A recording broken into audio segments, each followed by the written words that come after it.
To glory to Ukraine. Russian President Vladimir Putin spoke about the attacks, saying they were in response to a bridge explosion over the weekend that damaged the only connection between Russia and Crimea. Fox's Trey Yingst in Kyiv, Russia accusing Ukraine of terror attacks. The president of the Los Angeles City Council is giving up her leadership post after leaked audio of racist remarks made about a fellow council member's black son last year in a conversation with other Latino leaders.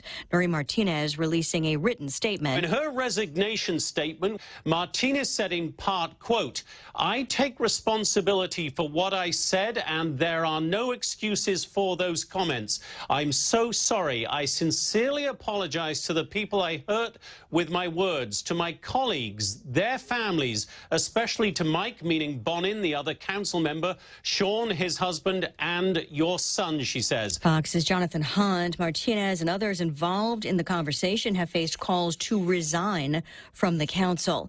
On Wall Street, stocks finished lower after a choppy day of trading. The Dow down 93 points at the closing bell, pairing some earlier losses, but also erasing some fleeting gains that were made during the session.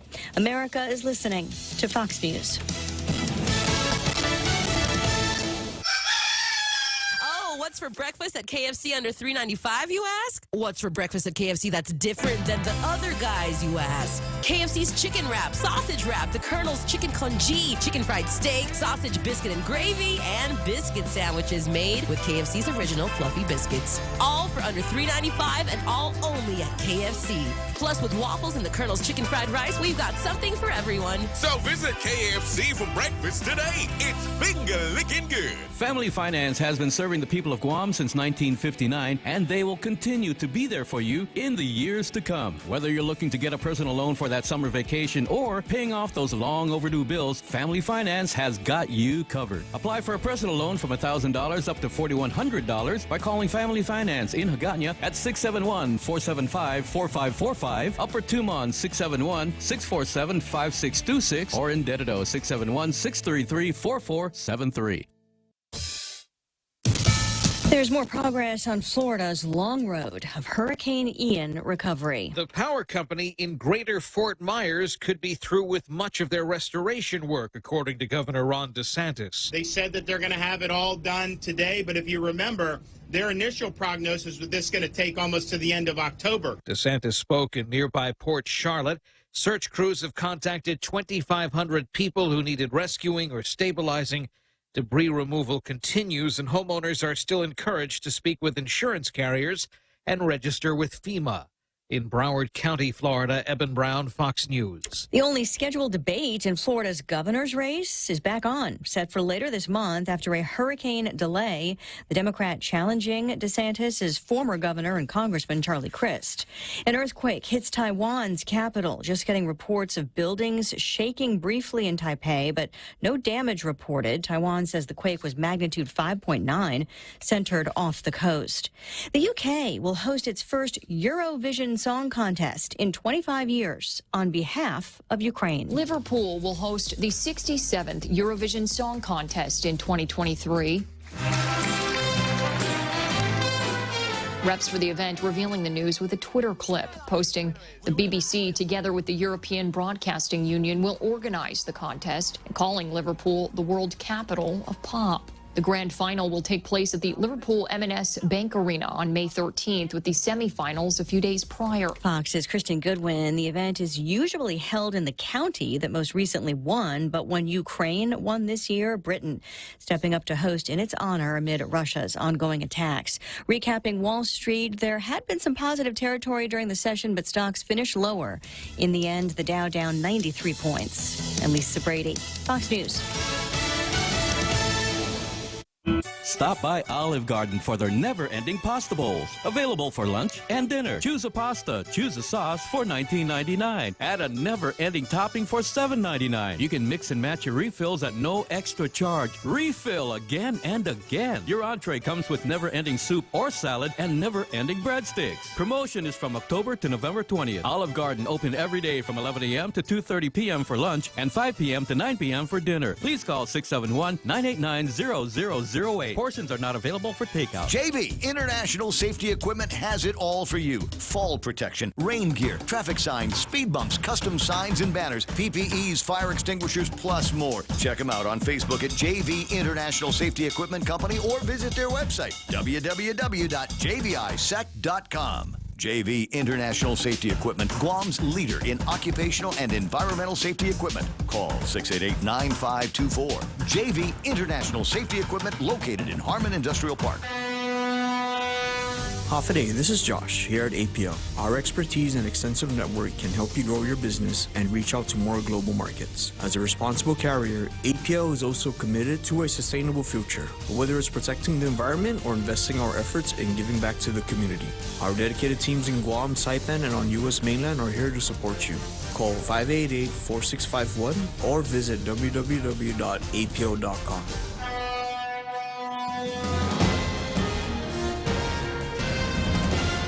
Today and good morning, Guam. It's 6:06 on Tuesday, October 11. I'm Donna De Jesus with a look at your local news on The Point.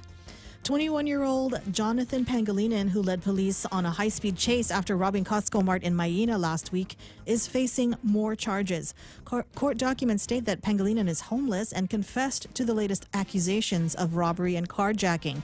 On the 1st of the month, a cab driver in the Talafofo area reported being robbed and carjacked. He told police a man put a gun in his back and threatened to kill him if he didn't give him his money. Detectives were also investigating a retail theft in the Sinahanya area and obtained surveillance footage from the 76 Circle K gas station. GPD spokesperson Officer Berlin Silvela says the suspect was recognized as Pangilinan. When he was arrested for robbing the Costco Mart on the 4th, Pangilinan was recognized from the Sinahanya surveillance footage. Detectives produced a photo lineup with his picture and showed it to the carjacking victim, who immediately recognized him. With the assistance of DOC workers, Pangilinan was interviewed and admitted to being responsible for the Sinahanya theft and the Talafofo robbery. He was arrested for robbery, terrorizing, and carjacking, and for theft in a separate case. Meanwhile, in the Nicholas Moore drive-by shooting trial, the government's star witness Eric Salone has completed his testimony yesterday. Salone was a co-actor in the shooting and has been testifying for the prosecution since cutting a plea deal. Salone testified yesterday that Moore seemed to be proud of the shooting in Agana Heights, showing no remorse afterward. The prosecution had the chance to question Salone one last time to clarify facts that may have been misconstrued during defense questioning. Salone says the defense asked a lot of confusing questions. Salone admitted he gave law enforcement inaccurate information about the shooting, but later felt better about telling the truth once he had legal representation. Moore faces charges of terrorizing, aggravated assault, and illegal weapons possession in the shooting trial. Trial continues today. We'll have more news after this.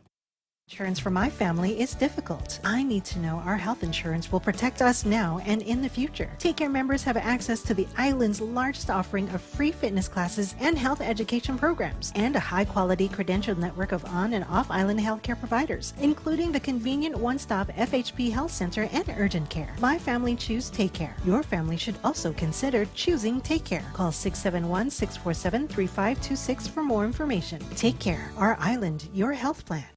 A $33 million grant has been awarded to a contractor to construct a Guam Army National Guard Readiness Center in Barrigada. A release from NAVFAC Marianas states that Global Pacific Design Builders was awarded the grant a few weeks ago, and the work to be performed provides for the design and construction of a facility to support the training, administrative, and logistical requirements of the Guam Army National Guard. Commanding Officer Captain Troy Brown says the project is a great example of NAVFAC Marianas' focus on delivering infrastructure solutions to enable the readiness of military customers and partners on Guam. The project has an expected completion date of February 2025. And the Port Authority will utilize a $5.7 million grant to expand its fleet of specialized container yard equipment that will help the agency quickly move goods from ships to shelves. A release states that the grant funding is from the U.S. Department of Transportation's Maritime Administration's America's Marine Highway Program.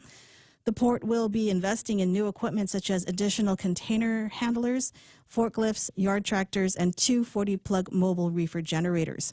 Port General Manager Rory Respicio says this is part of a larger national efforts to reduce congestion and alleviate supply chain bottlenecks. The release adds that this is an important time to strengthen supply chains when there is a record demand for goods. And those are your top stories here on The Point. Now, here's Ray with your weather. It's drama weather today. Mother Nature is doing drama weather this morning. I thought, I heard the thunder this morning. It woke me up, and I thought, the North Koreans. North Koreans. It's the end. Chinese. Get the cat. Where's my go bag? I'm doing all of that stuff, and then I opened the window. I said, oh, it's just raining. It's just raining, but it seems to be a lot of rain here. We're getting word that we've got a couple of locations that is going to be kind of tricky for you. Manhole cover into morning by Jack in the Box southbound is popping up, and I think that's the Jack in the Box that used to be the hobby store right across the street from next to Bank Pacific. And I want to say that manhole cover has been popping up in rains like this since Joe Addo was the governor. Also getting word that northbound Polaris is down to one lane. It is flooded, so expect some delays through there. Might be some lights that are in blink mode. Might be some lights that are just off here. So let me know about all of that so that Real Joe and I and Donna can let everybody else know about it. But here's the forecast for today. No surprise, showers and possible thunderstorms in the forecast. Highs near 84 degrees with a heat index that might feel like 90. South winds 6 to 9 miles an hour. What else we got for you? Here we go with tonight's deal. What do you mean still no YouTube? Yes, there's YouTube. I put the YouTube gizmo on. And JW's there, and Gemma Bustamante is there. Far From Home is there, and Who's Your Big Daddy 06? That's how I know the gizmo is working today. Sorry, I digress. Periods of rain, possible thunderstorms in the forecast for tonight and tomorrow night. We'll get a deal from the guys over at the National Weather Service on what all of that is about. I mean, all the way to Thursday, showers likely, and possible thunderstorms in the forecast. Flood warning definitely in effect this morning. Sunrise, believe it or not, was about a minute or so ago. It might still be dark where you are. Sunset tonight is going to be 6:04, and that's so cute. Real Joe puts p.m. Sunset tonight at 6:04 p.m. Thank you very much. I appreciate the shot at completion here this morning. What was I going to tell you? There was another thought in my head that I wanted to get to today. Well, I'm just going to have to wait for a couple of minutes. In the meantime, there's news and weather together brought to you by Bank Pacific, banking on the Pacific for 68 years. Half a day. I'm Bisho Mendiola, and I'm running for senator to promote lower cost of living, increase our food security, and ignite new economic sector development. I will put to work my fresh ideas, my experience as a small business owner to create legislation that removes the red tape on our economic growth. I want to pave the way to a prosperous, wealthy, and self-sustainable island community. I'm Bisho Mendiola, number 13 on the Republican ballot, and I approve this message. Gas is expensive, so let the bank come to you. Through our remote deposit capture, you can deposit your checks into your account from your phone. And with our Dynamite Bank Pacific Visa debit card, you can use your money anytime, anywhere. It's the perfect combo. Now we're banking on the future. Services to choose. Bank Pacific, where others put branches, we place roots. Equal housing lender. Member FDIC. Crank it up. Cranking it up. Ray Gibson Show brought to you by APL, American President Lines. A global presence with a local home. Also being brought to you by Neutral Ways. Find them on the second floor of the Daily Plaza building in Dededo. You can call them, find out if the streets are flooded in their area, because I'm hearing a whole lot about that. 864-7867, 864-7867. The Ray Gibson Show. Morning talk that matters. Call now, 888-TALK. That's 888-8255.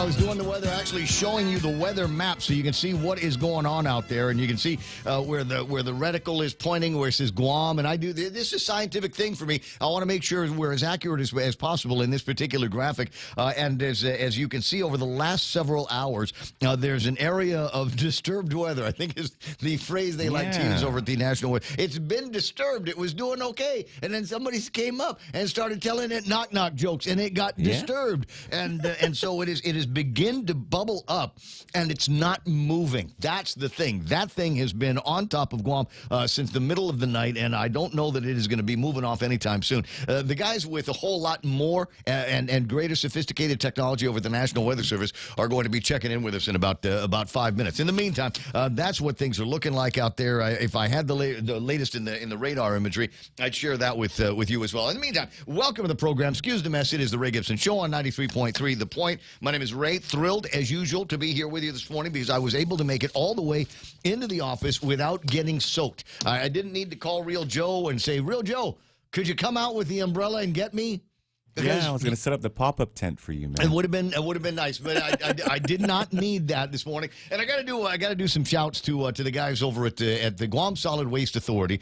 We get together kind of accidentally over the course of the week. We all go to the gas station at the same time to get newspaper and a King Car, coffee, whatever, and Mr. Brown's and that kind of thing. And this morning they were huddled underneath the dry spots over at the Foodies here, and it was like, you have a safe day. I'm like, I'm not the one that's going to be on the road. You guys have a safe day out there. It's always nice to run into you. A bunch of other stuff. I'd start with the people's names and everything, that whole cheer song thing, but we'd have to stop and bring, is it Landon in? That we horse collared into talking this morning? Yeah, he didn't call yet, but yeah, I'm hoping he... Well, I'm trying to stall until he gets on the line. I want to get into the regular, infrastructure of the program until after we've heard from this guy to find out what the long-range deal is beyond what we were talking about here today. A bunch of items on the table of contents, as you might imagine. I'll start with that. Obviously, this very dramatic weather that we've got is something that people are going to be talking about through the morning. Could actually have an impact on you. We are getting word that there might be some issues northbound on Marine Corps Drive over at Polaris Point. You would think now, after all of the years, all the post-war years, the different presidents, different governors, elected governors, appointed governors, that somebody would say, okay, this whole Polaris Point thing is it's beyond ridiculous. How is it every time that it rains any longer than 20 minutes, we got this whole, it should be 4 lanes, 2 lanes in each direction. How is it possible that after all of these years and all the brain power, and to which I would respond, it has everything to do with what's going on with the same kind of bureaucratic thinking. As saying, you know what, we can't get the kids from JFK to stop screaming and running across the street, so let's build this really ugly fence. And then 2 weeks after they rebuild this big ugly fence, we got a couple other drunk guys plowing through it. It's that kind of bureaucracy, and I imagine that there's somebody over at DPW whose job it is now to procure exactly 20 feet of chain link so that they can go and replace those 2 duffies that a couple of drunks, apparently different times, went and punched into the thing. Alleged drunks. Alleged drunks. But it's that kind of thinking. The next guy will fix Polaris Point. The next governor, the next attorney general will fix Polaris. I wonder if Peter Santos might be able to fix Polaris Point if we wrote him in as attorney general. Possible. Anyway, 6:18 in the morning. All right, so he's not going to be in right away? No. Is that what you're saying? Okay, yeah. Well, we'll get around to doing 20 that. minutes. In that case, let me just introduce everybody. That's Real Joe. He gets the phone when you call it 888-825-5888-TALK. The meme machine is online. I know because I'm sending myself memes. But in this case, it's not really a meme. You know who this guy is? No, brother. It's Tony Uggan, bud. Hey, Tony Uggan. Tony, right? Every once in a while he chimes in about telling me to move the camera so we can see Donna's face He's the better. Good Morning Everything. So, he's the Good Morning Everything. So we were all together over at Sidelines last night because, it's like Sidelines is, I wanted to find out what time they're open today because they got the Raiders-Chiefs games. Yeah. So, I think 11. I think get down there by 11. See if you can find John Ananich and confirm that. But Sidelines is going to be open for game day game, and it's Raiders-Chiefs today, and we'll see what happens. But they also this like pool tournament thing last night. And so I went to the car and I got my pool stick. Come on, Ray. Yeah, you're absolutely right. No way. They're going to take all your money. With my own personal powder and my own personal. I don't use the blue chalk, man. I got the pretty pink whatever stuff. you call it. Exactly. And then I woke up. And then Donna D is going to take care of news and headlines for us all morning long. As you can imagine, there's a whole lot to go over. It's Tuesday, right? All day. You know what I didn't get until late yesterday? No. Is the media statement from the Camacho Ada team. I got another media statement from the Camacho Ada team, and I'll read the whole thing to you later. But can I just tell you right now? It's juicy. They are also. Remember what I said yesterday? Is the Democrats have drawn this Barack Obama line in the sand? Okay, we're not going to do any debates. We're not even going to do the big one at the University of Guam with the University of Guam students. We're not going to do the realtors. We're not going to do the tourism people because we're mad. So no more debates. All or nothing. Yeah, it's all or nothing. And if you don't want to do our handpicked media people, if you don't want to do our Chamber of Commerce, if you don't want to do who's the other guys, the Chamorro speakers? Yeah, if you don't want to do that, then we don't want any of it. To which my response was, Munga. Like many other things that the Democratic Party has done in 2022, this will be walked back as well. This will be walked back as well. So wait, hold on. This the students at the University of Guam are going to say, wait. What was all this BS about the children are our future and investing in our education? We want to have a debate to figure out who's going to be governing our island for the next 4 years, and you don't want to talk to us because you're pissy? What? So that's basically what they're talking about here, and I'll go over that a little bit later on. Donna D, like I said, going to take care of news and headlines and all of that, and this crew here who will not only continue to play, but will let you play with their ball. These guys. Sometimes you want to go where everybody knows your name, and they're always glad you came. You want to be where you can see our troubles are all the same. You want to be where everybody knows your name. You want to go where people know people are all the same. You want to go where everybody knows your name. Right on. This is the spot here. Everybody does know your name. 6:22 in the morning. And what have I got here? Rico Blankenfor, Big Man Rico, online here this morning at #1 on the app of record here today. And then the rest of it is a big long spiel from who's that guy? It's Ishmael. Who's morning, talking Chief. about? Not exactly sure. Wait a second. It It's did it encrypted, again. Ray. Oh my God! I'm going to lose all of the names here. Crap on a stick. Oh my God. Okay. Hold on. I gotta go back to the Facebook. Hopefully there's I have not lost enough time between that and getting the names up on the handheld. Here I am talking about the app of record, and all of a sudden I might have lost all of it. It's Tuesday. You know what? I'm going to blame the weather. I'm totally blaming the weather on this. Earlier, there's that. Well, this could be embarrassing. Hey, congratulations to Rico Jr. Had a birthday yesterday. That count? The big 1-8, yeah. Yep. Wait. I think I found it. But I don't know if all of the names are going to be there, so I'm just going to pick up where I leave off. And it starts with Mike Schneip, Ed Napati, 18 other people are watching the thing. It says Tommy Tenorio Bernardo, please vote. Ken Leon Guerrero for Senator. Thank you. Richard Leon is online. Dave Duenas, Biba. Good to have you there. And Ed Buendicho, a.k.a. Bandit. Mike Grace Blas, Lena McDaniel, Jun Infante, Magandang Umaga.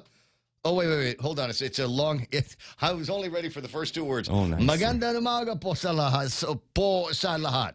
Which basically, have a good morning, everybody. Jarrett Seguenza, Sarita Garin, you're going to let me play with your ball? No, what I meant was... Yeah. Okay, so it's like... my ball. That's what everybody's saying about the Democrats here. The Democratic Party of Lou is that, we're going to take our ball and run home. You don't want to do a debate with the people that we want to do debates with, and never mind, we don't want to play with you anymore. We're taking our ball and running home. And that's what I'm saying is this crew here, we're not those type of people, right? We just deal with it and just take things as they come. No need to draw a line in the sand. No need to start being divisive about this kind of thing. But they're like that, aren't they? Remember, it happens, it's like, well, if you're not vaccinated, then we don't want to be around you. So you have to eat outside. If we let you in at all, you got to be outside.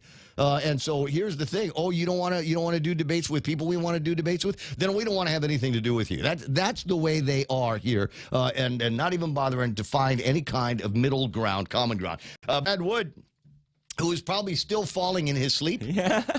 after 40, you know what he did online yesterday? He did the mathematics for us to find out just how many miles he had fallen. Oh man. In that particular deal. I got Army Lynn online. I saw the answer. I just don't know what it was. Tony Uggan, hi everything. How are you to find out? Joanne Billabay is online. Julia M. Santos. Michael Monessa Nauta saying half a day to everybody. There she is. Auntie Bennett Lujan Duenas from Family Finance. Vote Mana for Senator. All right, good. Have you seen okay, I shouldn't even ask because I know what the answer is. But everybody on your WhatsApps yesterday, how many invitations did you get to Guam surveys? How many of those did you get? Like every time I'd pick up my phone and look at it, it was somebody else going, hey, we got this thing on the Guam surveys. You can go and say who you're going to vote for governor and say who you're going to vote for the attorney general's office. And if I was Peter Santos, I'd find out who's behind this. Because in the surveys, there is no write-in. You cannot write in responsible for that? I don't know. My prayer chat was going off with all those. Oh, your prayer chat. Yeah, that one too? Okay. Anyway, so we got that. But I was thinking I'd go. And then, the governor thing, and then vote in the congressman thing, and vote in the attorney general thing, and then vote in the senatorial thing. But can I just say how apprehensive I am about doing things online? Since I was permanently kicked off of TikTok because I was in violation of their community standards. Didn't bother explaining to me what I did. They just said, you're in violation of our community standards, so you got to get out of here. And so I've spent the last, 48 hours retraining TikTok's algorithm to only send me Asian chicks in bikinis doing their little TikTok-y dances. Yeah. You making heart signs. Would be surprised. You would be surprised how long it takes to train that algorithm to do that. Because every once in a while, something else will pop up that's also interesting, like kung fu fighting. And so I'm watching a lot of that, which means that TikTok is now sending me pictures of Asians in bikinis doing kung fu fighting.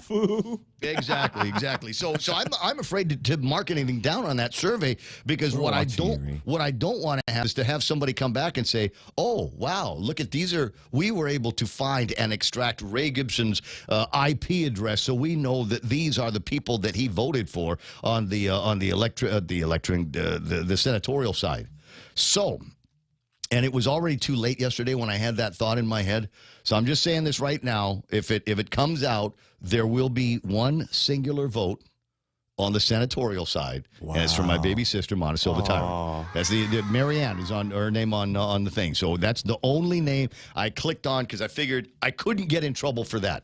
Right? I wanted to click on Chris Barnett, but that's Democrat. Yeah. And then the Democrats will stop talking to me. You'll get flagged, man. He's not one of us. He's not really one of us. Don't ask me how we got all these votes. I'll report you, dude. Exactly. So anyway, Mike Venison, Nauta, Tony Uggan, Army Lynn, Jose Martinez is there. We got Dave's. Henry Manglotnia watching the deal. Brandon Sana. Good to see you there, Brandon. Brandon wants to make sure that I spend a couple of minutes today talking about... Is that cornhole guy? That's cornhole guy, bro. Yeah, Brandon. What's up, dude? How's your cornhole business? Yeah. Wait. That didn't come off I'm gonna right, send you. I'm gonna send you a thing. That didn't come off right. So that you can call him. But it's the Marianas Cornhole Club. I knew it. Going to be having. I've got the thing in front of me. A competitive singles tournament and a doubles tournament. This is going to be taking place Sunday, October 30th at the UOG Fieldhouse. Ooh. It's that big. The competition is that massive. I bet on those games, Ray. Do you? Yeah. Well, I think we all under should. the table. You know what? I'm going to put together a surveys thing and see who's going to be winning in this. So you guys, now you're listening and going, oh, cornhole sounds like a Sunday thing over at Jimmy D's or whatever.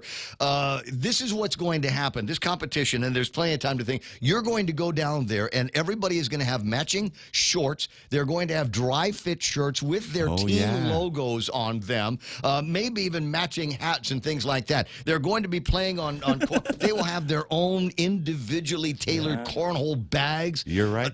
Trust. Maybe face paint. Bro, there will be people with ankle braces and knee braces and dudes with like the little bowling gloves. right? They're going to have people like that at this thing. It's serious, man. They take it unbelievably serious. So you want information, stay with us. We'll see if we can get Brandon I think I can put his email address, brandon.sana, S-A-N-A, at gmail.com.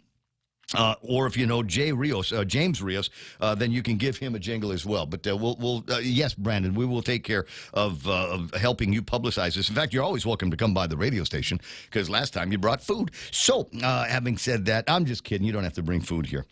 He's not kidding. KFC. And Scott Nelson, Sheila Morgan. Crazy wet morning. Happy Tuesday, Ray Donna and Real Joe. Buenas to Navade to Dennis Mesman. I got Ken Augustin and Sonny Ken Clark Mesa watching the program. You ever notice the girls named Sonny are always hot? Oh. It's like it's just an observation I've made all my life. Have you ever met an ugly Brittany? No, right? Have you ever met? No. Nope, I got you. Brian Paris saying good morning to Guam. I got Andrew Terlahi, Anna Marie, Jane Pareto Sasai. Hey, dude. And Jean Fujikawa online. Every time I see Jean Fujikawa, I think of Tattoo Shauna. Just because there's Fujikawa's in there. So it's good to have both of you hanging out with us. Layla Eulalia saying good morning to everybody. Ali, to you as well. Tropical formation 97W developing, according to Tommy Bernardo. All right, we'll see if we can get something like that. Again, it is possible. If you take a look at the weather gizmo here, I'll put it up on the screen. This might be what we're looking at. Is this development already well west of us, but kicking up some additional weather in our area, and in fact on top of us for most of the night. My bro Greg Baz Knight hanging out, and so is Cameron Mendiola. Oh, good. Look, Doug Moylan is online. Says, good morning, Ray. Happy birthday to my brother, Jeff Moylan. Oh, from over at Dungeon. Jeff, yeah. Right on. Oh, Jeff's one of the coolest dudes I know. He's always buff.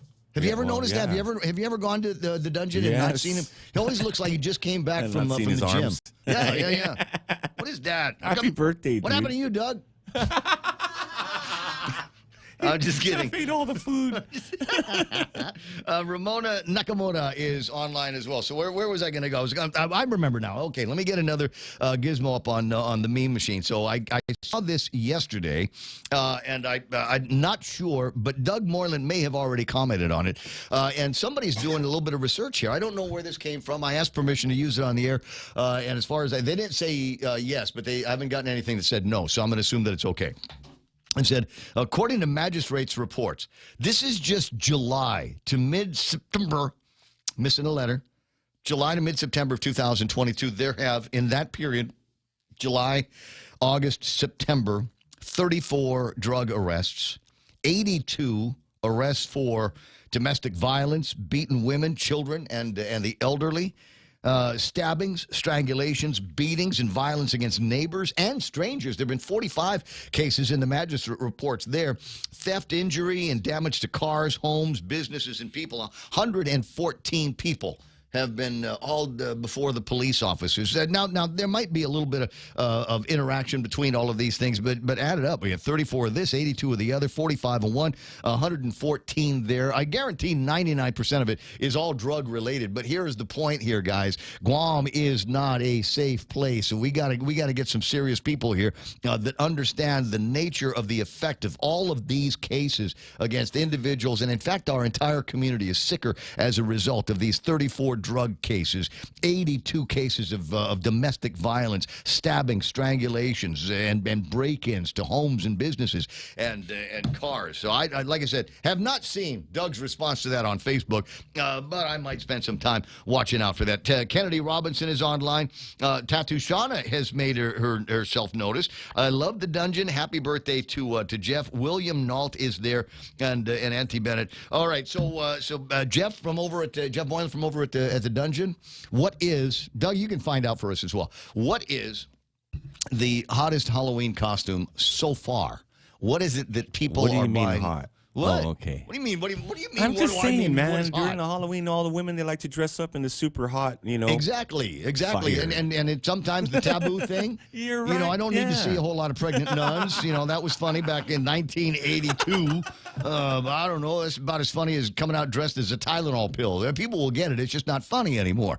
So I don't know. Maybe there's I know. In tribute to the first openly bald lieutenant governor of Guam, maybe bald bald wigs. Nice. Maybe everybody gets some of those bald wigs and we just run around on Halloween night. I'm very worried about this. There's an actual story in one of the newspapers that is talking about the additional costs now to put together a Halloween deal. Now, when we were kids, I don't know, you go to Townhouse and you bought the Casper the Friendly Ghost for like $2 for the costume, and then you just kind of run around with the bag, and that's what you got. There's people I that had that costume. we all had that kind of costume. I didn't want the Casper one. I thought that was kind of gala. Where's Thor? Where's Superman? Well, I want the Batman one. Why are you giving my mom? Do you think this is going to have an impact on my self-esteem? Man. I don't want to be Casper the Friendly Mom. Ghost. So anyway, but you think about it now. I mean, the cost of the costumes and the makeup and where all of that's gone, supply chain issues, candy corn, really good base candy that people are going to be having, and at my house, Halloween was always kind of a everybody event. Everybody come up to the house, and I'd have cornbread and chili and spaghetti and all kinds of other stuff, hot dogs, and it was all kinds of food. I don't know that I could afford to do that right now. So is this going to be a scaled back Halloween? Also, what day of the week is Halloween? Yeah. Do you know? I'll find out. Okay, just get a quick look at the calendar. I don't think it's a Saturday. And I'm going to direct this at Doug Moreland and Peter Santos as well, and even Levin Camacho if he's listening. I think there needs to be, for the safety of the community, a serious conversation about taking, as we do with Thanksgiving last Saturday of November, I think the last Saturday of October should be officially the Guam Halloween holiday. Doesn't move. It's the same day every single year, so people can make plans. We don't have to worry about school tomorrow. We don't have to, to get the kids all dressed up. You don't have to worry about Friday afternoon. It's on a Monday, Ray. Yeah. How exciting is that going to be? So I'm just saying we've got to get together as a community and do something positive for once with our calendar and say that this is it as far as we are concerned. We're going to be doing Halloween on the last Saturday of the month of every October, and that's just all there is to it. Can you imagine how much easier your life would be if that was something that you could plan for? Anyway, 6:36 on the Ray Gibson Show. So much more to talk about, and I don't know, it's like the revenge of talk radio. Donna D is going to take care of some news and headlines, and with any luck at all, we'll hear from somebody over at the National Weather Service explain what the hell all of that was overnight, and what we're in for today, and maybe the outlook for the week. Donna D has got news and headlines now. Donna, what happened? Multiple fights at VSA Benavente Middle School resulted in a lockdown of the campus yesterday morning. GDOE interim PIO Michelle Franquez says GP responded around 8:30 and provided assistance in handling the situation. Franquez confirmed that no students or staff were seriously injured. Investigations into why the fights broke out are ongoing, and parents of those involved were called to the school. Lockdown was lifted just before 9 o'clock. And early voting for the general election opens today from 9 to 6, Tuesdays through Fridays at the West Inn until November 3. Those who haven't registered can do so on site with a valid ID until October 24 or online at gec.guam.gov/register. Early voting is also offered on Saturdays from 10 to 3 at satellite sites, this Saturday at Okudu High School, next Saturday at GCC, and Saturday, October 29 at Maritzo Martyrs Memorial School. Homebound voters can call 477-9791. And a developing monsoon trough combined with a weak tropical disturbance is likely to bring heavy rain to the Marianas this week. The National Weather Service states that flash flooding is possible and 4 to 6 inches of rainfall are possible through late tonight. The downpour has already caused a manhole cover to come up in the southbound lane in Tamuning by Jack in the Box and caused the northbound lane from Polaris to be reduced to one lane due to flooding. The Weather Service expects things to clear up by the weekend. And those are your local headlines. Back to Ray. All right, getting this from Crystal Paco over at the governor's office. Says, good morning, media partners. Sending this out on behalf of DPW. That's the oh dear. No. As of 6:30, Tuesday, October 11, Route 4, Pago Bay, severely flooded, but passable. Route 4, Pago Bay. If you got a 4x4? Bro, I got one of those little key trucks, man. I'm not going to be able to make it through that. It's going to float away.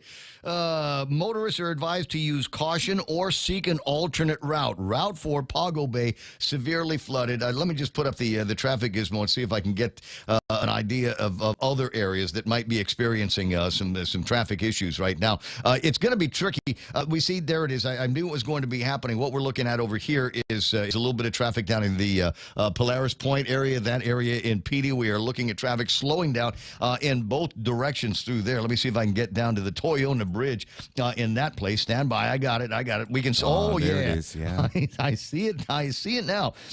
Traffic outbound. If you're trying to get from the Pago Bay Route 4 to the intersection of 4 and 10, expect some delays through there. Looks like it's right in front of Tenda and Inda before it starts to break up, and a lot of that has to do with just a continuous amount of rain that has fallen on Guam. Which one of the Idlet boys is on? That's Landon. Landon Idlet, the good twin, is on the line right now. The evil one. Oh, the evil twin is on the line right now. Give me an idea of what it is that I'm looking at. I wish I could zoom in on this, but I've been looking at this satellite image for the last hour or so, and I imagine an update soon will tell us whether this blob of disturbed weather virtually over the island of Guam is going to move. Has it? Has it moved at all since it started bubbling up?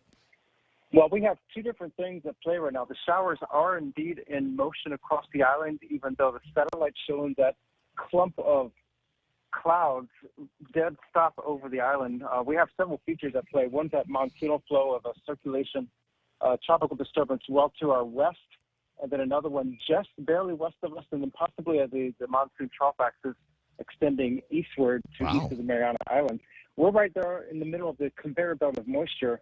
And what's helping the showers and thunderstorms that we've been seeing really all night long since around midnight is an upper level low that's situated just to our north. That's helping to destabilize the atmosphere and give us heavier showers in those thunderstorms. We've had so much lightning overnight and early this morning. And so right now the lightning's kind of subsided just a little bit, but we're seeing more heavy showers coming up over the islands. I've been on the phone with Mauricio Mayor early this morning with flooding issues in Mauricio. Also, there's reports, as you mentioned earlier, Pago Bay, Polaris Point, and other flood-prone areas. The grounds are saturated out there this morning, and we have more heavy showers coming up. And so all this, the light, moderate, steady rain that we're seeing across central northern Guam, that's going to keep things very wet, very saturated.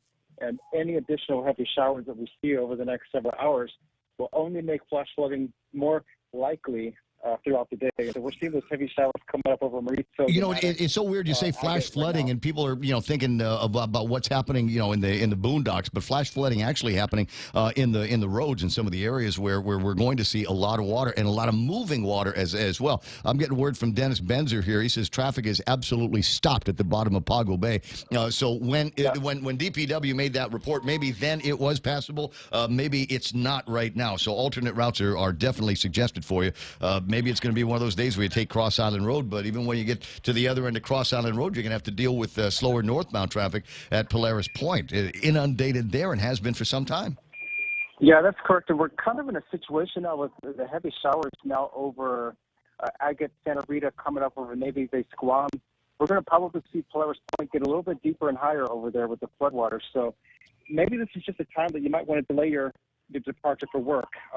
People going out to school, the kids out there at the bus stops, they're going to get wet out there if they don't have the rain gear and stuff. And plus, we have some gust of wind with some of the heavier showers, but it's just an overall sloppy morning to be outside. And so if you can stay inside and delay your departure for work, I would recommend it at this point because there's a lot of water out there, and the additional showers, the water levels will just rise in some of these flood-prone areas. Well, what's the forecast for the rest of the day? I mean, we know what it is right now. You open the windows, it's enough daylight to be able to see. But I'm looking at a weather forecast that Joe printed out for me that says we might be in showers and thunderstorm land between here and Thursday afternoon. That's correct. So we're going to see this wet pattern continue. We're basically in a conveyor belt of moisture, so to speak. The moisture is just going to keep pumping right over the area, and we see that trend at least through Thursday in the forecast models. And so that signal has been very strong in the models for the last several days. And so here we are, full force, all the showers and thunderstorms out there. And that's going to continue throughout the day. We'll see pulses of lighter activity, but we're punctuated with the heavier showers from time to time. And yeah, it's going to be sloppy out there. All right, so west of us now, there is a circulation. Has that gotten a number? Is it somebody had chimed in and said maybe that's 97W? Can you confirm? Is that turning into something that weather watchers in Okinawa, Japan, Taiwan, et cetera, are going to start looking at over the next couple of days? Yeah, I can confirm that. There's two disturbances to our west. One's 97W. That's the one closest to us. That is rated low for development by the JTWC. Okay. Whereas 98W, which is farther west and west of 130 East longitude, that is rated medium for development. We're going to probably see one of these or both of them develop in some form or another. We're in kind of an active period at this time with this broad circulation in the Philippine Sea. Is it a threat to us? No. Not directly, not as far as like a landfalling circulation or a tropical system, but we're feeling those effects of the showers, the thunderstorms, and the gustier winds out in the waters, and that's the big concern at the moment. Anything to the east, southeast we need to worry about? Not so much at this time. It's pretty quiet out there, and in the long range, once we get through all this junk the next couple of days, the forecast models do show us going to more of a trade wind pattern with no suspect areas for development, but while we're still in the midst of this junk at the moment, we have to watch and stay ready and prepared for any kind of flood potential that may threaten life and property. All right, Landon Idlin on the line from the National Weather Service. And a reminder, you know, I've got the satellite imagery, and you can call that up just about any time. The real fun is to be able to have in your pocket a mechanism where you can actually see what's happening with radar. We both use My Radar, and so I would recommend that you download that, and you'll be able to see what's happening. You'll be able to see, you know, the nature of the wind and the rain that's happening, and watch in real time as these cloud and rain patterns literally washing across the island, washing across the southern end of the island right now. And who knows what's going to be happening in the next hour. We might see another one of these passes that goes central and north. My Radar, download it. The free version is very good, but you might convince yourself because you live on Guam for entertainment and planning purposes. Buy the paid subscription model. 646. Landon, always a pleasure talking with you. Yep, absolutely. Again, 3 to 5 inches of rain has fallen already in most areas of Guam this morning. We could probably see several more inches in the next several hours. So stay tuned, stay safe, stay dry. Gotcha. I'll see you soon. 888-8255-888-TALK. The dashboard in front of Dennis Benzer's ride, and this looks like traffic coming out towards the Toyota Bridge. The guy in the Jeep in front of Dennis, that's Dennis's truck. So Dennis going to make it through here. Okay, but there's a guy in a Jeep in front. These are people that are brave enough to try to make it up that hill. But you can see now, based on what you're looking at, you can see the flooding that is coming up and all of the river, all of the water out of the river coming up onto the banks, breaching the banks. This is a public emergency. Public health emergency. We need to call a public emergency. Look at the cars in the side of the road. These are the ones that didn't make it. Yeah. They're No the ones snorkel. that are stalling out because they don't have a snorkel. So just be aware of your limits. Be aware of the limitations of your particular ride. Again, thanks, Dennis. I appreciate you sending that video out. 647 on the Ray Gibson Show. Quick break. Be right back. Check out the newest hydro and garden center to hit Guam, Crop King Hydro. We have a huge selection of plant nutrients, soils, hydroponic mediums, organic pest control pumps, plant support, tools, and so much more. Call 635-4769. 635-GROW. Open Monday through Saturday, 10 to 6 at the Dededo Satina Mall, right across from Payless and Paradise Fitness. For whatever you grow, think Crop King Hydro. Crop King Hydro. Victim Advocates Reaching Out is celebrating its 40th anniversary by hosting its inaugural Purple Gala on October 15 at 6 p.m. in the Nico Hotel. Vero is a nonprofit that assists victims of domestic abuse, rape, and traumatic events. Proceeds from the event will benefit victim services like emergency shelter, food, clothing, and necessities. Tickets are $100 each. Call 477-5552 to purchase or make a donation. Special thank you to our generous supporters and the stations of choice broadcasting. Half a day. I'm Bisho Mendiola, and I'm running for senator to promote lower cost of living, increase our food security, and ignite new economic sector development. I will put to work my fresh ideas, my experience as a small business owner to create legislation that removes the red tape on our economic growth. I want to pave the way to a prosperous, wealthy, and self-sustainable island community. I'm Bisho Mendiola, number 13 on the Republican ballot, and I approve this message. Could here. Hold on just a second. I've got video coming through of traffic down in Iran. Ismail is on the road right now. Let me see if I can send this to myself so I can talk about this while we do the rest of the weather here. All right, on screen right now, you're looking at the Pago Bay Bridge area here. Traffic coming down the hill from Zotnia, already slowing down. You can see it starting to arc over at that curvy part there. Then you come by the old whatever that development is, where the old firing range used to be, the old Japanese range. And just as you're starting to make your way towards the Toyota Bridge, traffic is for some people going to stop. That is a good place to turn around. Right around there. Yeah. You might want to just go all the way back up and then make your way through Pulantet. And hopefully they got the gates open, right? Most of the time they got the gates open. Daylight today. Leo Palace, if you're listening, please open all of the gates all the way wide, because there's going to be lots of people cruising through there. All right, so you've got traffic heading up in that direction, and you can see where it's starting to slow down in both directions and slow going through there. In some places might be unpassable. Now, I've got some other video that I can play for you here. And this video coming in from, as I said, is... Wait. Slow down, Ramon. All right, here's traffic in Arahan, and as you can see, it's wet down there as well. But it doesn't look like we've got as much flooding as we're going to have in the central part. Some standing water and some water coming down the hill. Whoa, that is making things a little bit more fun. Turn on the headlights, would you, Ismail? Keep it safe for everybody. 10 away from the top of the hour. If you've got any other weather-related traffic information, 888-8255. If you've got videos, take videos and then send them to me at 797-8255, and I'll get them up on the screen so everybody can see the same kind of challenges that you are faced trying to get to work this morning. 10 to 7, be right back. Go green, go hybrid. Go to Nanbo Insurance, and your next power bill is on us. Insure your hybrid car at Nanbo and get up to $350 towards your next power bill. That's instant savings for keeping our island clean and green. Nanbo has been providing Guam with over 50 years of reliable and affordable auto insurance. At Nanbo, it pays to go green. Terms and conditions apply. Visit nanbo.com or call 477-9754 for details. Fly to new experiences with 3 times United Miles with First Hawaiian Bank's United Credit Card. Earn 3 times per dollar spent on United tickets purchased through United ticketing channels until February 28, 2023, and 2 times miles thereafter. Visit any First Hawaiian Bank branch or go to fhb.com/United for more information. Don't wait. Apply today. First Hawaiian Bank. It all starts with yes. Real Talk Radio is back. Welcome to The Point, Guam's FM News Talk Superstation.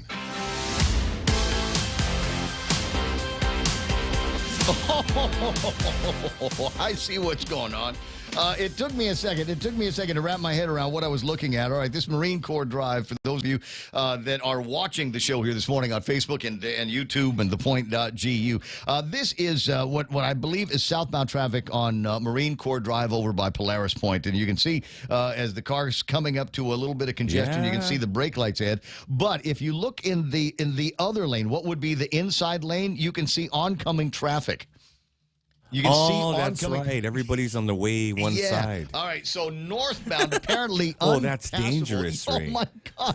That's so dangerous. All right, so southbound traffic, Marine Corps Drive, on your way to Big Navy, stay on the outside lane because there could be inbound traffic, northbound traffic coming at you in what would be the inside travel lane. Real Joe making the sign of the cross. Yeah, that's scary, man. And it's not just the one thing in the sign of the cross. He did the whole thing with paint the face and do the mouth and kiss your fingers. That's the sign of the cross that Real Joe is making here this morning. 6:52 on the Ray Gibson Show. So obviously that's going to be a big feature until we get out from under this mess. Can you imagine what things are going to be like when you get to the office? I certainly did. When I woke up this morning, first thing I did. Okay, well, not the first thing I did. We'll put it in the top 5 of things that I did was I went to the radio and clicked on all the buttons for the radio station. Okay, stars on, boss is on, points on. Okay, I'm happy. Yeah, all right, that's all I got to work. So I sent out a message this morning to everybody listening to The Point that has downloaded the app. And this is one of those weird weather days. I can't predict what's going on. Everything inside looks good. We got a generator at the building, so all of the internal parts of the radio station should be okay. But there's a significant part of our transmission system that is outside and for which is exposed to the elements. And it's at the mercy. way the hell on top of a mountain. On the mountains. And I can't just, get out and go kick a thing and fix it. So it would require something like that to happen. So if we lose the transmitter for any reason, power, lightning strike, whatever, you will always be able to hear the feed. As long as everything is okay in this building, you'll always be able to get the feed on the Facebook site, YouTube, if we're streaming there, ThePOINT.gu, and, of course, the streaming app. So if you haven't yet, please do me a favor. I'm not doing this, for the sake of advertising. I want to make sure that you'll always be able to hear me and Bob and Jose and et cetera. So go to whatever store is associated with the phone that you are currently using, or pads or whatever, and download 93.3 The Point streaming app. That's what it's named on both of the stores.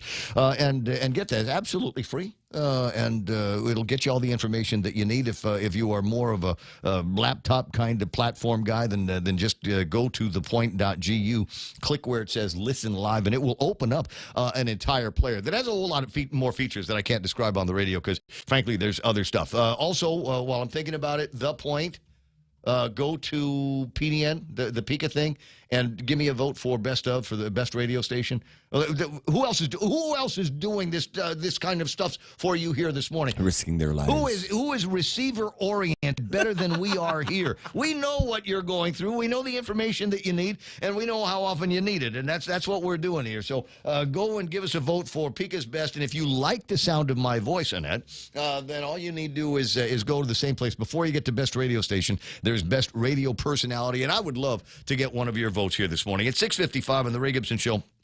And maybe there's a little bit of news now that we've spent a lot of time talking about weather.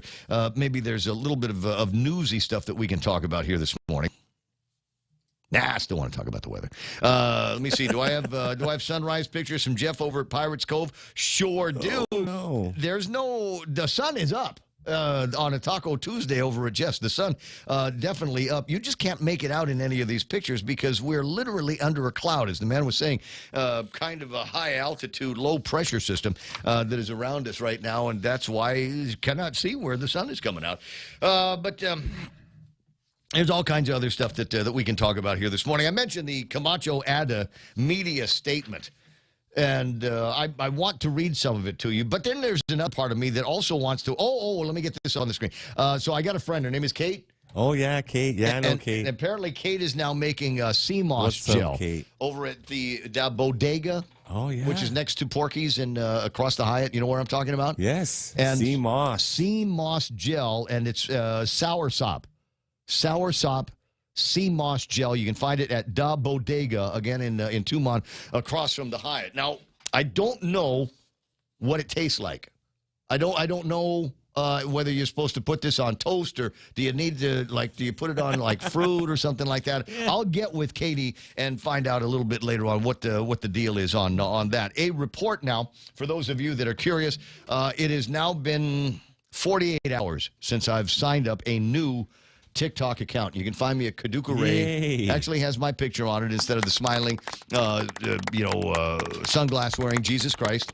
So maybe if that was the problem, if that was why I was against the community standards, I'll let you know. Now, for those of you, and I put it back up as a test because I wanted to see if the reason why I was permanently blacklisted on one account with TikTok was because of a video I made with Governor Lulian Guerrero. So I put it back up on this account to see if the guys in the black ops at the Democrat Party of Lou will try to get me kicked off of that platform as well. You're going, what video are you talking about, Ray? I'm talking about this video here. But if we do declare a public health emergency, there is local legislation that allows me, I have authority. I have authority to take money. I have authority to take property. I have authority to move personnel wherever I feel they are needed to be. So, yes, we would have to, basically, you have no say. Basically, you have no say. Basically, you have no say. If you don't die, you live. 6:58 and change in the Ray Gibson Show. Not the last video I might play for you. I got one from Dr. Vince Akimoto, and I think he's sending it on behalf of Dr. Tom Shea over at the Guam Memorial Hospital. Why is that? Because over Guam Memorial Hospital right now, if you're making your way towards the labor and delivery room, you will have to dodge wet floors and trash cans that are catching the rainfall off the ceiling. Oh, it's, yeah. You know, oh, look at that, Ray. It's you can use that to flush the toilet with.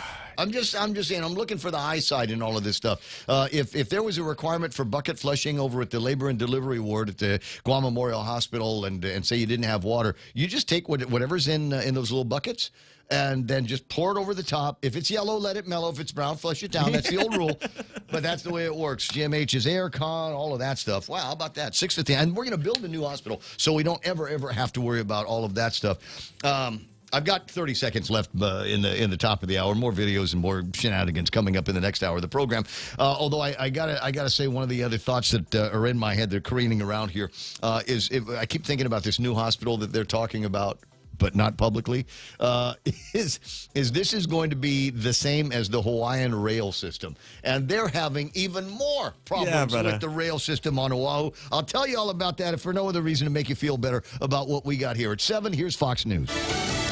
An unacceptable escalation. Lisa Brady, Fox News. That's how the UN chief describes Russia's attacks today in Ukraine. The most widespread strikes in months, raining missiles on multiple cities. Ukraine is bracing for additional strikes after more than 75 missiles targeted major population centers like Kyiv, Lviv, and Kharkiv. Fox's Trey Yingst in Kharkiv. While the Russians say they were targeting military infrastructure, images from the ground tell a different story. A pedestrian bridge, a playground, and a main street were damaged in the strikes. The attacks killing at least 14 people, including the head of the National Police Cyber Unit in Kyiv.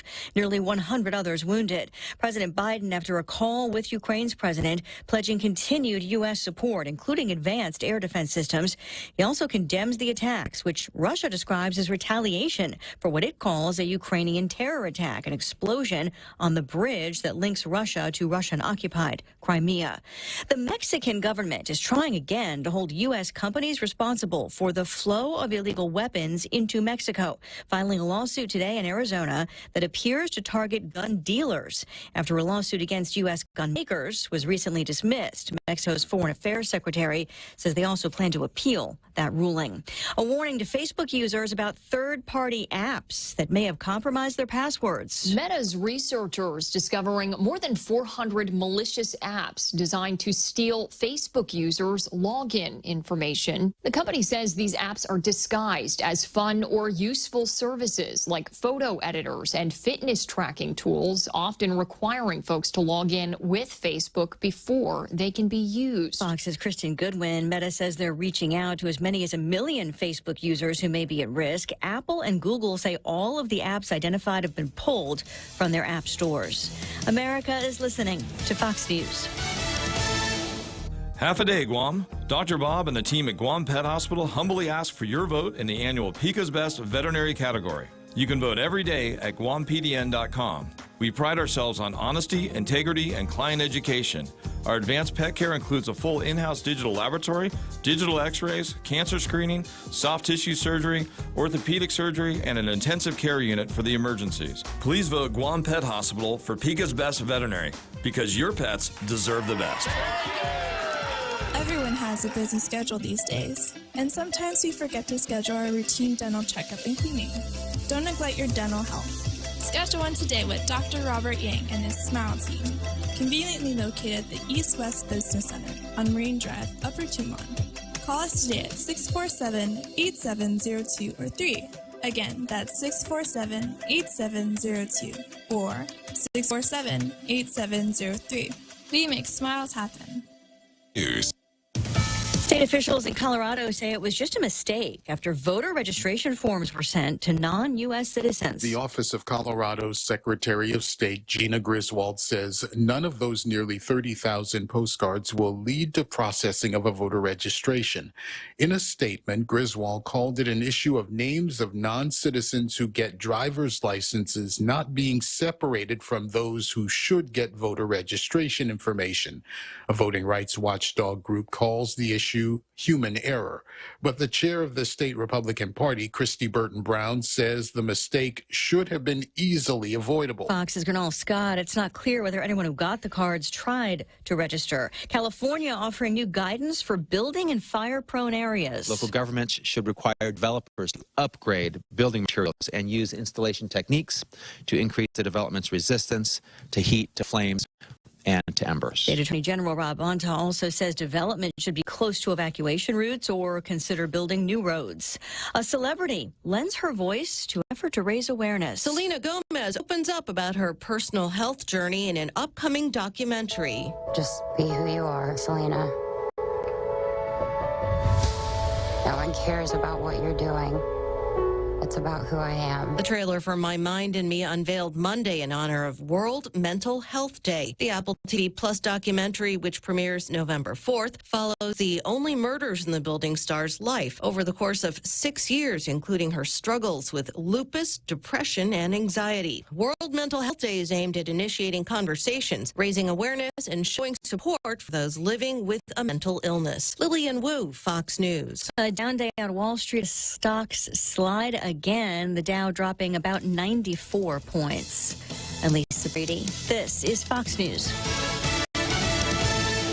Family Finance has been serving the people of Guam since 1959, and they will continue to be there for you in the years to come. Whether you're looking to get a personal loan for that summer vacation or paying off those long overdue bills, Family Finance has got you covered. Apply for a personal loan from $1,000 up to $4,100 by calling Family Finance in Hagåtña at 671-475-4545, Upper Tumon 671-647-5626, or Dededo 671-633-4473. Tell me about it, stud. Circle K's Craft Beer and Whiskey Festival is back on Saturday, October 22nd. We rockin' and rollin' at the Dusatani Guam Resort from 2 to 10 p.m. Bring your friends and come dressed in your best grease costume to win up to $500 in cash and prizes. So bust out those leather jackets and 50-style outfits as we party the night away at Circle K's Craft Beer and Whiskey Fest. Don't be a square. Get your tickets now at craftbeerfestguam.com or cruise on by any 76 Circle K location. Now that's cool, baby. Subway's Eat Fresh, Refresh chicken choices have so much. How are we going to fit them all in one commercial? Subway's new Baja chicken and bacon is loaded with hand-pulled rotisserie-style chicken, hickory smoked bacon, sprinkled with spicy buttery pepper jack cheese, and drizzled with Subway's Baja Chipotle sauce. Man, this is making me hangry. And get this, Subway's Chicken Bacon Ranch is stuffed with melted Monterey cheddar cheese, tender all-white meat chicken on your choice of fresh hand-sliced veggies and freshly baked bread. You pick the tagline. At Subway, you got to refresh to be fresh.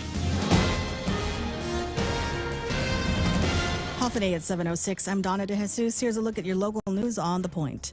A 45-year-old man who was an inmate at DOC in Hagåtña died of natural causes early Sunday morning at GMH.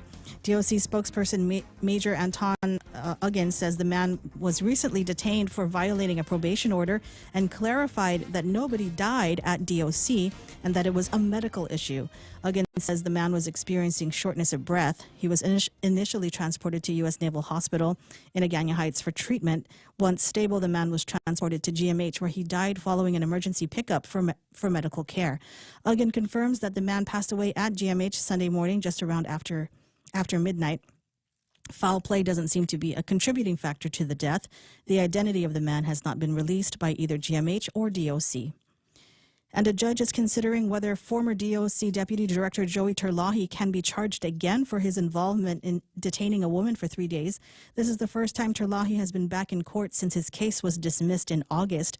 Charges stemming from allegations that Terlahi helped ex-Hagåtña Mayor Jessie Blas hold Vicilin Teregedzu against her will were dismissed after the prosecution was unable to contact her. Yesterday, the prosecution asked the court to reconsider and argued that they were able to contact a key witness in the case. Defense attorney Jay Arreola argued that Judge Alberto Tolentino should not grant the government's request to reconsider dismissing the charges and proceed with the trial. Arreola further revealed that the prosecution still has not submitted a witness or exhibit list. The matter was taken under advisement. More news after this. Burger King says thank you to our drive-thru guests with a very special offer. Every Monday in the month of October, visit our drive-thru locations in Tumon or Hagåtña. Every 10th car will receive a free fire-grilled Whopper coupon with your order. This is the King's way of saying thanks for celebrating our 33 years on Guam. Check out our drive-through service, 6:30 a.m. to 11 p.m. daily. BK Your Way, Tumon Bay, Hagutya, the Micronesia Mall, and the airport. Lawyers for 2 doctors challenging Guam's in-person consultation mandate for abortions have a week extra to file their answers to the Attorney General's appeal of the preliminary injunction placed on the law. Guam law contains a consultation requirement that imposes a 24-hour waiting period on abortions and requires that a woman must be provided certain information in person. The district court placed an injunction on the law, which the Guam Office of the Attorney General appealed. That was all before the U.S. Supreme Court ruling that repealed a decades-old precedent establishing the constitutional right to an abortion in the United States. The ruling means individual states and territories can now address the abortion issues on their own. The court ordered that the answer to the AG's office opening brief be made October 19, with an optional reply brief to be made within 21 days. And even with optimism about a tourism comeback, many of Guam's businesses are still struggling to stay open and keep their workers employed. They are also facing significantly higher costs of power and shipping and are calling for a second round of Local Employers Assistance Program, or LEAP. Apple Pacific Restaurant Group President and CEO Richard Hart says shipping costs have gone up by nearly 40%. Power bills increased by nearly 35% since June, and the cost of food continues to climb. Guam Travel and Tourism Association co-founder David Tidinko says the first round of LEAP helped people keep their jobs and allowed businesses to continue providing services, but challenges remain. Tidinko adds that LEAP 2 would be necessary, but it should also come up with a plan, citing a still slow tourism recovery and the negative impacts of the diminished power of the Japanese yen and the Korean won. As of yesterday, Governor Lulian Guerrero had yet to say whether she's considering allocating more funds for a second round of LEAP. There's still $292 million in allocated but unspent ARP funding that the governor could tap to respond to pandemic relief and recovery needs as of September 30. And those were your top stories. Back to Ray with weather. Yeah, well, you better tap into those funds because every businessman I'm talking to has a very gloomy outlook for Q1 of 2023. It doesn't make any difference who wins the election here coming up. Things are going to get a lot, I think, rougher for a lot of people in the business community. So if there's any money that you can go out there, help keep people employed. And if you're one of those people that's been dancing around and going, yeah, well, maybe I'm going to take a job. Maybe I'll fill out an application. Maybe I'll actually show up to work here. You better not screw around too much because there might be a limit on that job opportunity that they're talking about because it's possible that a lot of businesses might be scaling back after the first quarter. What do we got here? 7:11 in the morning. Got to get you the weather, and I've got finally a good-looking piece of weather radar from the National Weather Service that will actually give you a right now real-time view if you're watching on the screen what's going on with weather. We have seen over the last hour some significant rainfall in the south, washing through from about the Telefofo side all the way up to Petey and that area, which is why they are saying watch out if you're driving around there. The bridge down at Pago Bay, ugly. Polaris Point also running ugly. Now that's what it's going to look like right now. There's another part of that system that looks like it wants to cruise up around the central portion of the island, Mangilao, and into Agutya, Barragata Heights, maybe the MTM area. So brace yourself for all of that. Showers and thunderstorms all day today. Highs near 84 degrees. South winds 6 to 9 miles an hour today. So the good news is, we're getting a lot of rain, but we're not getting a whole lot of wind associated with this development here. Periods of rain, possibly thunderstorms tonight, all day tomorrow, and into Thursday. National Weather Service, working with the Office of Homeland Security and Civil Defense, have issued this advisory. A flood advisory is in effect. Avoid flooded roads. NWS Forecast Office has advised a flood advisory in effect for Guam until 8:45 this morning. Urban and small stream flooding caused by excessive rainfall is expected for the southern half of Guam. Between 3 and 5 inches of rain already has fallen. Additional rainfall, 2 to 3 inches, are expected before this is all done. There's going to be flooding. Some locations that are experiencing flooding right now: Ordat, Pago, Zotnya, Aganya Heights, Telefofo, Sinahanya, Inarahan, Asan, Malesu, Petey, Santa Rita, and Umatic. Virtually everything south of my house is in the middle of all of this right now. And even over at my place. Now I don't want to be one of those guys that says, "Man, the weather's so bad. What a challenge for me. I mean, how am I going to be able to rebuild from all of this?" So somebody put their trash out early. Yeah. In up on the upper portion.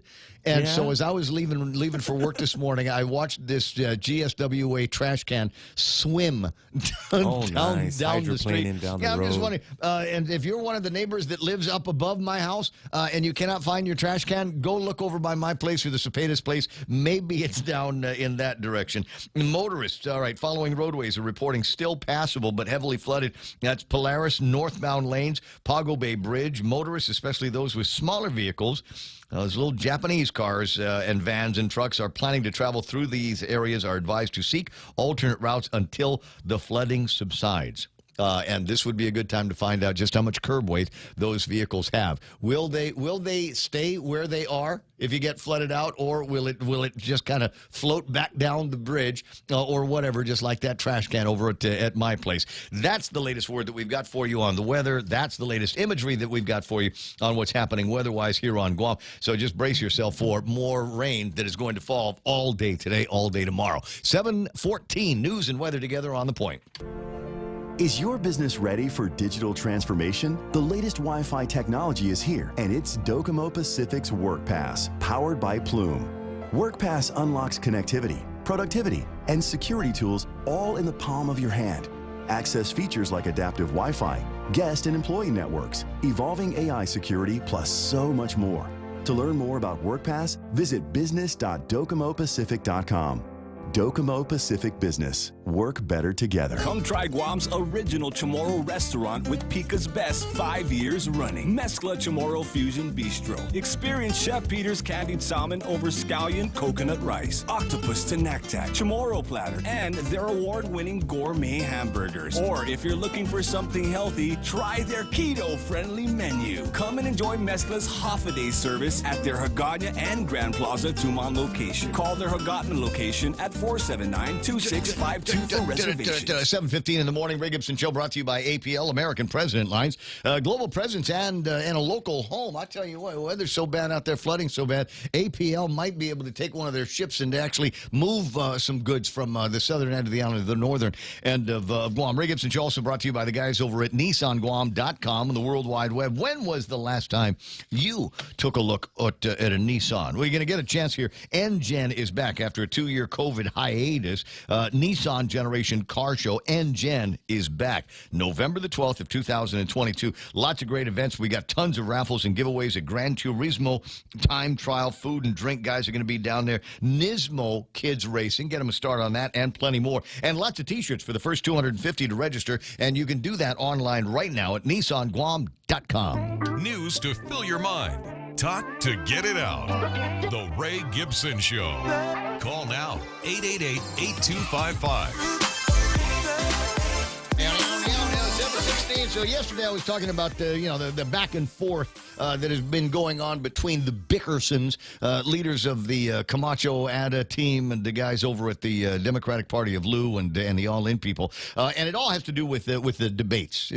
So apparently there was a whole bunch. There were like 3 debates that the All In people were like, yeah, this is good, and it's like we're gonna win all of these because we practice, and Josh has got his head all shiny, and so this is gonna be these are our moments. And then the organizers asked Camacho Ada would they participate in the debates, and the Camacho Ada said no, and everybody got butthurt, and so now we've got this back and forth. Well, if you're not going to do it for these guys, we're not going to share the stage with you for anybody. And they drew a line in the sand that said, if you're not going to do the debates that we are interested in doing, we will not do the debates that you're interested in doing. And that includes the realtors. That includes the people in the hospitality industry. That includes the students, the starving students at the University of Guam, who I'm sure wonder out loud sometimes, wait a second, why do we have to pay so much for tuition and fees, and why are we spending so much money on these athletic teams? Who the hell are they playing? What are they playing in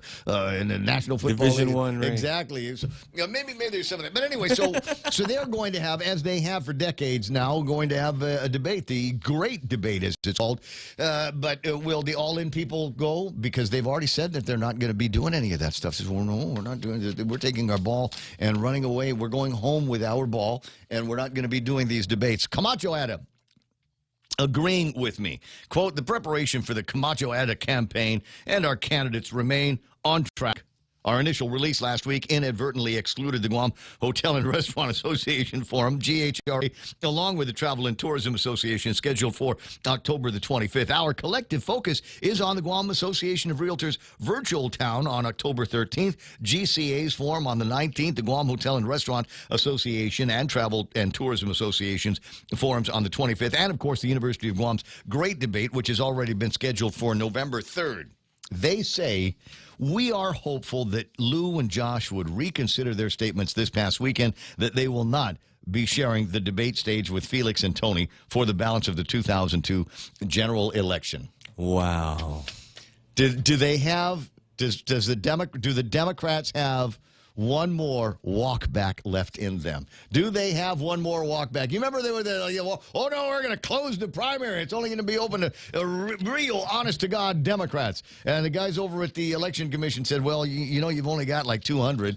This is not going to be the primary election that you think it's going to be here, guys.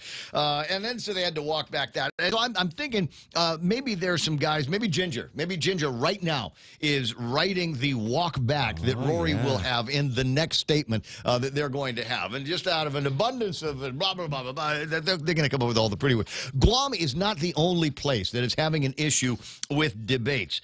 In Hawaii, on Hawaii, the Garcia campaign was contacted on multiple occasions by community advocacy groups asking for Garcia's availability to debate with Sharon Har. Now, Sharon notified debate organizers that she was unable to attend on the proposed day and time.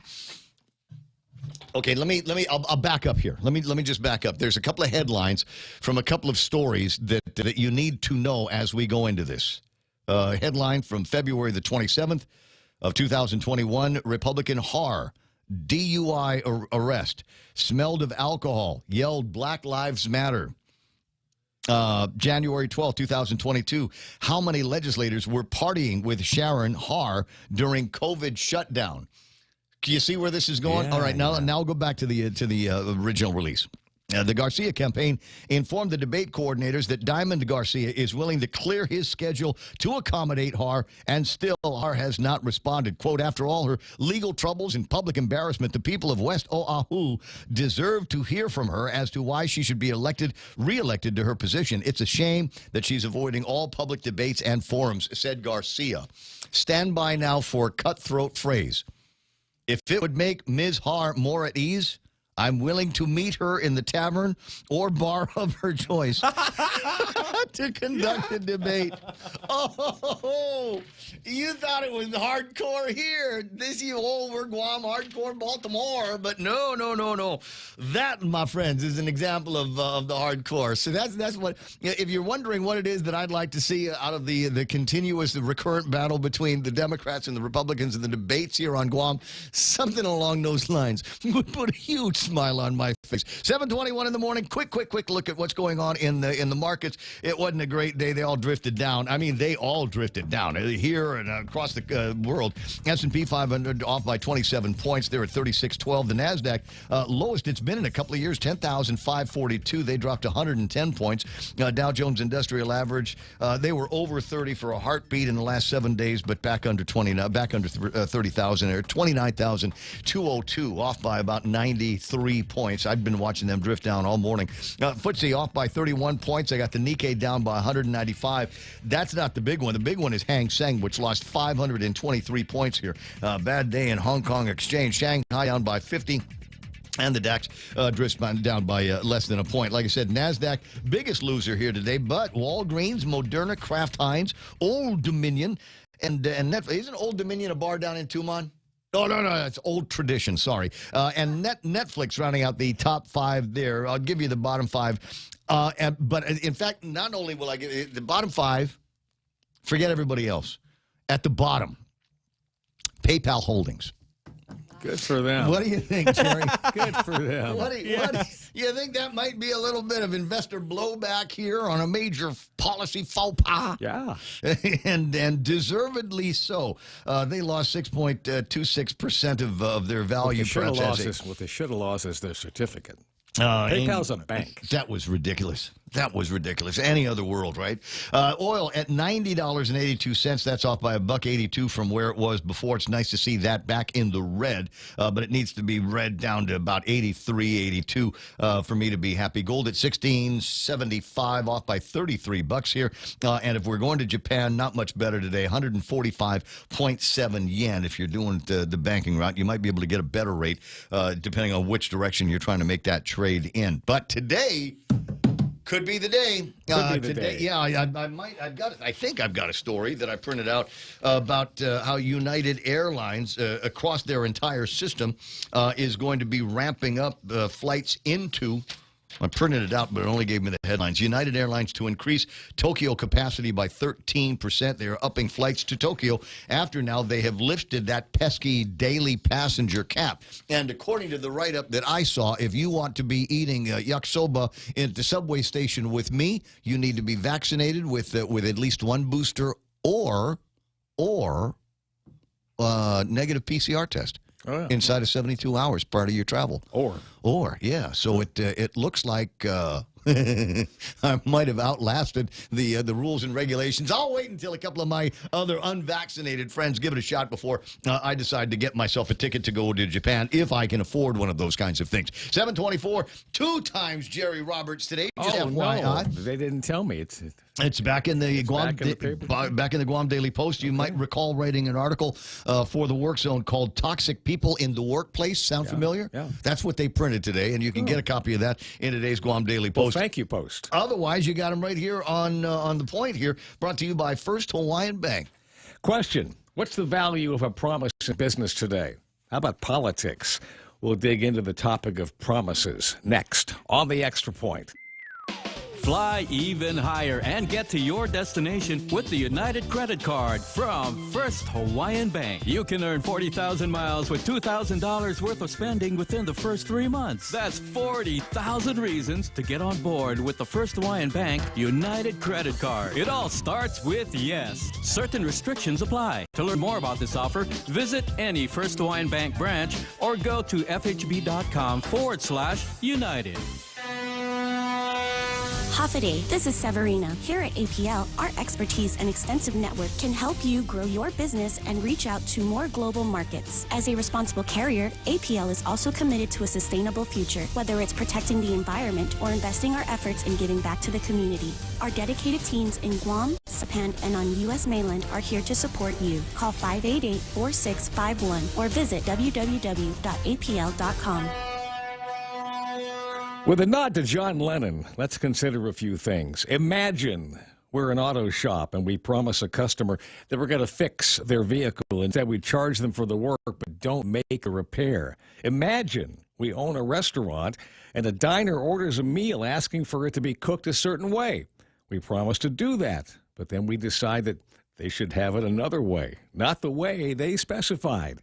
Imagine we run a small contracting company, and we're hired by a large contractor to work on a military job. We see the plan and promise that we'll do the job on time and within budget.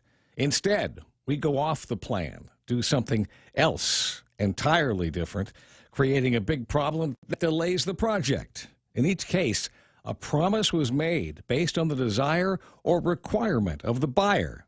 Each wanted or needed something done, and the vendor agreed to do it that way. Then they ignored their agreement, broke their promise, shortchanging the customer in the process.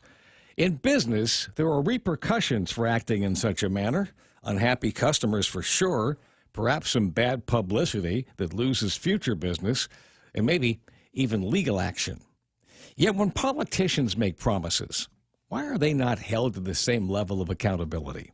A politician can promise almost anything, and we're seeing it in this season of politics. Give no details as to how they'll deliver on their promise and get away with it. In fact, what do we do? We reelect them. Guam has a severe, basically out of control housing problem. We talked about it yesterday. While virtually everywhere else in the rest of America is seeing the price of single-family homes and rental units fall sharply, our prices continue to go the other way. Affordable housing does not exist in Guam. I don't care what anybody says. It doesn't exist. And you have to lay this issue at the feet of elected representatives. So which elected representatives? Well, consider that this is not a new problem.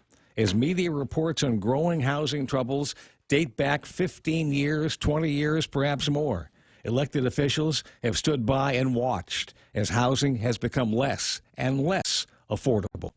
What if customers paid you for 15 or 20 years and you didn't deliver for them? Now, that's fantasy, of course, because nobody in the private sector would buy from you for even a fraction of that time if you weren't providing results.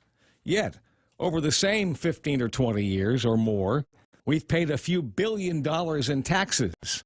And where are we? Well, here's your answer. No closer to solving the problem of housing than we were those 15 or 20 or more years ago. In fact, it's more likely that we're further away from the solution. I don't blame local politicians for the military driving rental prices higher by giving their members a large subsidy to live off base. I don't blame local politicians for the cost of building materials, shipping costs, and the federal government making it harder to bring workers to Guam who can build housing. All of these factors have also driven prices higher. Where politicians have to step forward and accept responsibility is not aggressively going after any and every potential solution to change the direction of this dire situation. There needs to be an affordable housing task force that survives administration changes and is given the job to remove obstacles from the goal of building X number of single-family units and multi-family units, apartments, by a given date. Part of that is streamlining every aspect of permitting, cutting red tape wherever it exists and delays. Part of that is to look at new technologies that have cut the cost of construction elsewhere. We've talked about some of those. Which technologies can work in our region? Can we obtain financing? Can we obtain insurance? Maybe the answer will be some combination of conventional structures, some 3D computer printed homes, some container homes, and I don't know what else.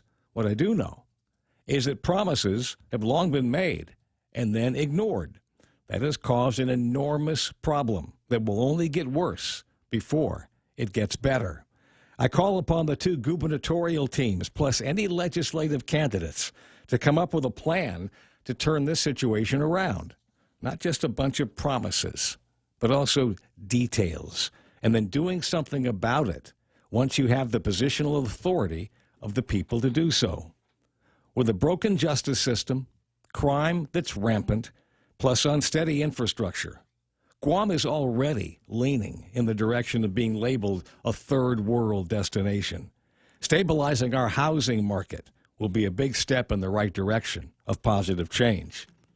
Somebody, sometime soon, has to make affordable housing an absolute priority and make an absolute commitment to achieving it. That's the extra point. Be responsible and make something good happen today. For 93.3, The Ray Gibson Show and First Hawaiian Bank.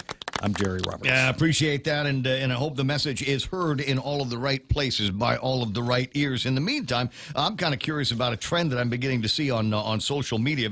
Almost a very salivating when I see this because of the sheer opportunity. Yesterday, I was telling you about a house I saw and a lot on social media that I thought, okay, well, let's talk about this on the radio.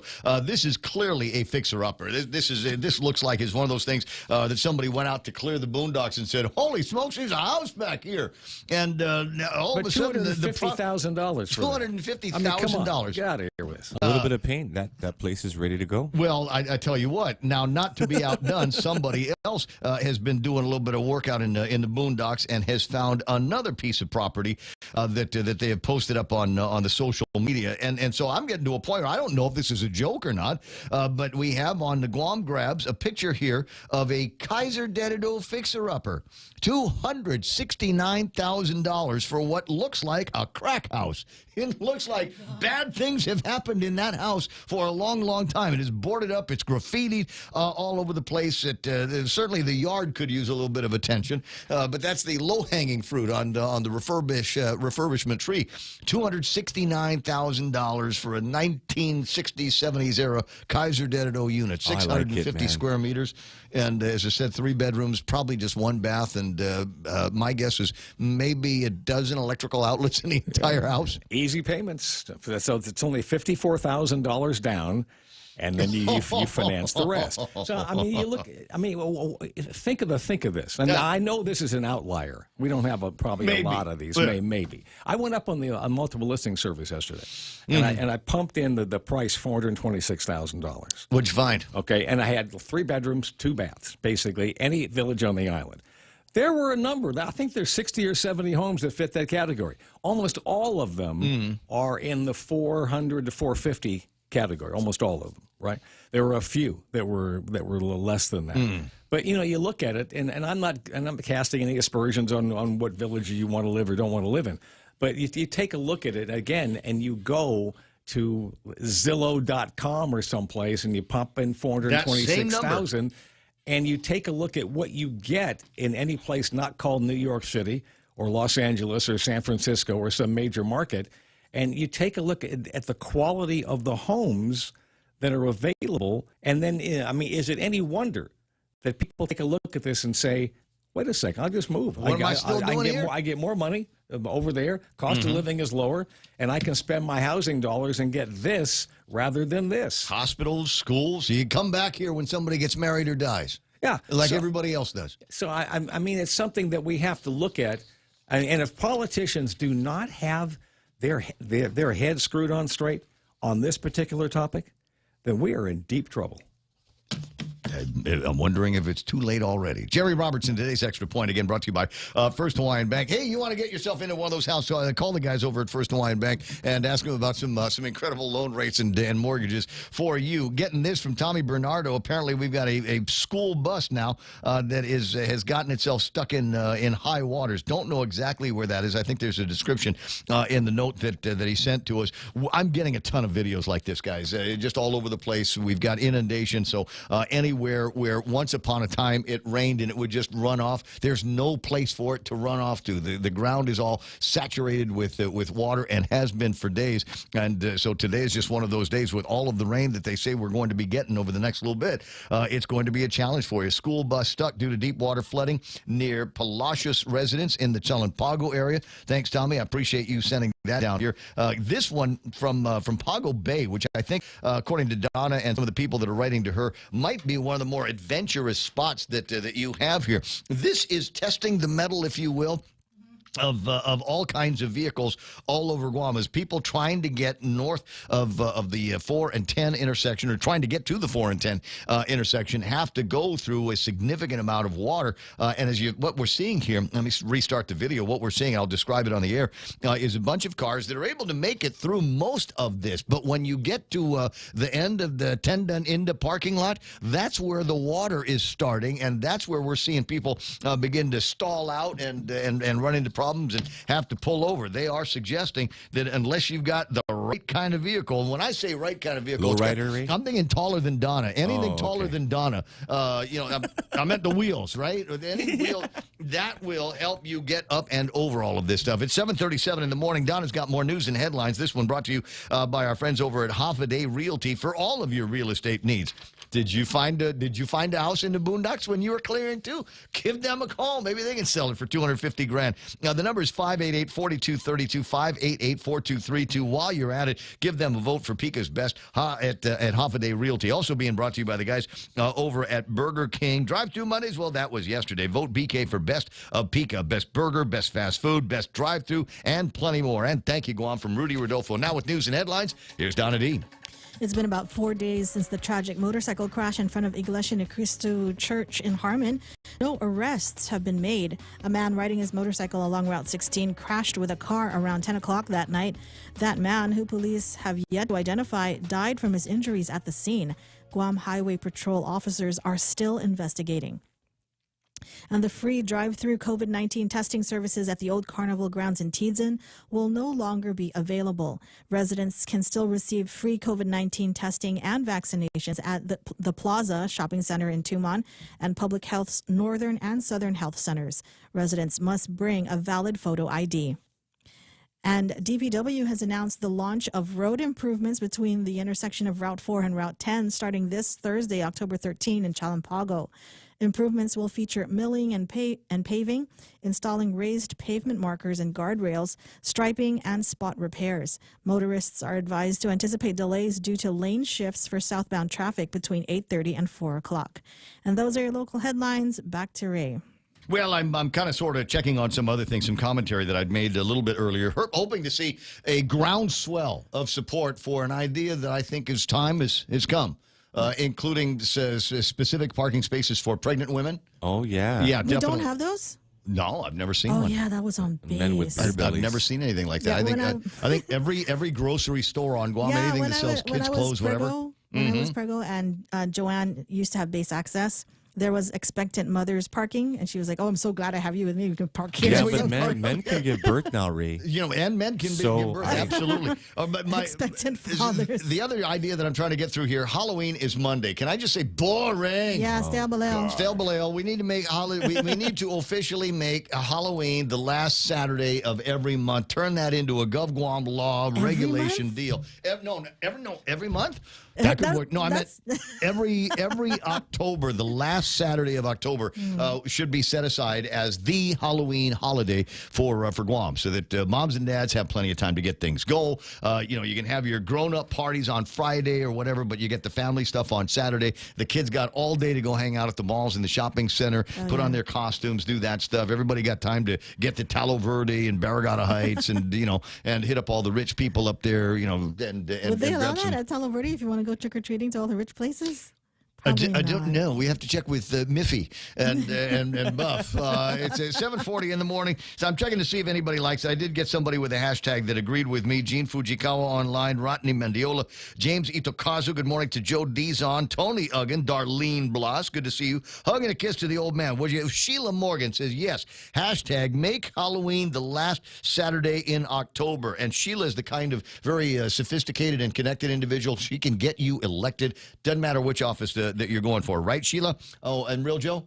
Yeah. Right click. Dave Duenas, Lulia and Adam Safer is watching the program. So is Jerome Cruz. Simon Sanchez online. And Simon, if you're out there, happy belated birthday to you. I appreciate. Happy birthday. Appreciate Uncle Si. Yeah. We partied together for many years. Jay Nauta, Ike Isaki, Vince Delgado, Dennis Benzer, Annette Castro, Vince Delgado, Doug Moylan with a response to a question that I was asking of his brother Jeff. According to the Dungeon Master, as we like to call him, this Halloween season for kids, Sonic and Kanto and anime characters are the big Halloween costumes. So if you've got kids that are interested in that kind of stuff, that's the guy to talk to. Landon Nadler online. Jeff Pleadwell is there. Luis Hortillosa, John Lois Mesa, Patty Cruz, Lou Mendiola, Josie Cruz White, Jennifer Leon Guerrero Mendiola. I see the Christine Oliver, Nick Perez, Big Sister Shelley online. Jim Moylan with regard to houses and that kind of thing. Bill 222-36,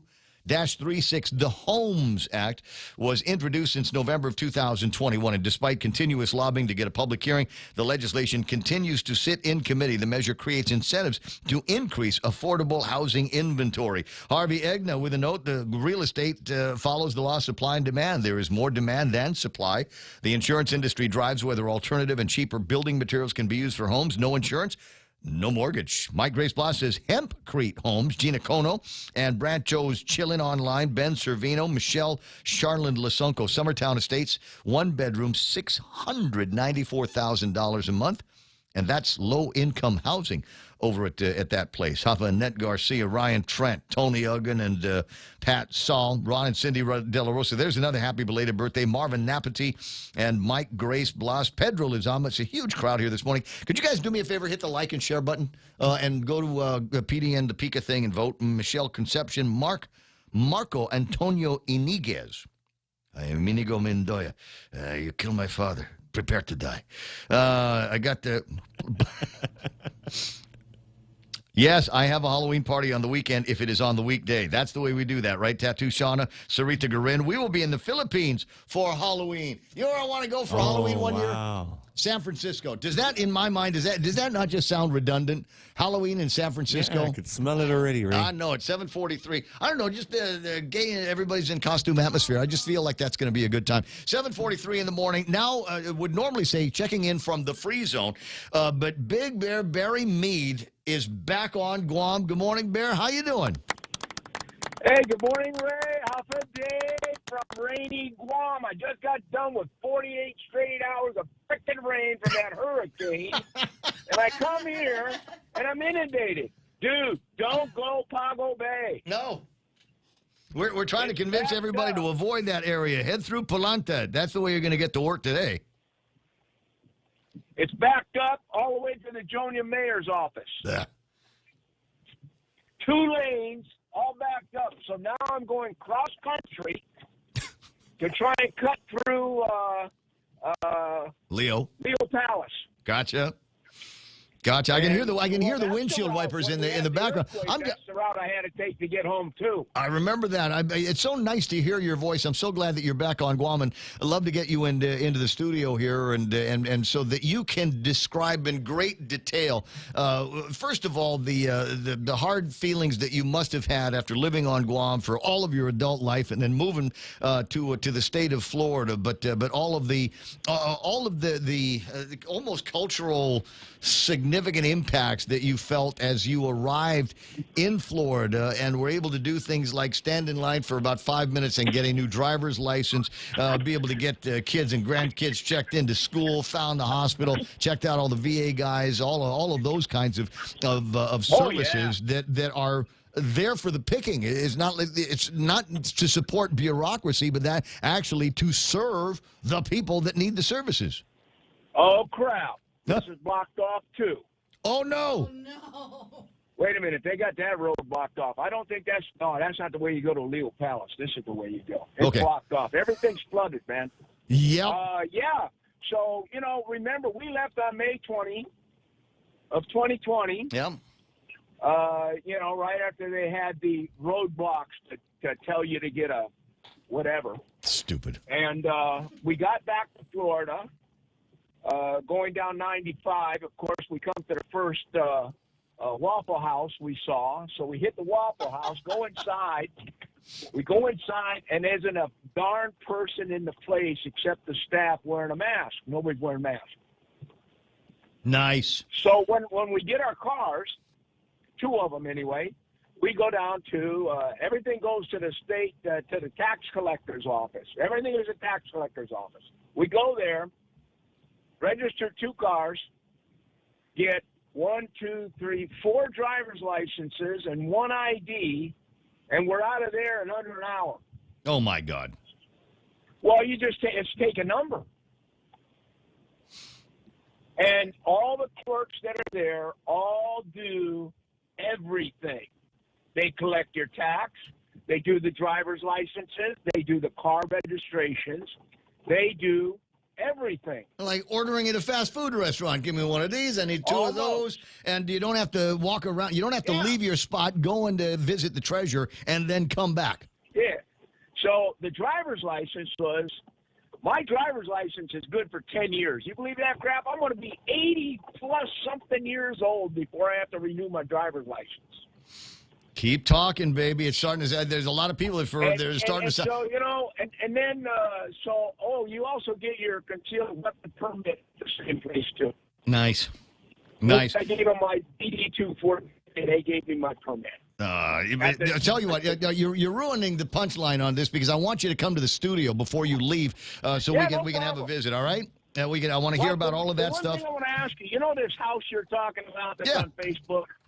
Did you see the pictures I posted in response to that? I did. $264,900. Brand new, 3-bedroom, 2-bath construction. Brand new construction. Not found, not ghetto house, not booney house, just brand new place. Brand new, plumbed for internet and power and water and cable TV and HVAC and all of that. Looking at, I'm going like, I made a comment and I said, well, I'll tell you what, I might think about $50,000, because the expense of fixing it up and everything else is going to be exorbitant, because you're in Guam, you got to pay all those high prices at the Home Depot, and it's just, Ray, since I am so, I don't know if the appalled is too big of a word. I am so disappointed driving around the island, because what I see is worse. Things have gotten so much worse in just 2 years since I left. The maintenance of the roads, the maintenance at the schools, all of these things under this administration, and I'll say it because I said if Lou's elected, I'm leaving, and I lived up to what I said. And it's just horrendous what I'm seeing. Maybe the view is different from the limo that they drive around in. 10 away from the top of the hour. I got to let you run. I'll buddy up with you on Facebook. I don't get too lost. We'll set up a Google map. Yep, we'll set up a meeting across from DPW. I'll back and schedule a day. Yep, I'll find you, buddy. I appreciate it. Big Barry, me back on Guam and driving around. Oh crap, this is closed too. That's the last thing that you want to hear on a day where the island is completely inundated. 888-825-5749. Now, Congressman Jim Moylan. That is, if he starts running, you need to, Jimmy, I cannot emphasize this. There are 28 days between now and the election, and I saw a thing in the Guam Daily Post that said Judy Wanpat was going to be representing us in Washington, D.C. I've got some very strong feelings about that, and so you need to start campaigning for that job. Never mind the legislature. I know you got stuff you want to take care of. Maybe Chris can carry the water for you on the way out, or Frank, or somebody. Therese can carry it, but you need to start campaigning hard for Congress. Well, thanks, Ray. But yes, we are. Our team is strong out there, strong. I'm there all the time, and I see the difference between my opponent and what we talk about, and there's big differences for sure. We have no problem in telling things hard, and there some of the difference. Of course, I love the military, right? I'm a soldier.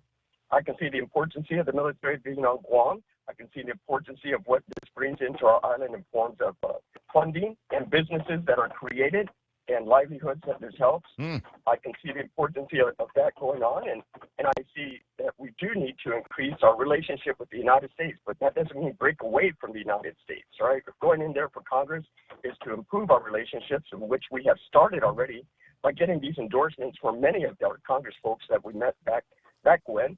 And we continue to do that. I'm working on getting on committees and the Armed Forces committees, agriculture committees, and several other committees too. I'm trying to open those doors, and I'm getting leeway. Just a couple of days ago, we spoke with young Tim out of California, who endorsed us as well.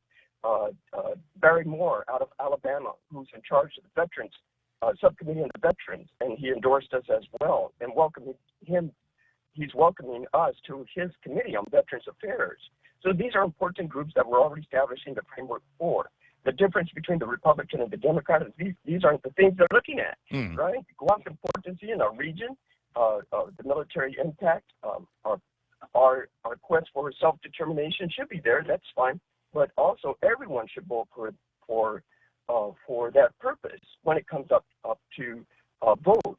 And before that, we need the education process to happen. Right, I'm not going to say I'm for one or against the other, but of course, if it comes down to something, I'm definitely for keeping us with a great relationship with the United States. Statehood. Let's go, statehood. I don't know. We've been yakking about this for ever and a day, and they just keep changing up the players, but nothing ever changes. And then Dave Davis goes to court, and we've got to start the process all over again, which means I got to listen to hot air moving from one side of a room to the other as people, go through the academic process of all of this, and still try to preserve as much as possible an idea that independence is the only way for Guam to go. Maybe down the road, but I don't know about now, given the situation in the world. 7:52 and change. Jerry Roberts earlier talking about a real problem that we've got with homes, affordable homes, housing here on Guam, and work that people like you in the legislature and the governor's office need to make a priority. How do we bring these numbers down so we're not looking at $269,000 for what looks like an old crack house in Dedadu? Yes, and this Thursday I have a public hearing on our Homes Act, which I had to fight to get on. You did get a public hearing then? I have a date. This will be this Thursday for that purpose, right? So we recognize that our housing market is, it's affected greatly, of course, by the military, what they can afford to pay, but also the Section 8 and what they can afford to pay as well. And then the middle class, we're stuck. Our problem, though, is that we have a housing shortage, close to 4,000 houses short. So the supply and demand, that's what it affects, right? So the price of the goods go up because the demand is just so high. I understand in the market now we have less than 300 combined with whether it be apartments or condos or single dwelling homes. We only have 300 available on the market, and it's not enough. There's also the issue of the H-2B working outside the fence. We need more workers outside the fence, so we have the labor shortage, which increases the higher cost of the homes. But our Homes Act is one solution. It's not the solution. It's one solution. So we want to incentivize, which goes back to taxes with qualifying certificates, so that savings comes back down to the home purchaser, which GITA has to ensure that we show the discount there for that purpose. That's one thing we can do. Of course, we understand that the permitting process has to speed up, and that's administrative, right? Not necessarily legislature. But the permitting process, there's a bottleneck there. We have so many things needing to be built. So many jobs can be created as well. Residential homes, too.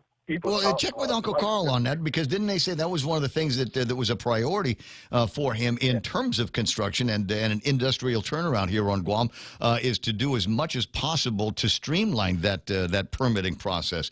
I don't disagree with you. I got to a point where we had some signage that we wanted to put on the building, because we're a radio station. We want people to know that we exist. We were looking at some signage, and it just became not economically feasible to go through the entire permitting process after we'd already spent money on the signage that we wanted to use, because it was just cumbersome, it's onerous to be able to do all of that stuff. So what the hell? I just go with, I got a banner I'll change out every 6 months. Right. Hey, a quick question for you. 7:55. Senator Jim Moylan online wants to be congressman and representative of Guam in the House, and by way of campaign harder. Is there going to be a debate soon that you are aware of between you and former Speaker Juan Pat? There's forums already scheduled. I believe one is this Friday with the Guam's Women's Chambers. So a part of that, there's the GAR, Guam Association Realtors. There's another. You're going to need to wear a dress for that, man. Nigga, that's biased, dude. That's are you going to be walking into the Guam Women's Chamber, or they're going to be fawning all over Judy? Never mind you. Not at all. I can stand tall and walking into that room as well. So I'm looking forward to that. And then we have the GAR, Guam Association of Realtors. I believe that's virtual.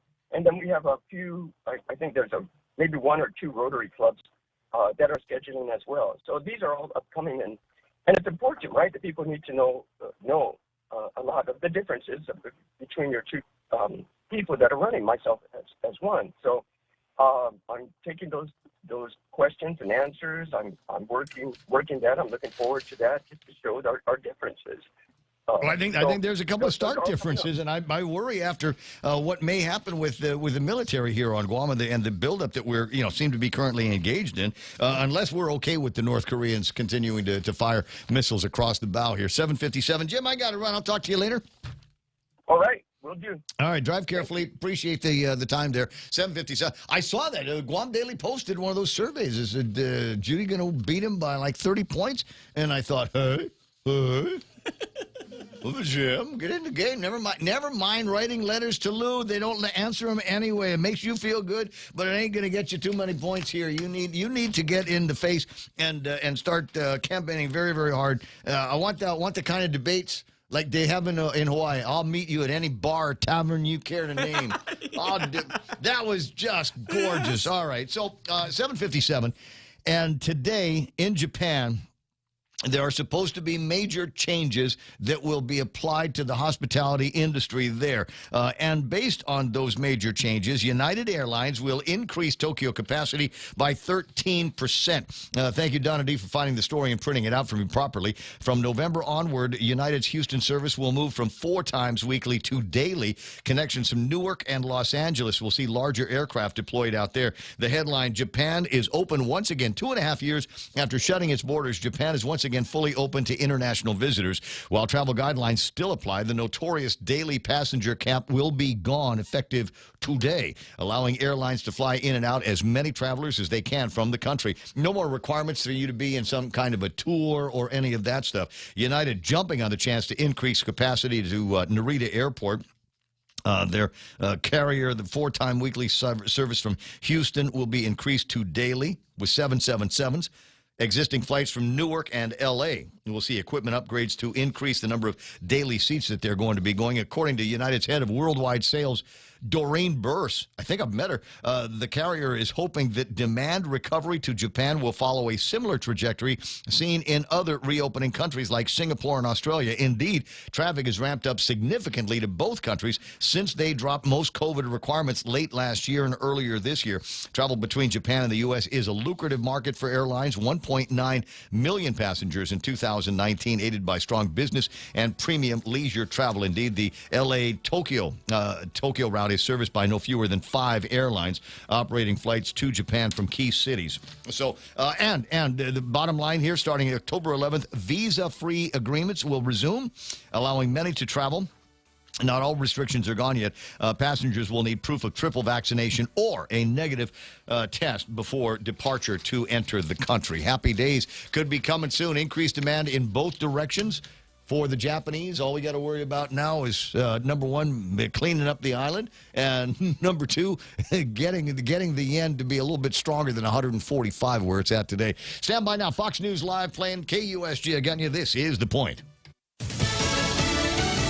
Asking Russia to reverse course. I'm Lisa Lacera, Fox News. The UN General Assembly has begun debate on whether to demand Russia reverse its course on annexing 4 regions of Ukraine as Russia begins its most aggressive airstrikes yet in what it calls retaliation for a Ukrainian terrorist attack Saturday on an important bridge. This is President Biden pledging continued military support to Ukraine. President Biden expressed his condemnation of Russian missile strikes across Ukraine in a phone call with Ukrainian President Volodymyr Zelensky. The White House, as President Biden conveyed his condolences and pledged to continue providing Ukraine with support needed to defend itself, including advanced air defense systems.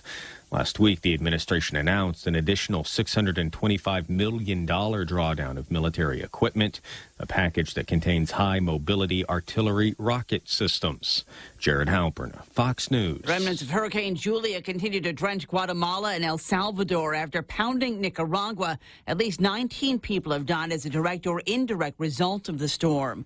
More power back on in southwestern Florida as recovery from Hurricane Ian continues. The power company in Greater Fort Myers could be through with much of their restoration work, according to Governor Ron DeSantis. They said that they're going to have it all done today, but if you remember, their initial prognosis was this going to take almost to the end of October. DeSantis spoke in nearby Port Charlotte. Search crews have contacted 2,500 people who needed rescuing or stabilizing. Debris removal continues, and homeowners are still encouraged to speak with insurance carriers and register with FEMA. Fox's Eben Brown, the wife of California Governor Gavin Newsom, among the accusers of Harvey Weinstein, who were set to testify at his rape and sexual assault trial. America is listening to Fox News.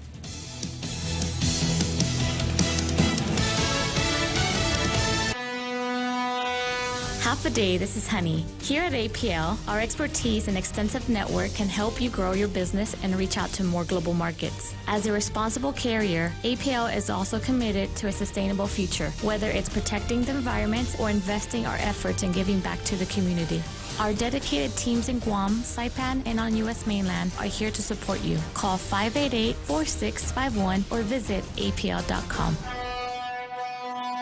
Stop by Olive Garden for their never-ending pasta bowls. Available for lunch and dinner. Choose a pasta, choose a sauce for $19.99. Add a never-ending topping for $7.99. You can mix and match your refills at no extra charge. Refill again and again. Your entree comes with never-ending soup or salad and never-ending breadsticks. Promotion is from October to November 20th. Olive Garden open every day from 11 a.m. to 2:30 p.m. for lunch and 5 p.m. to 9 p.m. for dinner. Please call 671-989-0008. Portions are not available for takeout. On Taiwan's National Day, the country's president issued a warning to China to stop threatening their sovereignty. The country's president, Tsai Ing-wen, said China's threats of military action against the island are absolutely not an option and will only push the two sides further from each other. Tsai also said China should not mistake Taiwan's democratic political system for weakness. Tsai emphasized the self-governed democracy's efforts to protect itself from China's threats. With a buildup of the domestic arms industry, upgraded training for reserves, and submarine development.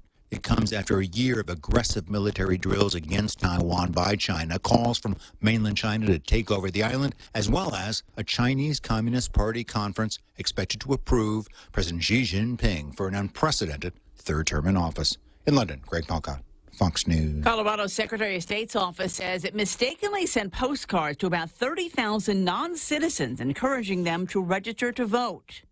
An actor admits he lost a fortune to a convicted financial fraudster. Kevin Bacon tells hosts Jason Bateman, Sean Hayes, and Will Arnett of the Smart List podcast he and wife actress Kira Sedgwick lost most of their money in Bernie Madoff's Ponzi scheme, saying there's obvious life lessons there. You know, if something is too good to be true, it's too good to be true. He goes on to acknowledge there were many others who were much worse off than his family, who he notes are healthy, including people whose retirement funds were completely decimated, making light of the situation, saying whatever doesn't kill you makes you stronger.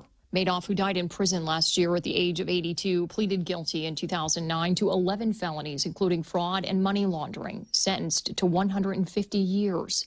Kristen Goodwin, Fox News. Former Fed Chair Ben Bernanke and two other U.S.-based economists have won the Nobel Prize for research into bank failures. The Nobel panel recognized the three for what it calls research that shows why avoiding bank collapses is vital. I'm Lisa Lucera. This is Fox News. Choosing health insurance for my family is difficult. I need to know our health insurance will protect us now and in the future. Take Care members have access to the island's largest offering of free fitness classes and health education programs, and a high-quality credentialed network of on- and off-island healthcare providers, including the convenient one-stop FHP Health Center and urgent care. My family choose Take Care. Your family should also consider choosing Take Care. Call 671-647-3526 for more information. Take Care, our island, your health plan. Subway's Eat Fresh, Refresh chicken choices have so much. How are we going to fit them all in one commercial? Subway's new Baja Chicken and Bacon is loaded with hand-pulled rotisserie-style chicken, hickory smoked bacon, sprinkled with spicy buttery pepper jack cheese, and drizzled with Subway's Baja Chipotle sauce. Man, this is making me hangry. And get this, Subway's Chicken Bacon Ranch is stuffed with melted Monterey cheddar cheese, tender all-white meat chicken on your choice of fresh hand-sliced veggies, and freshly baked bread. You pick the tagline. At Subway, you gotta refresh to be fresh. Half a day. I'm Bishop Mendiola, and I'm running for senator to promote lower cost of living, increase our food security, and ignite new economic sector development. I will put to work my fresh ideas, my experience as a small business owner to create legislation that removes the red tape on our economic growth. I want to pave the way to a prosperous, wealthy, and self-sustainable island community. I'm Bishop Mendiola, number 13 on the Republican ballot, and I approve this message. Your local news is brought to you by Nambo Insurance. Skip the line, pay online. It's fast, easy, and secure. Visit Nambo.com for more information. Half a day, it's 8:06. I'm Donna DeJesus with a look at your local news on The Point. 48-year-old Jaciano Larry, who was busted before for not having a driver's license and has a record of 2 previous DWI convictions, was charged again yesterday for DWI involving a child in the vehicle. Court documents state that Larry made a right turn without yielding the right-of-way around 8 o'clock Sunday night, causing a police officer to stop and slide on the loose gravel. Larry kept driving east on Adrian Sanchez Street toward Route 16. The officer activated emergency lights and Larry continued east before coming to a stop. The car was occupied by 2 men in the front and a boy who was not wearing a seatbelt in the back seat. The officer reported smelling alcohol in the vehicle. Larry told the officer he didn't have a license. The officer asked how old the child was, and Larry said, "I think 8." When the officer asked how much he had to drink, Larry said, "Only a 6-pack of Bud Light." He declined to take a standard field sobriety test. And it appears there won't be any further debates between the 2 gubernatorial camps after a back-and-forth media release war over the weekend. The Lou and Josh campaign first criticized the Felix and Tony team for declining invitations from the Women's Chamber, a Chamorro language organization, and a group of local news outlets. The Camacho Ada campaign said it was preparing for other debates to be held by the Guam Contractors Association, a tourism group, a realtors group, and the Great Debate finale at UOG. Now the Leon Guerrero Tenorio team says it will gladly meet and speak with each organization that invited them, but adds that if the Camacho Ada team refuses to do all the debates, they won't share a stage with them. So far, there have been no changes in either position, which would mean that there will be no face-to-face debates between the 2 teams as the November 8 general election approaches. More news after this. Go green, go hybrid, go to Nanbo Insurance, and your next power bill is on us. Insure your hybrid car at Nanbo and get up to $350 towards your next power bill. That's instant savings for keeping our island clean and green. Nanbo has been providing Guam with over 50 years of reliable and affordable auto insurance. At Nanbo, it pays to go green. Terms and conditions apply. Visit nanbo.com or call 477-9754 for details.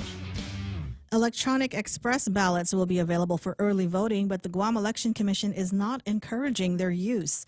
Independent Commissioner Attorney Patrick Seville explained during yesterday's meeting that there's an issue with that particular voting format.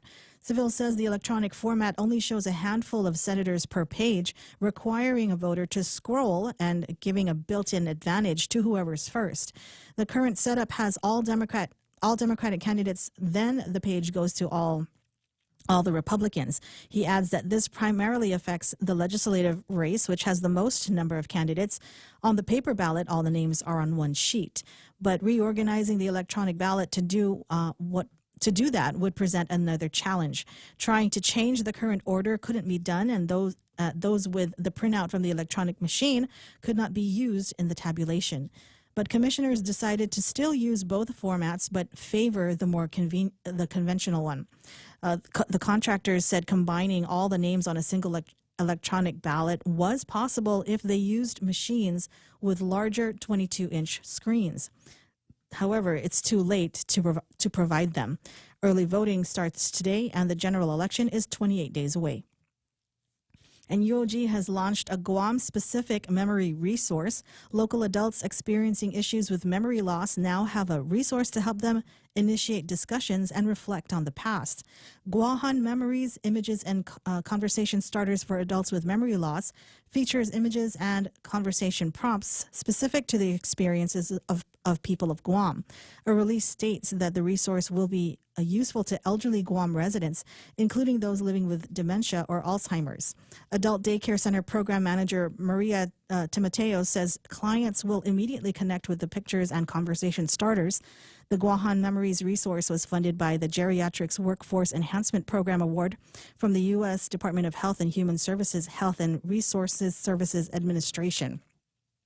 Care providers who wish to incorporate Guahan Memories into their services may contact UOG's School of Health at 735-0109 or email uog.gwep@triton.uog.edu. And those were your top stories. Now back to Ray with weather. Well, I don't know. I mean, I should do the weather. I was trying to help out the Democrats by what? Let's help them they're out, going Ray. to need help. They do. You're right, Joe, man. Who am I? They've stepped in an idiotic puddle by saying we're not going to be in any of the debates in the future. So what I thought I'd do is for Ginger and Rory draft a little bit of the next statement that comes out, which will go. I'm not done. I'm just I'm just kind of fleshing it out now. Maybe you can help. After careful consideration, we have decided that ignoring realtors, hospitality, and the tourist industry, and the very students that we claim to care about, the decision not to participate in any possible debates was probably not our brightest move yet. And then I can respect and then that, Donna ended the news. So I mean, that's I can respect that. that's as far as I've got anything. But I just want to help, man. I want these kids at the university to be able to do the great debate, and I want to be able to see folks in the hospitality, especially in the hospitality industry. I mean, it's the industry that keeps the lights on in this town. And I can't believe that they would even that they would even ponder the idea that they weren't going to attend a debate with the hospitality industry, the GHRA, and the Guam Travel and Tourism Association. You would think if there's anybody that you want to have on your side, it would be these guys and the hundreds of thousands of employees. Sorry, the thousands of employees that work in those industries. 8:13 on the Ray Gibson Show. All right, here it comes, the weather. Let's take a look at the weather radar. I'm not going to bother with the satellite imagery. That's too slow here for today. I want to look at the radar. I can see in real time what's happening, and you can as well if you're watching on Facebook Live, and you're one of a huge, maybe the biggest crowd yet ever on the YouTube side. But if you are watching there, then what you are seeing here is the radar, and it is showing right now virtually the entire island underneath a rain band, and not a whole lot by way of wind, and we are seeing drizzling rain effects throughout the entire island.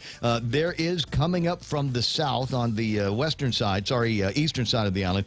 Is that that is the eastern side of the island. We are going to be seeing on that side, right around Telefofo area, Malolo. You're going to start seeing some heavier weather again coming up, and it looks like it wants to drift north through most of the southern region into the central, and then maybe up north. That doesn't mean that the north end is out of the woods. They're getting a whole lot of that residual effect as well. Just looked outside, and it's coming down hard in the Tamuning area. I know you went outside and you weren't able to light anything. Couldn't get that joint going. It's wet. It's wet. Even the vapors are going. It's too wet, man. Can we vape inside? Come on, really, you guys? 8:14 on the Ray Gibson Show. With it. That's the weather forecast. It's going to rain, and it's going to rain all day, and in some places it's going to rain a lot. Highs near 84 degrees.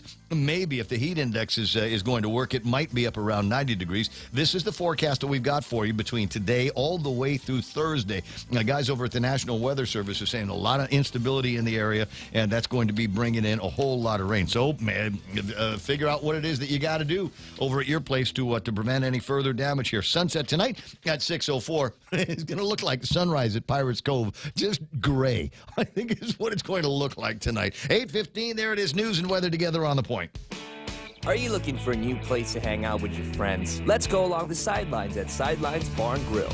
Located at 154 Iriarte Road, Unit 4 and 5 in Tamuning behind Royal Bigs. Sidelines, a hidden gem with nothing but great things to offer. Great atmosphere, great food, top shelf drinks, and a great team. What are we waiting for? Let the fun begin at Sidelines Bar and Grill.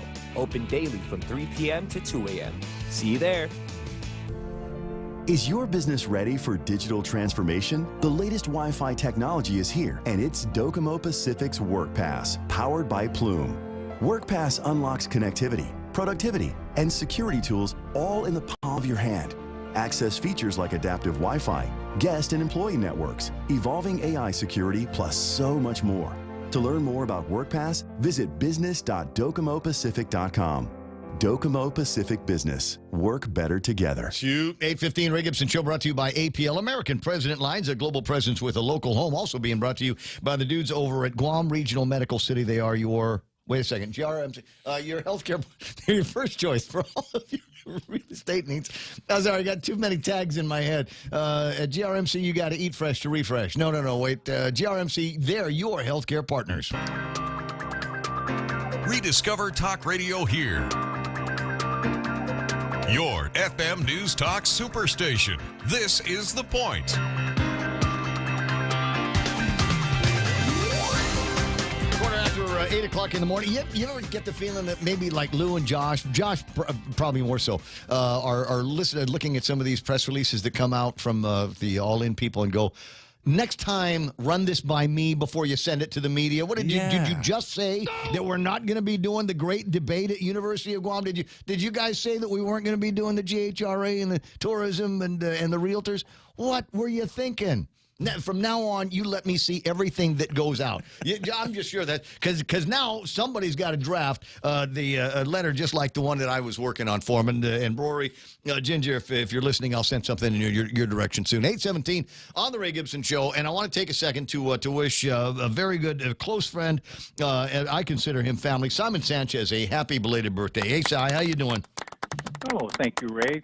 Very good. I was birthday yesterday, and actually, I thought about you, and we've been blessed to be born into good families. Yeah. And yes, our island can drive us crazy, but we were raised in a good place, and now we're all trying our best to contribute to it being better. Yeah, I don't want to move like Barry. I mean, I've been other places, and frankly, I love it here. So I think I'll just stick around and stay in the fight and try to make things as good as possible. So I appreciate the work that you do with the Consolidated Commission on Utilities, et cetera.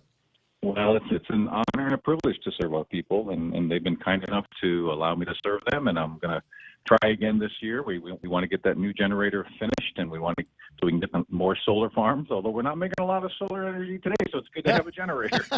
And that's why you need a little bit of both in an isolated grid. You better have both. You can't do it just one way, like you back up all your stuff at the radio station, right? You got to have redundancy. So that's what we're working on, and I want to make sure that happens. So hopefully the people will consider supporting me. But, I have wonderful friends, a wonderful family.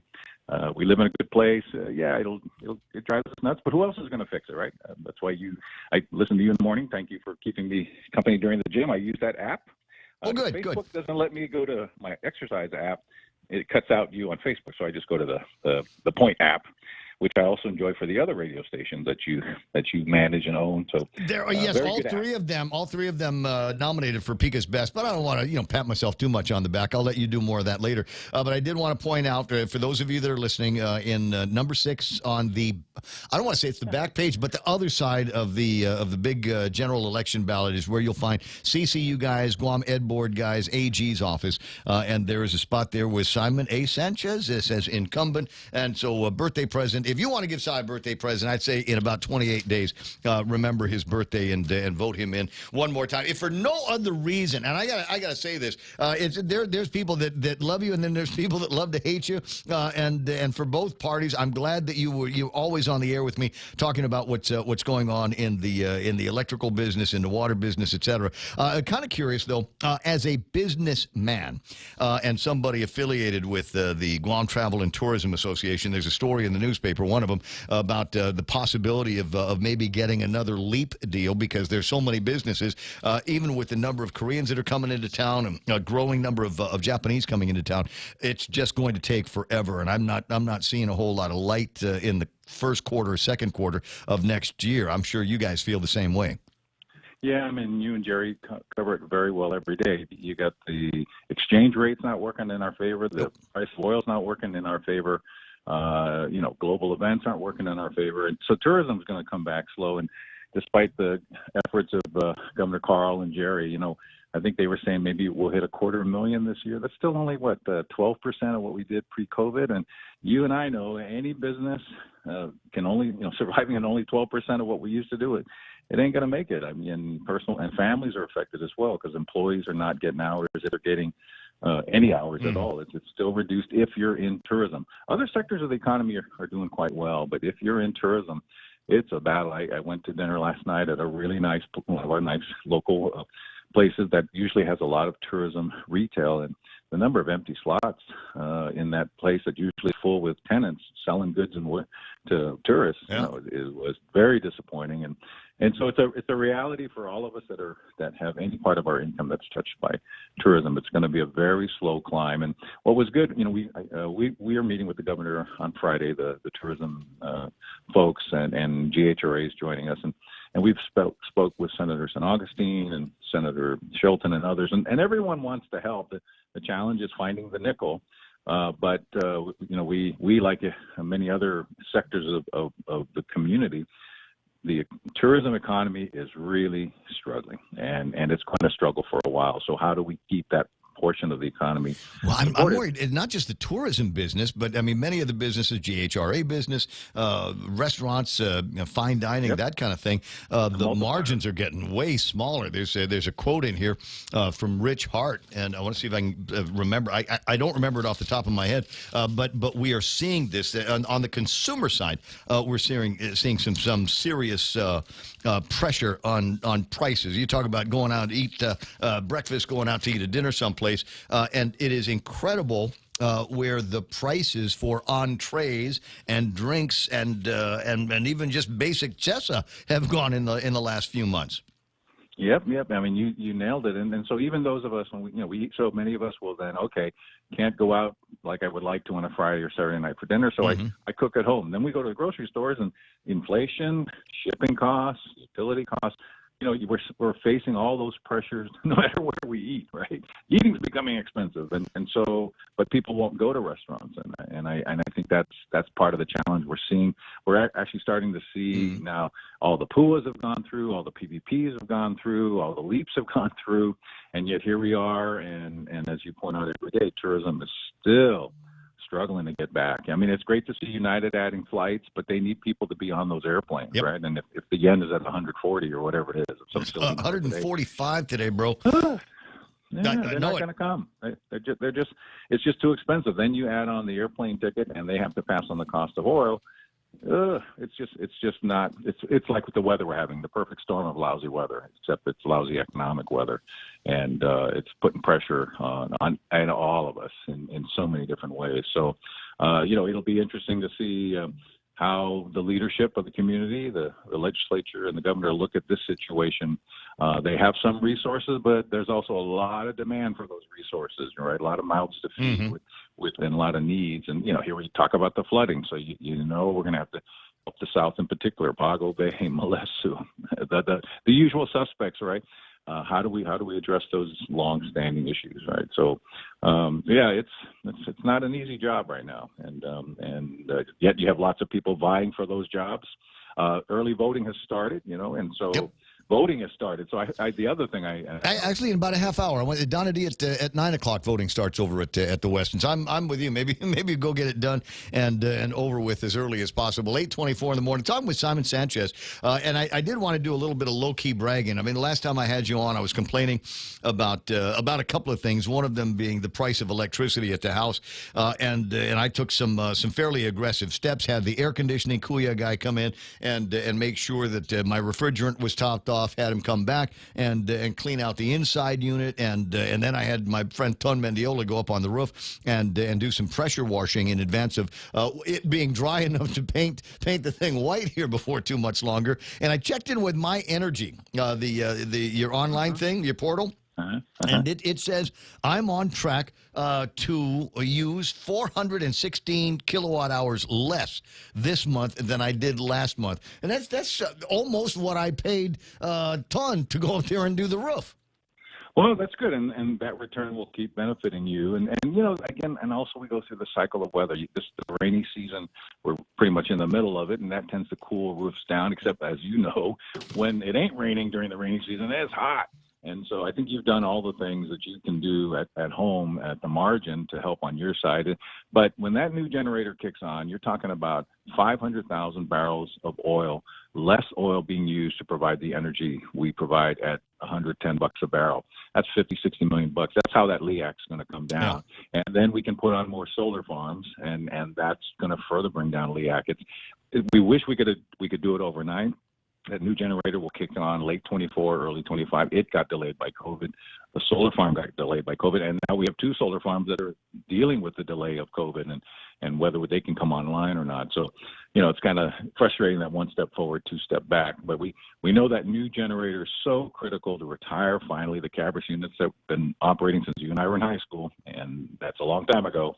and they're not fuel efficient. No, it's not. And they can't do solar. No, so no, we got to get them on. It's not. 8:26 in the morning. Last thing for side. The last thing I complained about was we were talking about leaks and up and down. Telling Raymond Sanchez there are some leaks, some caused by some of the work that was done to get Roy T. Damian looking as good as it does. But still in all, you said to report the leaks, and I said I don't want to because you guys won't go back in and fix the road properly. Apparently, between me and the mayor, whoever it was that cut the last divot in just before you get to my place, has gone and given it a superior stateside quality repair. You cannot feel it when you go over it anymore. Well, that's great because, I mean, GWA's outsourced it. We're like DPW. We hire private contractors to do roads because we can't do roads. But it's a challenge, and you know, we're really going to change our focus. For the last 20 years, it's been on ending raw sewage going into the ocean, and that's why we got the military to pay for the Northern Wastewater Treatment Plant, $160 million of upgrades. There's a new wastewater plant in Agate. We've upgraded Agania, and there's no more Hanamtaki, which was, you know, horrible 20 years ago. And all the water tanks have been repaired, over $150 million, so that we can store the water, chlorinate them, and meet all the clean water standards. But now the distribution system, the leaks that you're looking to, both water and wastewater. For the last 20 years, we focused on Hanamtaki and clean water. Now we can focus on the distribution system, and that's where the next 10 years of effort are going to be, is to rebuild a system that's even older than the Cabris units. And when your dad was a young man and they were first being put in, those all have to be upgraded and replaced. It, you know, when you have. By the way, for our listeners, some entrepreneurs out there, just FYI, we have actually copywritten the phrase Hanamtaki, so you won't be able to use that for any of your water-related topics. We don't ever want to use that phrase ever again. We want that to go to the history books, and so far it has. I mean, and that's great. We have world-class wastewater plants in Agate and up north, and Agania's been upgraded. So we're doing that's correct. But you know, in your rates are higher than they were 20 years ago. But that's where the money went, was to stop the Hanamtaki, to stop the boil water notices that we don't have anymore. But now that that's good, it's the distribution system of getting wastewater to the plants, of getting clean, safe drinking water to our people. Those leaks need the attention. That's where we turn our attention, because you know, it's about a. Did you guys ever figure out what that green stuff was that was coming out? Has anybody? No, I was teasing my friend John. John denied it. I said, "Is that Mountain Dew?" But no, I'm waiting for the EPA and GWA. Then Eddie Cruz was pretty smart. Thought it was a dye, and that kind of looked to me like a dye. Yep. But usually GWA knows where it's put its dye. So we'll see. You know, I don't know. I'm with you. It was kind of like very, very interesting. But you know, that's the system we want to fix, is the distribution system now. And you know, we've had to do these in bite-sized pieces. How do you put $1.4 billion into a system? You can't do it overnight. The rates would be ridiculous. Well, a point over 30 years. A point that I'll make before I let you run here is you take a look at what is happening across the country, and there are states, municipalities that are experiencing the same issues that we had a decade ago. Theirs are starting to come to play right now. The smart thing is we started working on a recovery plan a decade ago, and we're much farther ahead of them and way ahead of the curve against most cities and municipalities across the country because of it. And I thank you for that. 8:29. So I'm going to run. I'll talk to you pretty soon. All right, Ray. Take care. Stay dry, partner. I will. I just didn't want a birthday to go by without me extending my wishes to you. Hugging a kiss to Auntie Lou. I'll see you soon. Always, Ray. You take care. Thank you. Bottom of the hour, 8:30 in the morning. What else is there to talk about on a table of contents? I don't know. Some people say, "Oh, he's just doing that to give Simon a plug for the CCU." Yeah, what's wrong with that? I like him there. The guy answers the phone. He answers the phone when we call. He's not one of those guys. He's the best. He is. Okay, so yeah, it's like voting for Doug Moore. Pete's listening. Pete Santos is still listening right now. He's going to bristle at this, but you know, I want Doug Moore because he's good for the radio business. And some people will say he's going to be a great crime fighter. Is he going to be a pain in the ass to the governors? Whatever. The guy has always been good for the talk radio business. That's the business I'm in. And it's kind of like me planting a seed. I plant a seed before the election, and maybe it pops up and comes true afterwards, and I'll be able to eat off that whatever plant that I put in the ground here. An avocado tree. An avocado tree. An avocado tree of talk radio goodness, if you will. Goodness, it's 8:31. Bottom of this hour. Tell you what, quick break. We'll come back. Donna D's going to take care of her last big look at news and headlines, and she'll beg to stay in the building so she doesn't have to get on the road for another hour or so. We'll take the break right now. Victim Advocates Reaching Out is celebrating its 40th anniversary by hosting its inaugural Purple Gala on October 15 at 6 p.m. in the Nico Hotel. Vero is a nonprofit that assists victims of domestic abuse, rape, and traumatic events. Proceeds from the event will benefit victim services like emergency shelter, food, clothing, and necessities. Tickets are $100 each. Call 477-5552 to purchase or make a donation. Special thank you to our generous supporters and the stations of choice broadcasting. Stop by Olive Garden for their never-ending pasta bowls. Available for lunch and dinner. Choose a pasta, choose a sauce for $19.99. Add a never-ending topping for $7.99. You can mix and match your refills at no extra charge. Refill again and again. Your entree comes with never-ending soup or salad and never-ending breadsticks. Promotion is from October to November 20th. Olive Garden open every day from 11 a.m. to 2:30 p.m. for lunch and 5 p.m. to 9 p.m. for dinner. Please call 671-989-0008. Portions are not available for takeout.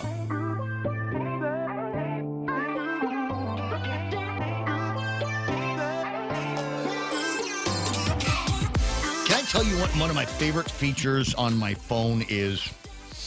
Flashlight? No. Oh, okay. No, you know what? And my least favorite when it goes on by itself, and I'm going, I didn't press that button. What the? Why again did it? Why is it doing all of this stuff? At any rate, it's the one that allows you. I mean, when you go to a website, it just needs your Face ID, and it will log in automatically for you. I think that is just the most awesome thing in the whole wide world. It did something else that I remembered that I liked very much. I can't remember off the top of my head. Maybe I'll share it with you before long. Now, I did get this note here. When Donna D was searching for that story about United increasing their flights between Tokyo and a variety of stateside airports, I did go to the site. It's simpleflying.com on the World Wide Web, and it had a couple of other interesting stories unrelated to them boosting their capacity.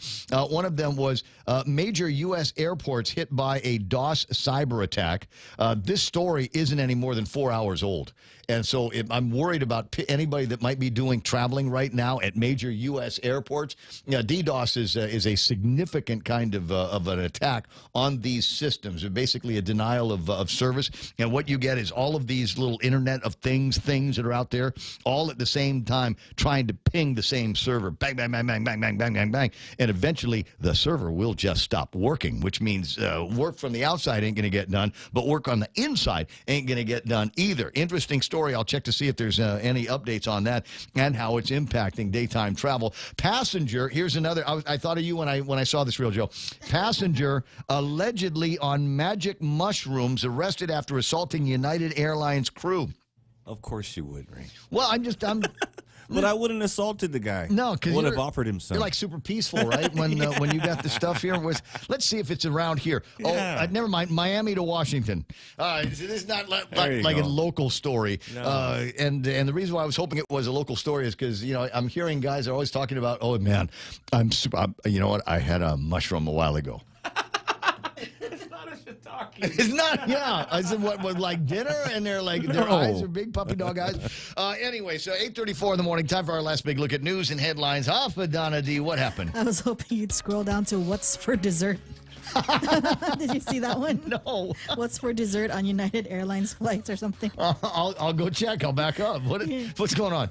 The victim in a shooting case against Jerome Camacho Cruz testified in Superior Court yesterday, saying it started over a fan that went missing in his house. The victim says Cruz took it. He demanded that Cruz return it and says Cruz went to his house. 2 others. Cruz confessed to the shooting, saying that he did it to teach him a lesson. But no witnesses reported seeing a gun fired that day, and no gun or bullet was ever found at the scene. Trial is ongoing. Parties anticipate it will take about a week to complete. And the green ooze in Harmon has still not been officially identified. There was speculation that it looks like a dye used to identify leaks, but Guam EPA and GWA officials are not too sure yet. Investigators were checking out the area along Rojas Street in Harmon midday Saturday. Both agencies are now investigating exactly what it is and where it's coming from. And early voting for the general election opens today from 9 to 6, Tuesdays through Fridays at the Westin until November 3. Those who have not registered can do so on site with a valid ID until October 24 or online at gec.guam.gov/register. Homebound voters can call 477-9791. And that was your last look at local headlines on The Point. All right, I'll get to your story here in a second. Celebrity birthdays before you go. Daryl Hall of Daryl Hall and John Oates is 76 years old today. Wow. Love him. Yeah. When he dies, I'm going to go to whatever Facebook thing and say, thank you so much for helps guiding my my clumsy teenage years. And even, breakups and divorces and stuff like that. The voice of Daryl Hall has always been there. We got Joan Cusack. Another great, that's John's sister. Jessie, yes, John's sister, but Jessie in Toy Story, as well as, you remember her when she was in Addams Family Values? Joan Cusack, she's an absolute great. Yes. Yeah, you know who I'm talking about. Let me see, Emily Deschanel from Bones has got a birthday today, and rapper Cardi B is 30 years. Now, is that rapper or prostitute or stripper, Cardi B? No, man. Which one is it? Is it rapper? She's a rapper now. Well, she used to be a stripper. She was paying for school, Ray. But if she'd have just held out long enough, Biden would have taken care of that. Do you know how fewer strippers there's going to be now as a result? Because now they don't have to dance to pay off their student loans. That's going to hurt the industry. It will absolutely hurt the industry here. It is Face Your Fears Day, National Coming Out Day.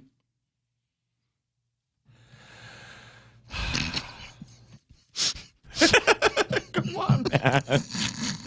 Sorry. I'm 12 years old again. But I don't know why they put these two together. It's National Coming Out Day and Sausage Pizza. Yay. All right, we better take a break. I'll be right back. Half a day. I'm Bishop Mendiola, and I'm running for senator to promote lower cost of living, increase our food security, and ignite new economic sector development. I will put to work my fresh ideas, my experience as a small business owner to create legislation that removes the red tape on our economic growth. I want to pave the way to a prosperous, wealthy, and self-sustainable island community. I'm Bishop Mendiola, number 13 on the Republican ballot, and I approve this message. Family Finance has been serving the people of Guam since 1959, and they will continue to be there for you in the years to come. Whether you're looking to get a personal loan for that summer vacation or paying off those long overdue bills, Family Finance has got you covered. Apply for a personal loan from $1,000 up to $4,100 by calling Family Finance in Hagåtña at 671-475-4545, Upper Tumon 671-647-5626, or in Dededo 671-633-4473. What happened? 8:38, and the program portion is brought to you by the guys over at Subway. Did I say you've got to refresh to eat fresh? I meant every word I said. The guys over at Subway working on the incredible meal for you. It's the Baja. Who took the copy for the Baja? There it is. The new Baja chicken and bacon. Guys, I want to do this right, so I don't want to ad-lib my way through this. Loaded with hand-pulled rotisserie-style chicken, like the kind that you get over at the grocery store, which is the best way to do that. Keeps it constantly turning, keeps the juices on the inside so good. Hickory smoked bacon, pepper jack cheese, drizzle that up with Subway's Baja Chipotle sauce, your choice of hand-sliced veggies and fresh-baked bread at Subway. Got to refresh to be fresh.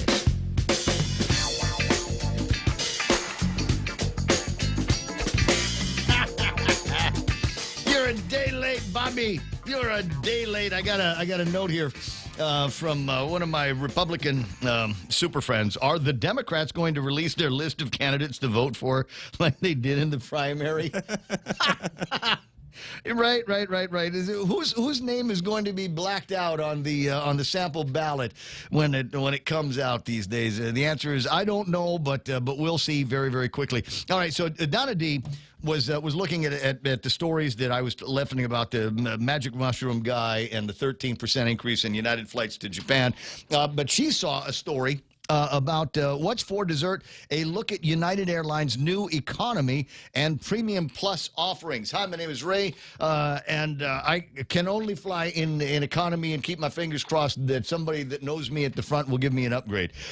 From this week, United Economy and United Premium Plus flyers can enjoy a complimentary Milk Bar dessert on select flights. I'm assuming that Milk Bar is a brand. I don't know, man. Anybody? I hope it's soft serve. Says these delicious desserts will be available on all long-haul international flights, apart from those going to India that depart from the United States. And anyone who's eager will be able to indulge in a Milk Bar birthday truffle crumb cake for dessert on board. United, the only U.S. airline currently serving Milk Bar on board, and serves approximately 650,000 customers in those seats per month. A birthday truffle crumb cake is one of Milk Bar's top-selling desserts and will be served in a single-serve package for customer convenience. Can I tell you what my favorite part of the meal is on any United flight that I've been on? Yeah. Is the little plastic-wrapped bun, the roll. Do you sit on it for a while, man? I will. It's cold.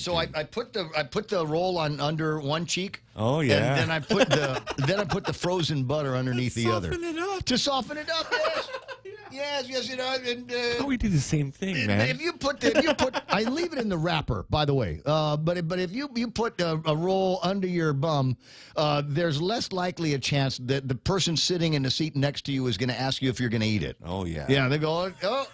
Yeah, never mind. You go ahead and enjoy that. 888-8255. It's 8:42 in the morning on easily the wettest morning that we have had in an awful long time. I hope you're doing okay. Hope the ride to work was all right, or your potential ride to work is going to get to be all right. Let me just put this back up on the screen so I can see what's going on. Absolute real-time radar interpretation of what's happening with the clouds out there, and as you can see, it's ugly. We've got hours and hours of this ahead of us, which is why they're saying it was supposed to be done by about 8:30. But I've got a feeling that this is probably going to get renewed. You can see now as it's bubbling up. If we're in sync here, the southernmost part of the island in Arahan, Moleso, Umatic, right now underneath some heavier rain that we've had in the last couple of hours. And then it seems to be moving in that direction. So expect that over the central parts of the island. Looks like the north end up in Jigo and that area might get a pass on some of this, maybe just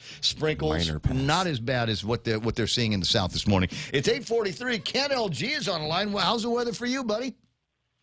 Well, let's put it this way. I live on a hill. My yard is sloped, and I've got about 3 inches of standing water in my yard. Oh. So what does that tell you? The ditch that's out in front of my property, it's about 20 inches deep, concrete culvert, military built. So it's, and it's about 2/3 full. So that's pretty heavy rain. I heard them talking about 3 to 5 inches have fallen. I think all 3 to 5 inches fell between 3 o'clock this morning and 6 o'clock this morning, all on my house. Always feels like that, doesn't it? Always feels like that. Yeah, It's just crazy what we're dealing with here. And I'm not going to say it feels like all of a sudden, because I know that over the last week or so, I've noticed as I'm driving home from work or doing afternoon errands, I look out and there's this gray skies over the island, right over Sinahanya and Nimitz Hill, and they're gray skies. And all I can think of is I'm sure it's coming down in sheets on the other side of the mountains. Yeah, absolutely. My daughter-in-law had to come back and take the pickup truck because, as you know, we live down in Santa Rita. She works in the Stumbo, and as soon as we saw the first pictures of Polaris Point, she turned around and came and got the big toy, to go to school. Mm-hmm. Because there's no way you're driving past Polaris Point in anything other than a lifted vehicle. I'm seeing it. I got images coming in from Zotnya right now. This is just a few minutes old, and as you can see, they are still having issues getting out of Zotnya to the intersection of 4 and 10, and that ain't going to get any better. We were listening to Barry Mead, from Barry Mead, who's back in town, saw that traffic, turned around, tried to get through Palantat and the Leo Palace area. I don't know how successful he has been. Has anybody heard from Barry since then? No? Okay. We'll send out an APB if we absolutely need to. But crazy days that we've got coming up. One of the top stories that we've got here in a newspaper is Ocean View Middle School receives a D health rating. It is the first time the school has been inspected in 5 years. Can you imagine that? They'll say, "Oh, it's COVID." You know what? We could go and bust McCrout's butt every couple of weeks during the height of COVID. But no, we couldn't possibly go visit Ocean View Middle School and find out if the conditions were safe for our students in the classrooms and in the cafeteria. How about that? Don't forget, I think we spent something like $30 to $40 million sanitizing and sterilizing all the schools during the lockdown. Don't forget that. It was very important that we keep those empty buildings sterile and safe, just on the off chance we have a typhoon and we need to use them for emergency shelters. Yep. That's the only reason I could think of they did it. But that goes to how do we use these funds that we have? Well, wait, hold on, because I want to complete a thought circle in my head, and the question that I've got that has been posted to me is: never mind Ocean View Middle School. I wonder what the rating would be if the guys from environmental health went to ... Guam Memorial Hospital. Ooh.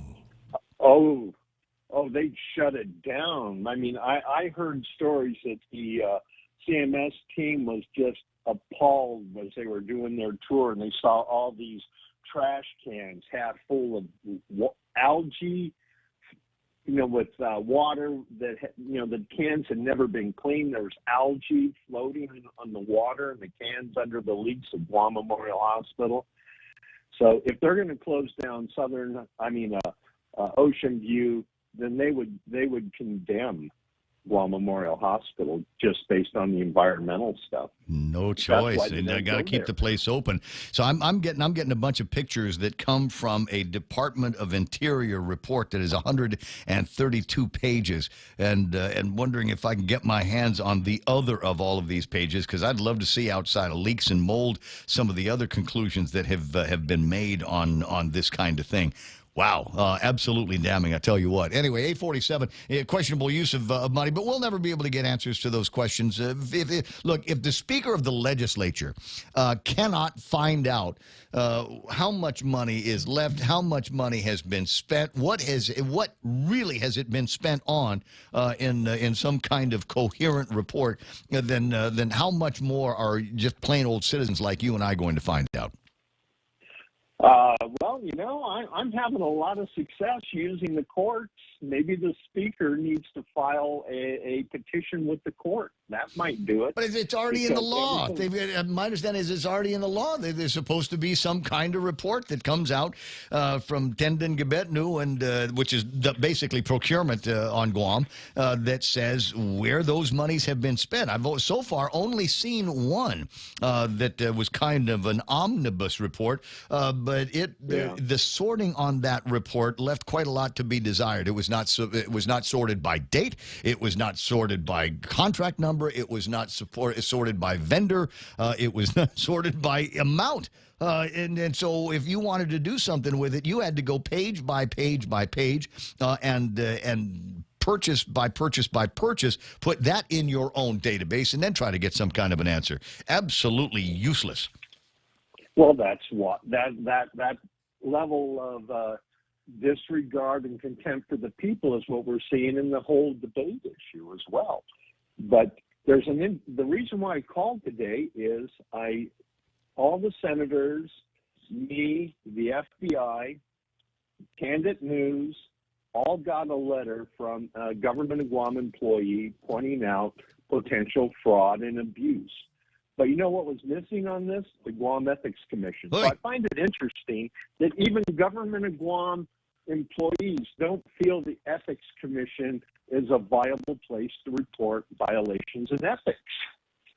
And that the ordinary citizens prefer sending letters to the FBI, the public auditor, the senators. Did they not send it to our... Wait. Did they not send it to our Attorney General? Yeah, I take it back. They did include the director of the executive director of the Ethics Commission. I just didn't see it because I didn't know who he was, and now I see it. Okay, but they didn't include the Attorney General, just the senators, the FBI, the public auditor, U.S. Department of Labor, the Ethics Commission, Candid News, and me.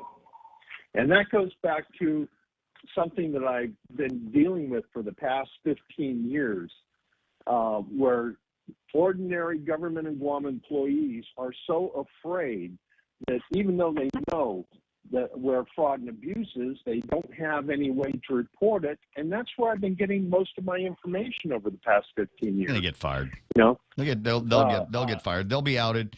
It'll get doxxed. They'll get fired. And then they're going to go by the Civil Service Commission, and because it's a whistleblower thing, nothing will ever happen for them. 8:51. I'm going to let you wrap it up.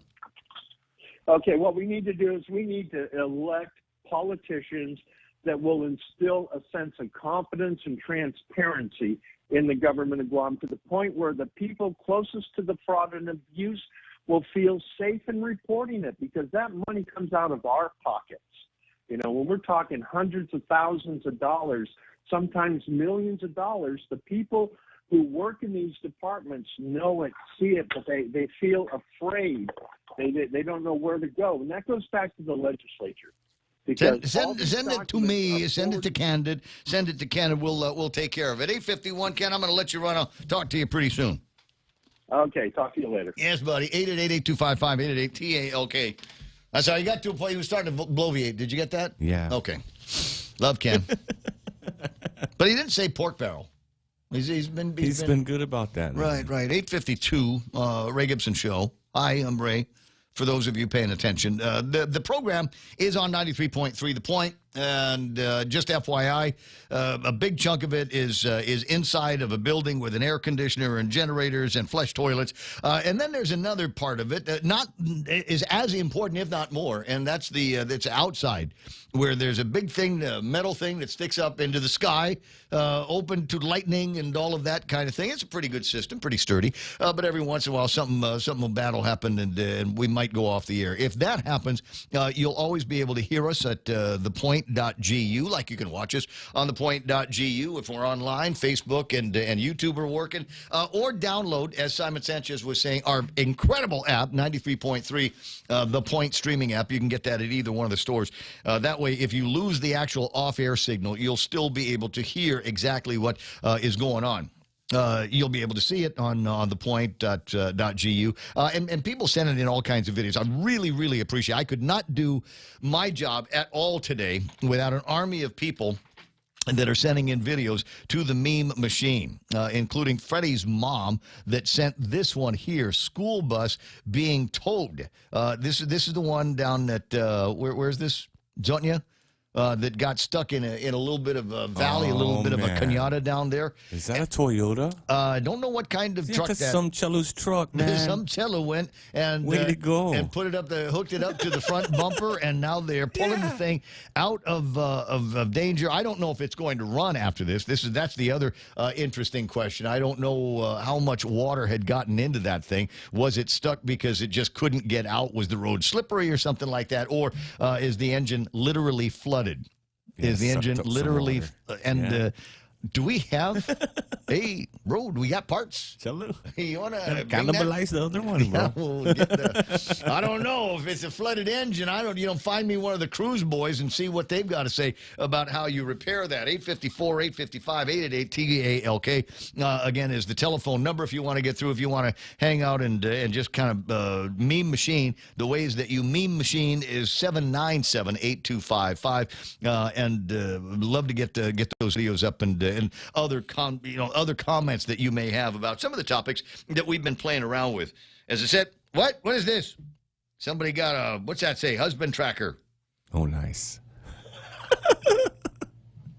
Yeah. Oh. The husband tracker's beeping. Yeah. Wait, underwater. No, I'm going to ask her to say. It's underwater. No, you know what it is? It's Shelley. I don't know how, but managed to get herself a hold of some of these tiles. You know what they are? You know what a tile is? Yeah. Okay, so the tile is the thing that goes on your keychain, and then if you lose it, then you can search for it. It'll tell you the last. Yeah, it'll tell you. It'll tell, like, as an example, if I ride with somebody else, it will tell me that I left my keys at the house. Oh yeah. Love this. It will tell me where my phone is. I've got a pair of Bose Bluetooth headphones. Yeah. And just the little wired ones. And that attaches to the Tile app. So if I forget them, or if they're with me and then I leave, it will remind me that they're not on me. Very, very cool technology. Now, the reason why I'm interested in the ones that Shelley apparently has several spares of is because I was told I would be receiving, I'm not going to say who from, but I was told that I would be receiving for early Christmas present a Yeti backpack cooler. Oh, wow. That will hold 3 cases of whatever it is that I want to throw in there. 3 cases? Yeah. Like you could carry 3 cases, Ray. Well, hey, Two's man. pretty heavy. I'm man. buff, bro, and ice. I'll put the ice in there. And but I don't want to get one of those things unless I've got some way to find it after the Saki Melania grabs it like they did over at Patrick Lujan's house. So, you know, steal it, man. They'll come. Dude, they will. I saw another video And last night. when you get it back, there'll still be ice in there. My bro, It'll that's be the cold. thing about the Yeti, right? Yeah. But my bro showed me a picture of a dude that literally saw, in the 2 minutes that there were no adults around, this guy saw a red Yeti cooler from the road, ran into the garage, picked it up, both hands, held it up, and then ran out top speed. Wow. So they got video of the guy stealing it, but they don't have a video of the guy. But the thing is, it would be cool if there was some mechanism, some internet deal that you could insert somewhere, hidden carefully, into the lining of this, some mechanism. I mean, because those things start at $300, don't they? Expensive, yeah. You get the big ones quality, like Ray. the fishermen have. They'll they last take that, long. And $1,000. They'll last as long until they get stolen. $857 and change. And the sad thing is, these guys they're gonna trade it with somebody out there in the boondocks for $100 worth of crystal methamphetamine. Smoke it up. Yep. Ooh. Anyway, you got that. Next hour, we're going to be talking to folks about a fall into the holidays. There's a vendor fest that's going to be taking place over at the top of the Mar, and it is going to be going on this weekend. You do need to know about this. There's a lot Top of the Mar. Exactly. This is the way a lot of people get a handle on some of their early holiday gift buy. But I did want to go over this in a couple of minutes and call your attention to page 4 of the PDN. Richard Hart is quoted. He's a friend of ours here. Richard Hart, the president, CEO of Apple Pacific Restaurant. They do business as Olive Garden, Applebee's, IHOP, Pyology, and Longhorn Steakhouse. He says shipping costs have gone up by nearly 40%. Power bills increased by nearly 35% since June. And the cost of food continues to climb to, quote, unreal levels. All these things combined make it a very challenging environment for any business to survive, let alone thrive. On top of all that, tourism is very slow to return. Now, I say that because I think the guy's got a very, very realistic view of what the situation is like right now, what the situation is going to be like into the future, and calling out the government to spend more money in LEAP programs and grants and things like that to businesses so that they can keep the lights on in the interim between now, hard time, high cost of goods, high cost of transportation, high cost of utilities, until such a time we start getting off-island visitors with full pockets that want to eat in those restaurants and pay some of those escalated prices. It's a tough time, and families feeling that too. Man, I was talking to somebody yesterday, was complaining. He says, yeah, me and old lady took the 3 kids out for dinner the other day. Yeah. Hey, boss, can I have a raise? Whew. Tough one. 9 o'clock in the morning, the radio station's KUSG. I got you 93.3. We are The Point. Stand by. Fox News Live coming your way in about, 29, 30 seconds. Is that enough time to whatever's? Wait. I might be able to find a quick thing to throw up on the air here this morning. It is a birthday announcement. Shout-out request to my wife, Mayuko Menglotnya, 47th birthday. We are listening live from your husband, Jesse Menglotnya. Thank you. Oh, no problem. Happy birthday to you, Mayuko. Stand by now. It's time for that Fox News I was trying to sell you. Here it comes on The Point.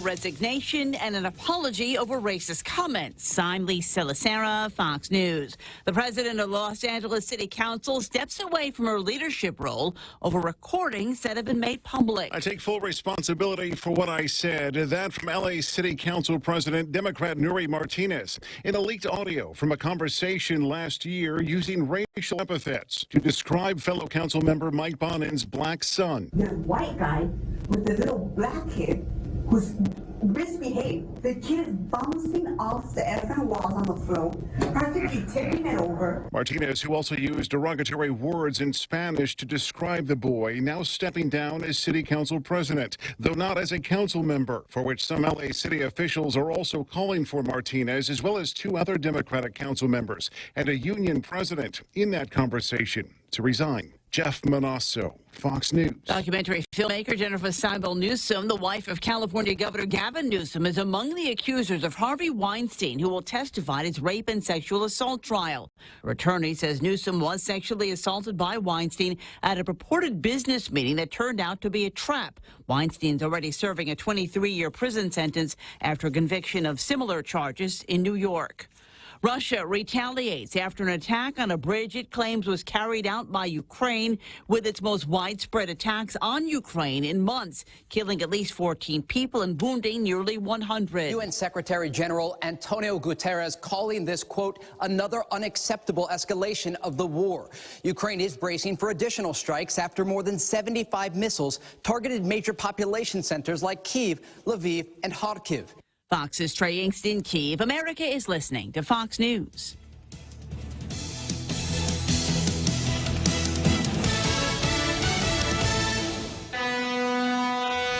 Half a day, this is Josh here at APL. Our expertise and extensive network can help you grow your business and reach out to more global markets. As a responsible carrier, APL is also committed to a sustainable future, whether it's protecting the environment or investing our efforts in giving back to the community.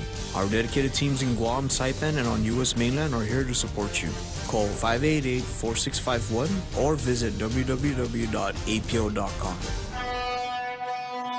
Half a day, Guam. Dr. Bob and the team at Guam Pet Hospital humbly ask for your vote in the annual Pika's Best veterinary category. You can vote every day at guampdn.com. We pride ourselves on honesty, integrity, and client education. Our advanced pet care includes a full in-house digital laboratory, digital x-rays, cancer screening, soft tissue surgery, orthopedic surgery, and an intensive care unit for the emergencies. Please vote Guam Pet Hospital for Pika's Best Veterinary, because your pets deserve the best.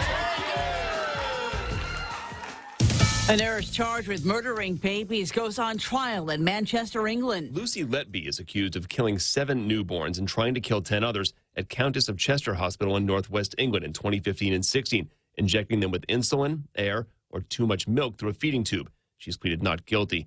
Opening her trial, prosecutor Nick Johnson says police were called in and discovered insulin poisonings when hospital administrators couldn't find a cause for the increase in deaths and health failures. Jurors saw a chart showing which nurses were on duty when the murders or attempted murders were alleged to have taken place. Letby was there for all of them.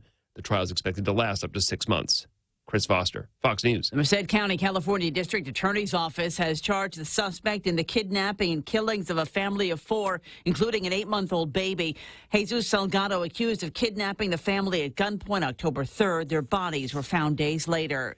The UN and Red Cross warning people to do more against one of the deadliest weather events in the world. It kills more people across the U.S. each year than any other weather crisis. And now a new report out is urging people and governments to take action against extreme heat, which around the world is blamed for more than 70,000 deaths in the past decade. In their joint report, the International Red Cross and the UN lay out ways to prepare for and limit the damage of future heat waves, such as a rollout of emergency housing, so-called green roofs, cooling centers, and changes to school calendars. It also encourages governments to boost early warning systems and give more training and funding to local responders. Lillian Wu, Fox News. Amazon said it will invest €1 billion to add thousands more electric vans, trucks, and cargo bikes to its delivery network in Europe. The company says the investment would grow the number of electric delivery vans the company has in Europe from around 3,000 to 10,000 by 2025.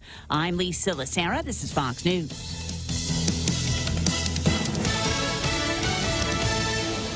Half a day. I'm Bishop Mendiola, and I'm running for senator to promote lower cost of living, increase our food security, and ignite new economic sector development. I will put to work my fresh ideas, my experience as a small business owner to create legislation that removes the red tape on our economic growth. I want to pave the way to a prosperous, wealthy, and self-sustainable island community. I'm Bishop Mendiola, number 13 on the Republican ballot, and I approve this message. It's not an accident to live a healthy, long life. It's a choice. The food you eat, the water you drink, the air you breathe. A deep, restful sleep along with exercise will put you on a good path to live a healthier, longer life. At NutriWay Systems, we choose to help people find the right solutions to live a longer, healthier life. Make the right choice. NutriWay Systems. Come by our office today. We are located on the second floor of the Daily Plaza in Dededo, or give us a call at 671-864-7867.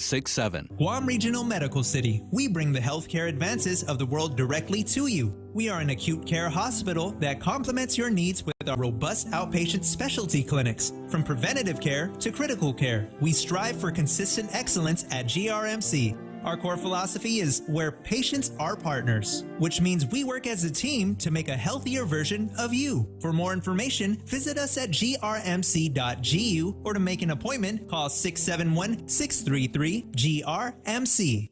All right, Ray Gibson Show online here. And we got chicks in the studio, so I'm going to be showing off for the next 20 minutes or so. It's all right? Yeah. Gotcha.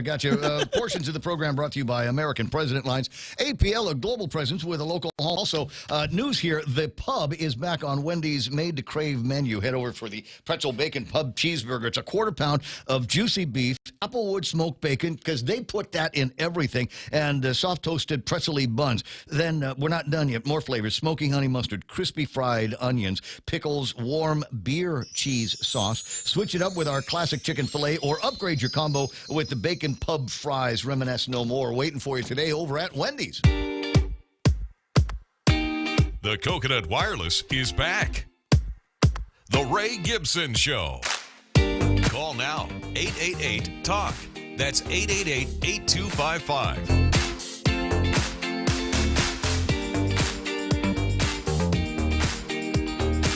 7 after 9, Ray Gibson Show. Until, what are we working till today? 10? All 10, the we're gonna way. make it till 10. We'll work until it stops raining. How's that? We'll be here.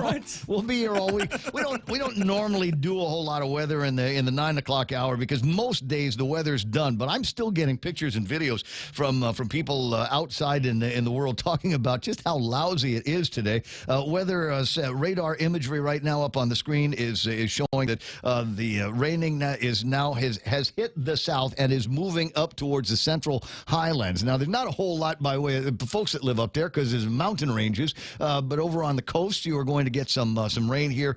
Most of the roadways, Pago Bay on one side of the island, inundated. We've got issues with traffic on at Polaris Point, so expect delays. Folks over at DPW are suggesting that you find alternate routes, but I don't know what they are coming through there. You know what we need now is, remember, we need that $1 billion boulevard that the Marines were talking about building. So like a central roadway that would go through the island and make it so we could get from point A to point B. All of that rain that is falling in the south and the central area is now going to be washing up north. Possible that Anderson Air Force Base, Dededo, and Jigo might get a break, but I'm not sure. So just FYI, watch out for delays everywhere. 8 after 9 o'clock in the morning, and I've got on screen right now the McCool PTO and a plug here for a vendor festival that's going to be taking place over the weekend over at the top of the Mar up in Nimitz Hill. Who went to prom at Top of the Mar? I think we all at some point went to prom over at Top of the Mar, and what a fantastical time it was back in those days. See, I told you I was going to have a hard time finding the right screens with all of the right people on it. There it is. All right, so in studio right now, I'm going to assume that these are teachers over at McCool School, because they don't look like moms. No, we let the teachers teach. Oh, so you are moms? Yes. Okay, so you actually are with the PTO. Trying to keep everybody blushy here this morning, myself included. But anyways, it's good to have you guys in the studio. And you want to talk about prepping things. Joe, when did they ask for the interview? What was it, like in May or something like that? Back in the day. We're going to be having this thing, and we need to put interview with Ray Gibson. Check that off on the prep to make sure everything is going on. My name is Ray. It's good to have you in the studio. And you are Catherine? Yes, sir. Good to have, please don't call me sir. And Brittany is in the studio. You got it. Joe, do you recall earlier today, I was talking about girls named Brittany. Oh, yes, and sir. There are no ugly girls named Brittany. I really did say that this morning, didn't I? You did. I absolutely did. So, and there's proof right now, ladies and gentlemen. Oh, my God, Ray. What again? It's okay. Really, 10 after 9 o'clock in the morning. So I've got Brittany and Catherine in the studio, and obviously members of the McCool PTO. Tell me about this vendor festival. What's going to be going on? Where's it going to be at? Okay, so we're super excited. It's at Top of the Mar, right? October 15th and 16th. Okay. From 9 to 3. We wanted it off base. That way we could allow local shoppers, but local vendors as well, right? Gotcha. So that was really important for us. But it's going to be insanely fun and busy. We have 102 vendor spaces available. We have, of those, probably almost 100 vendors. Already? So, yeah. Okay, yeah. so We have 4 spaces left. That's all we have left is 4 spaces. So I know people that are like super crafty or something like that might want to be a part of this. So Sure. If you have not already lined up, and this is going to be a major event, kids, if you haven't already lined up, how do they get to you guys to get those last 4 spaces? Great question. So if you go on to the McCool Middle Elementary PTO Facebook page, there's a link there for any interested vendors. They just have to fill out a registration form.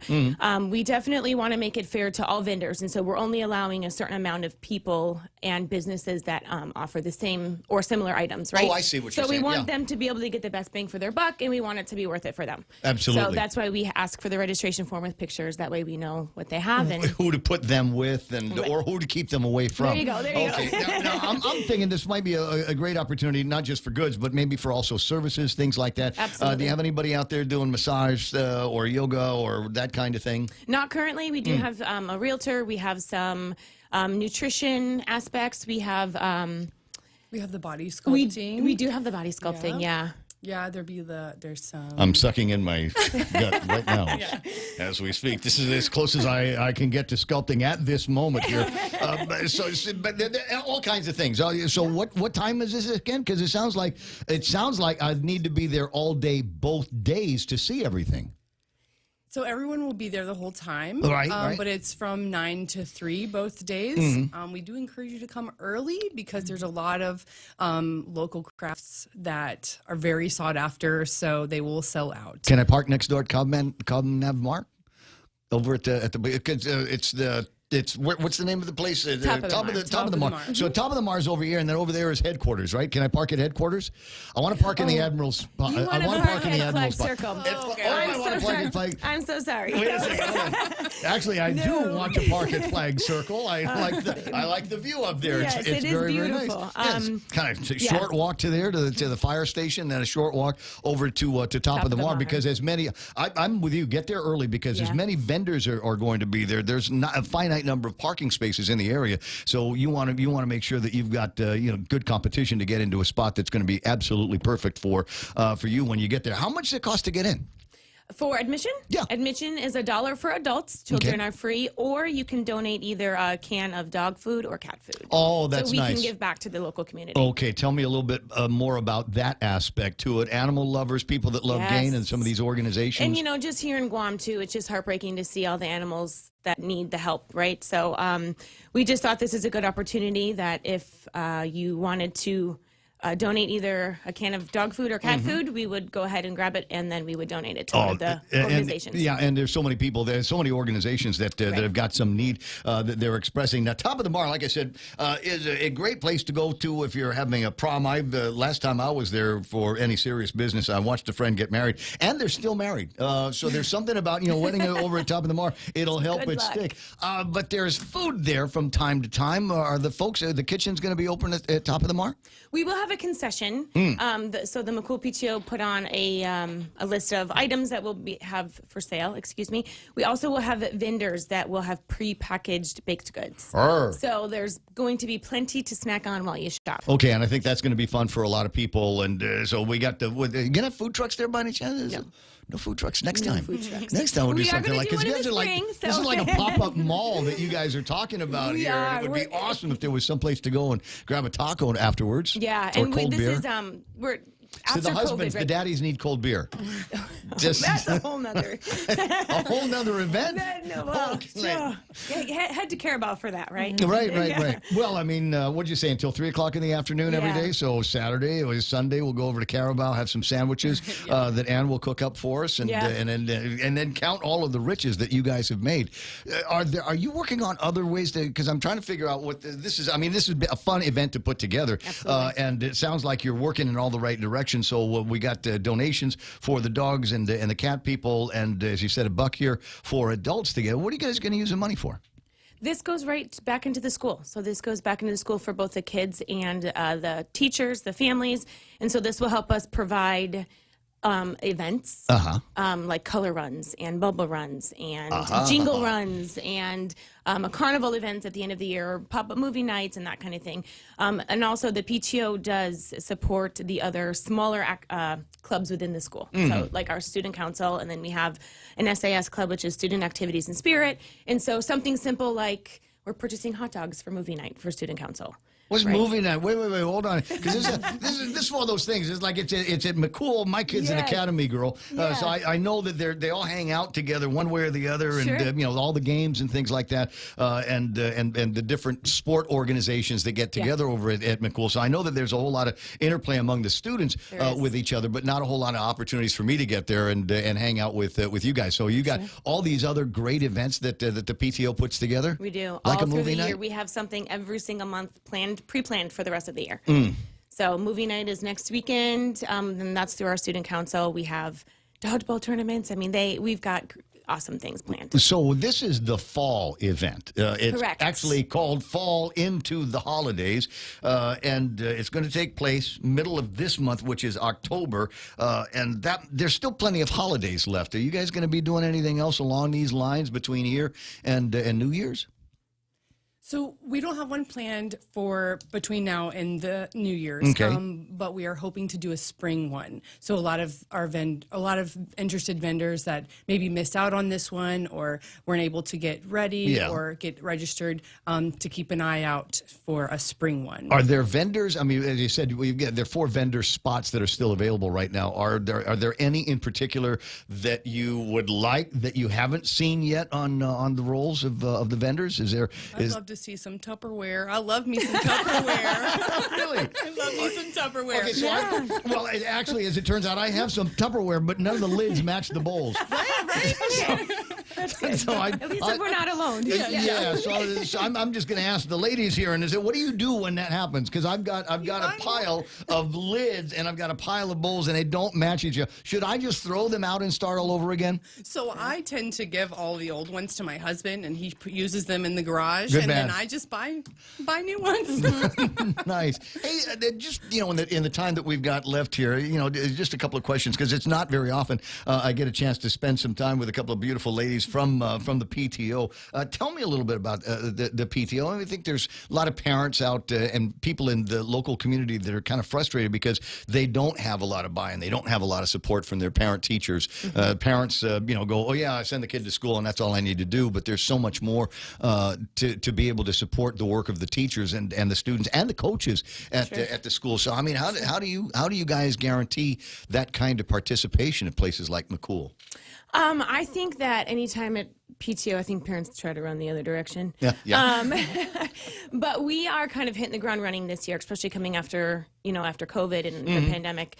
So we're kind of hitting the ground running. We don't have any restrictions in place, and so we just want to have fun. Well, you guys were the first to lift the restrictions over at McCool and O'Day. You guys were the very first ones to say, all right, we're done with this. We've got all of the procedures, protocols.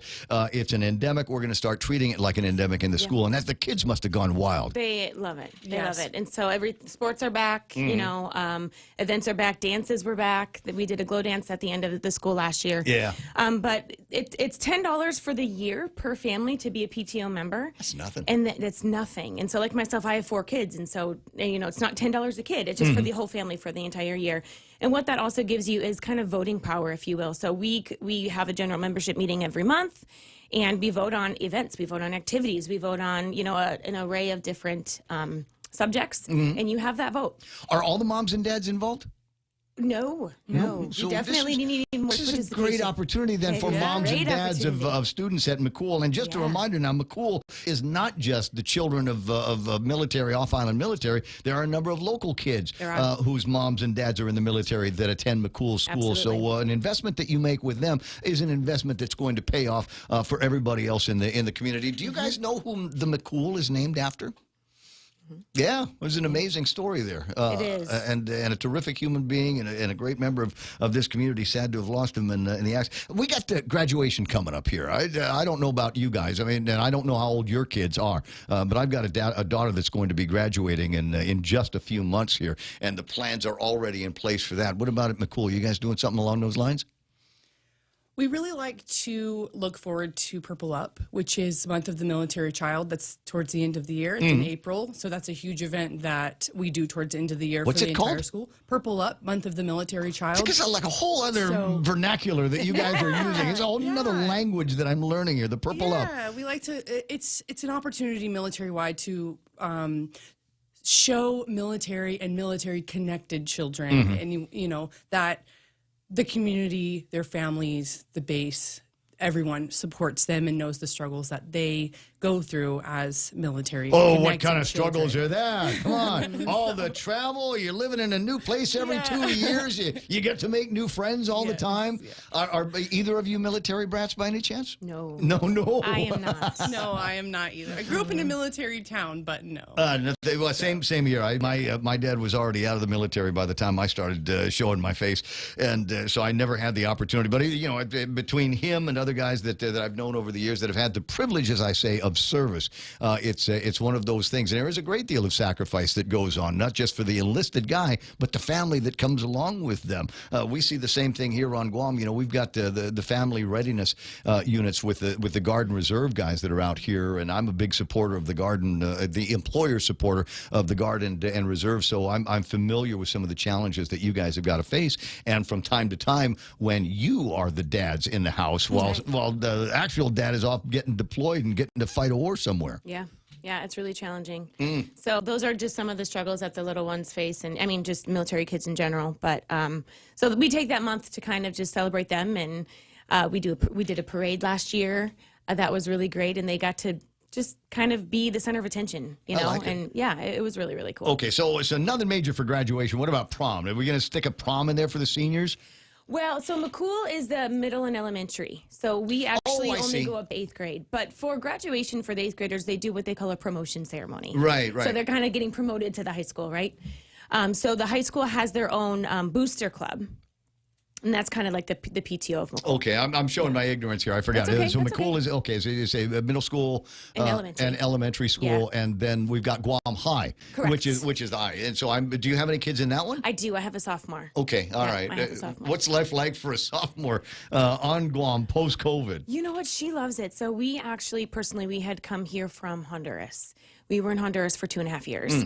And that is It's in South America, right? It's in Central America. Central America, Yeah, okay. they call that the murder capital of the world. Hey. And so we can't go for a walk. Can you get that on a T-shirt? Is that something on a license plate? I know, right? We can't, you can't go for a walk around your home. You can't go for a bike ride. Your windows have to be tinted on both the inside and the out. You can't roll them down when you drive. Wow. And so it was disheartening to come back stateside and then, of course, to come to Guam. And my kids, they just wanted to roll the windows down when we drove. Isn't that sweet? And just the simple things.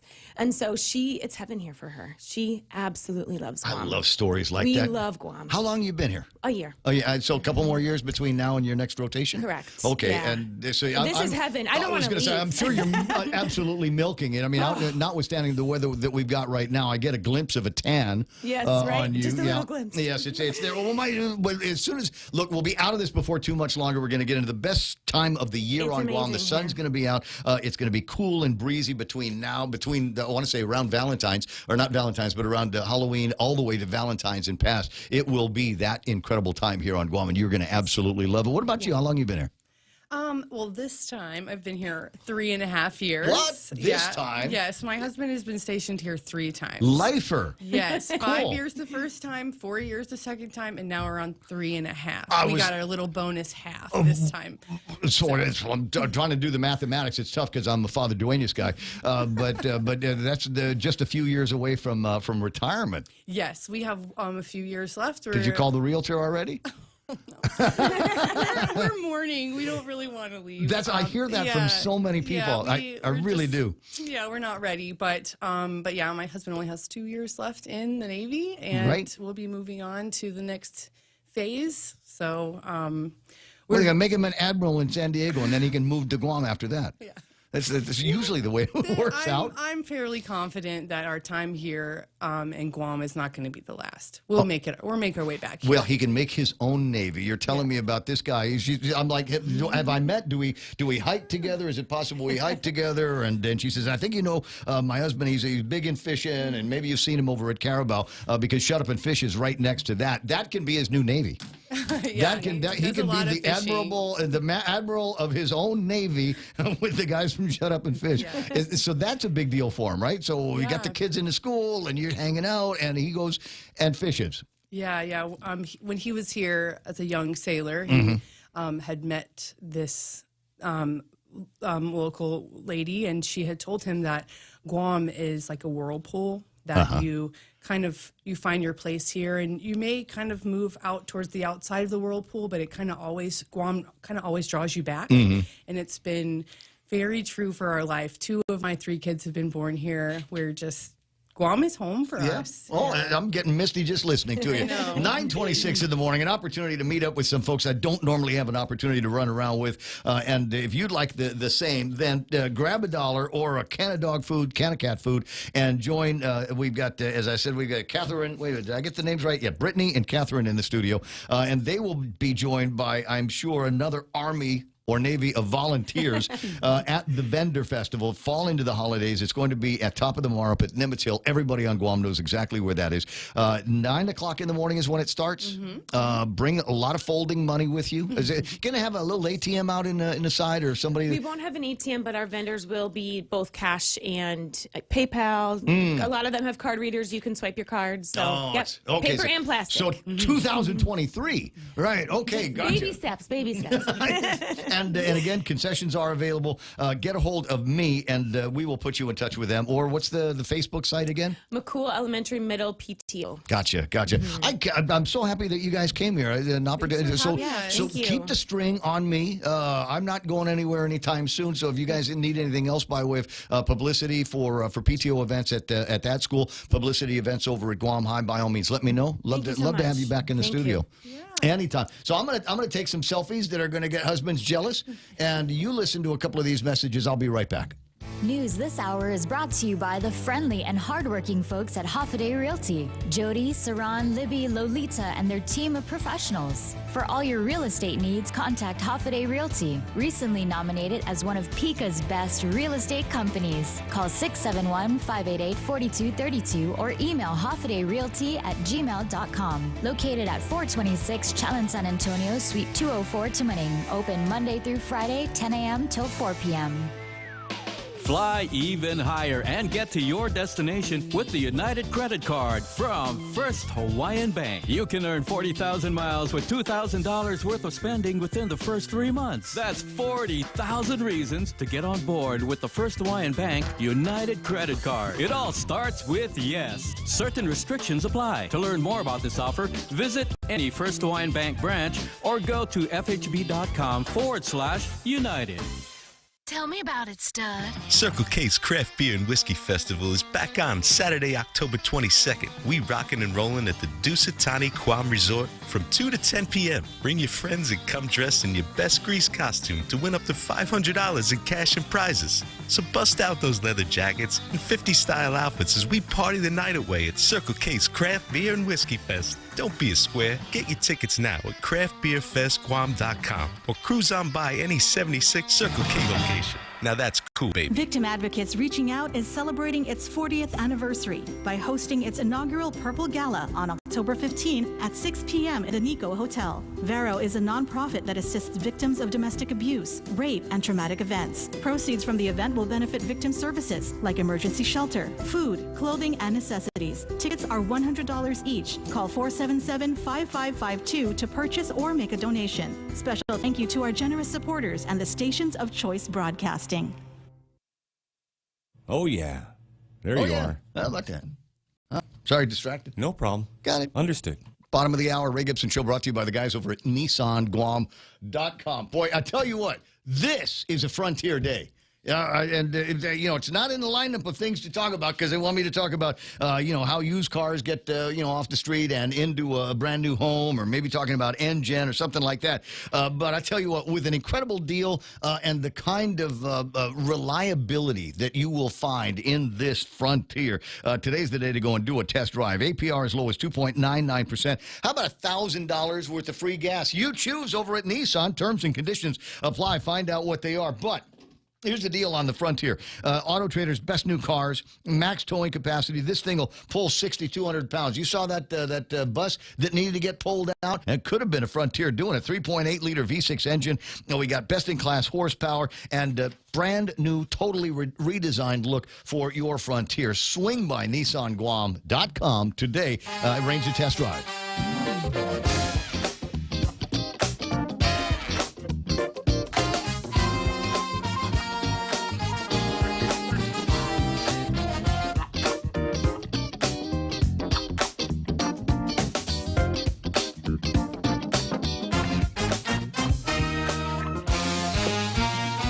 Second, we might need to get Ken back on the line. Is a question that somebody's asking: was yesterday's Point of View taken down? Point of View is the program that Ken Leon Guerrero does from time to time over at Candid. Yep, I reported it, Ray.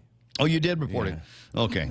All right, just checking. 888-825-888-TALK is the telephone number. And take a look at, let me just get a refresh on this radar imagery and get this up on the screen so that you can see what it is exactly that the guys over at the National Weather Service are looking at. Looks like maybe a little bit of a calm break heading to the south. But that means as the trajectory of the wind and the rain is moving, it looks like that might be moving further north. So some of that weather that the members of the southern members of this community have been experiencing over the last couple of hours, it looks like it could be drifting north right about now. So you might need to brace yourself for all of that. Studio time, 9:32. How you doing there? Are we good? Oh, yeah. You know what? I feel like I've spent too much time outside of the weather talking about the latest in the debate gate that's going on between the Democratic Party of Lou. I'm sorry, the All In people. I gotta make it clear where the distinctions are, and the Camacho Ada team. It has been for me one of the most entertaining things because otherwise I'm gonna say it. I'm gonna say it for everybody. This has been a boring election season. You know. There have been a few exceptions of all of that when the Democrats came out and threw quite a number of their own Democrat members under the bus. You remember that with the blacklist? And then we had we're going to close the primary to just registered Democrats until they found out there were only like 20 of them. You remember? And then it walked back that. But other than and Peter Santos. Yeah, Peter Santos coming in as a write-in candidate. I thought, but that might have been, bro, the high watermark on excitement for this election. Otherwise, you're right, man. Where's the roller derby? Where's the demolition derby? I told you. Chest bumping. The debate gate that's going on in Hawaii, right? They've got one guy, Garcia, and he's running against the incumbent named Har. And Har has apparently been picked up on a DUI last year.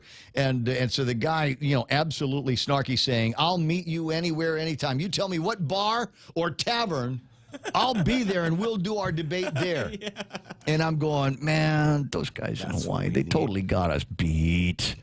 Even Saipan. Even Saipan. I was going to say, man. watch Candid and see what those guys are up to inside. But you just know somebody's going to get thrown off suicide cliffs before this is all done. You just hope it's not you or anybody on your side. One less vote and all that. But you just go, wow, this is so. The thing with Chris Barnett too. That was another one of those where did anybody from the Democrat Party ever fess up and own up to it and say, yeah, we told Chris. That's what we said to Chris. If you want to be at our rallies, you got to say to everybody, you got to have an all-in jacket or something like that on. Yeah. Anyway, so the latest here came out this morning. Yesterday, Camacho Ada says the preparation for the ADA campaign and our candidates remain on track. The initial release last week inadvertently excluded GHRA, so them and the Guam Travel and Tourism deal on the 25th will be a debate that they are preparing for and will attend, as well as the Guam Association of Realtors virtual town hall on the 13th. My gosh, just a couple of days away. And the University of Guam's Great Debate, which will be held on November the 3rd. We are hopeful that Lou and Josh would reconsider their statements this past weekend that they will not be sharing the debate stage with Felix and Tony. They dubbed them as bullies. Wow. Did you see? We stand up to bullies Squabbles, in the Democratic Party of Guam. Man, squabbles. But how come it's like bullying when Felix and Tony won't go to a debate, but it's not bullying when they tell Chris Barnett that he has to proclaim his all-inness if he wants to be a part of the team? Yeah, aren't they both kind of, bullying. this kind of... No, one is not. Hey, what do you have in your pocket? That's mine. Hey, you got that's a nice shirt you got. Give me it. That's real bullying, by the way. Anyway, they will not be sharing the debate stage. Felix, Tony, my name is Ray. I've watched Guam politics literally all of my adult life, and I'm here to tell you there's something else. The afterlife. Yeah. Thank you, Purple One. Wait, let's do it. Here comes the Great Ray Gibson Show experiment. My money don't jiggle. It folds. I just wanted to see everybody else doing the gizmo. So anyway, but here's what's going to happen. We've seen this kind of thing. There will be a walking back of that statement. What they're working on right now is to try to figure out how they can walk it back without looking like losers. That's the trick. They gotta say like, oh crap, we drew the line in the sand and now you gotta erase it. We gotta, oh man, why'd you say that? You gave us no room here to maneuver. Somebody, I'm not gonna say who, but somebody needs to go to you can go bookstore. You can download the thing right now, and go and get a copy of a book called The Art of War by Sun Tzu, and read it. And when you're done reading it, read it again. I've used The Art of War in my career and many of my illustrious radio battles as a trying to remember how to Shawshank Redemption, an oracle. Where I just kind of, get the book and I'd bend it over a little bit and then flip through the pages, and a random page will pop up. And on that random page will be a lesson from Master Sun that I might be able to use to either defend a position or create an offensive position for the forces that I have marshaled here at Choice Broadcasting and other places. But take a look, Art of War. You might also, there's a couple of books you can find in the, they're thick books and there's not a lot of pictures, so I don't know how entertained you're going to be by all of this, but one is called War and the other is called Power. There's another book by the same guy that I've been reading with a great deal of interest over the last, year or so, called Seduction. So get yourself a copy of that book as well. Read all of that stuff, and then maybe you'll be better prepared on how to make statements like, you're a bully, and you should have you should be in the debate, but not literally painting yourself in a corner, saying, we're not going to be on a debate stage with you, wait a second, big shots, movers and shakers in the realty game. Like they aren't going to be able to help with the housing problems. Matter, Ray. How about the people in the hotel and restaurant industry and the hospitality industry? The engine literally that drives this island and that creates an arena where you've got all of this tax money. This is how you guys get paid, and you're going to ignore them and their debate? How about the students from the University of Guam? It's like the only time anybody ever cares about the University of Guam kids is when they're clamoring about how expensive it is to attend that school and how the tuition rates are going up and all that crap. Oh, and then we got to get behind these kids. But while they're talking about doing a debate that they've been doing for decades, all of a sudden, we can't do that because because we're mad, we're so angry, we're butthurt. Gotta love that phrase. So butthurt about Felix and Tony not getting into the debates that we wanted them to do. It's not hard, guys. Just hire somebody that knows a thing. Hire John Moffman. Oh, wait, they can't hire John Moffman because he's a Republican. Yeah, you're right. Sorry about that. 888-825-5888-TALK. Kellis is on the line. Good morning, Kel. How you doing? I am blessed. How are you? Oh my God, you are. You are. I'm so happy when you call and I ask you that question, you respond that way. You are a blessed human being. I wish that everybody had the same relationship with our Savior as you do. Well, thank you. So, well, it's interesting. You were just talking about war, and I just thought of something. What if they had a war and nobody showed up? So we're basically talking about what if they have a debate and nobody shows up? Wow. I mean, it's no longer a debate. So in that case, write in Peter Santos. Yeah, in that case, write in Peter Santos. We're going to get we got to get him elected to something. I don't know if it's going to work out this attorney general thing, but I mean the guy shows that he wants the job, a job somewhere. So let's try to get him elected something. I don't know. I hear what you're saying, and it's an interesting thought to bring to the listeners. What if there was a debate? What if we had one of those things where you get the sound and lights, and Dr. Annette has been working with the kids and coming up with questions, and everybody, all of the fans showed up. We got the vuvuzelas out there. And the horns and whatever it is, and the candidates did not show up. That would make for an interesting evening. Yes, that would, because it just tells you that, these candidates that are so, their heart is so much into the community, into the people of Guam, that they don't care about them.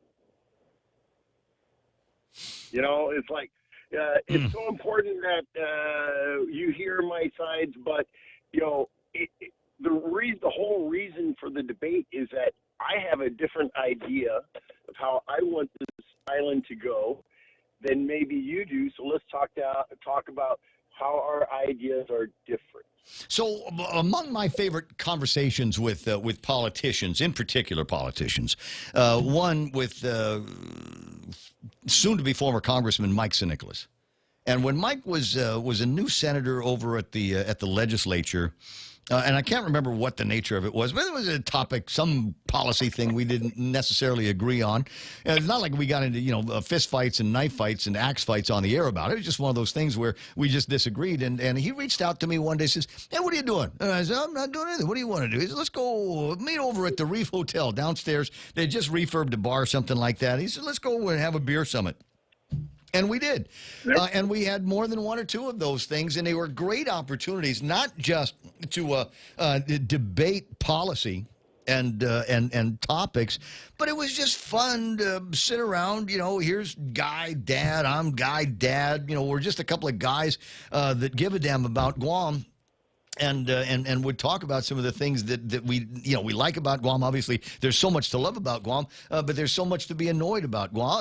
And my friend Bob Kelly is sending me a reminder about what it is there not to love about Guam. And here's one of them. And it's not too far away from the governor's office, as a matter of fact.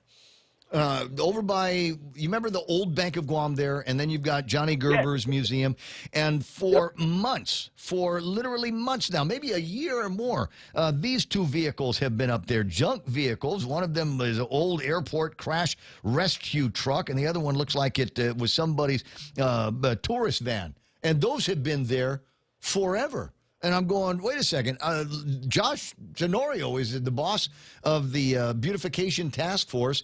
This is literally within 100 yards of his office, of where he works. Do you not see this, Josh? Do your people in the office at the beautification? Do you guys not see this blight? Could you not do something about it? Or are we busy, trying to figure out when we're going to D.C. or New York next to talk crap about the United States to the UN? Well, because you got to keep in mind, just like that parent that they just left the murder capital, when the lieutenant governor drives by, his windows are tinted. Yeah. He can't see out. That's how I've equated it. We've got tinted windows, so we can't see outside the car, and notice what people are getting used to.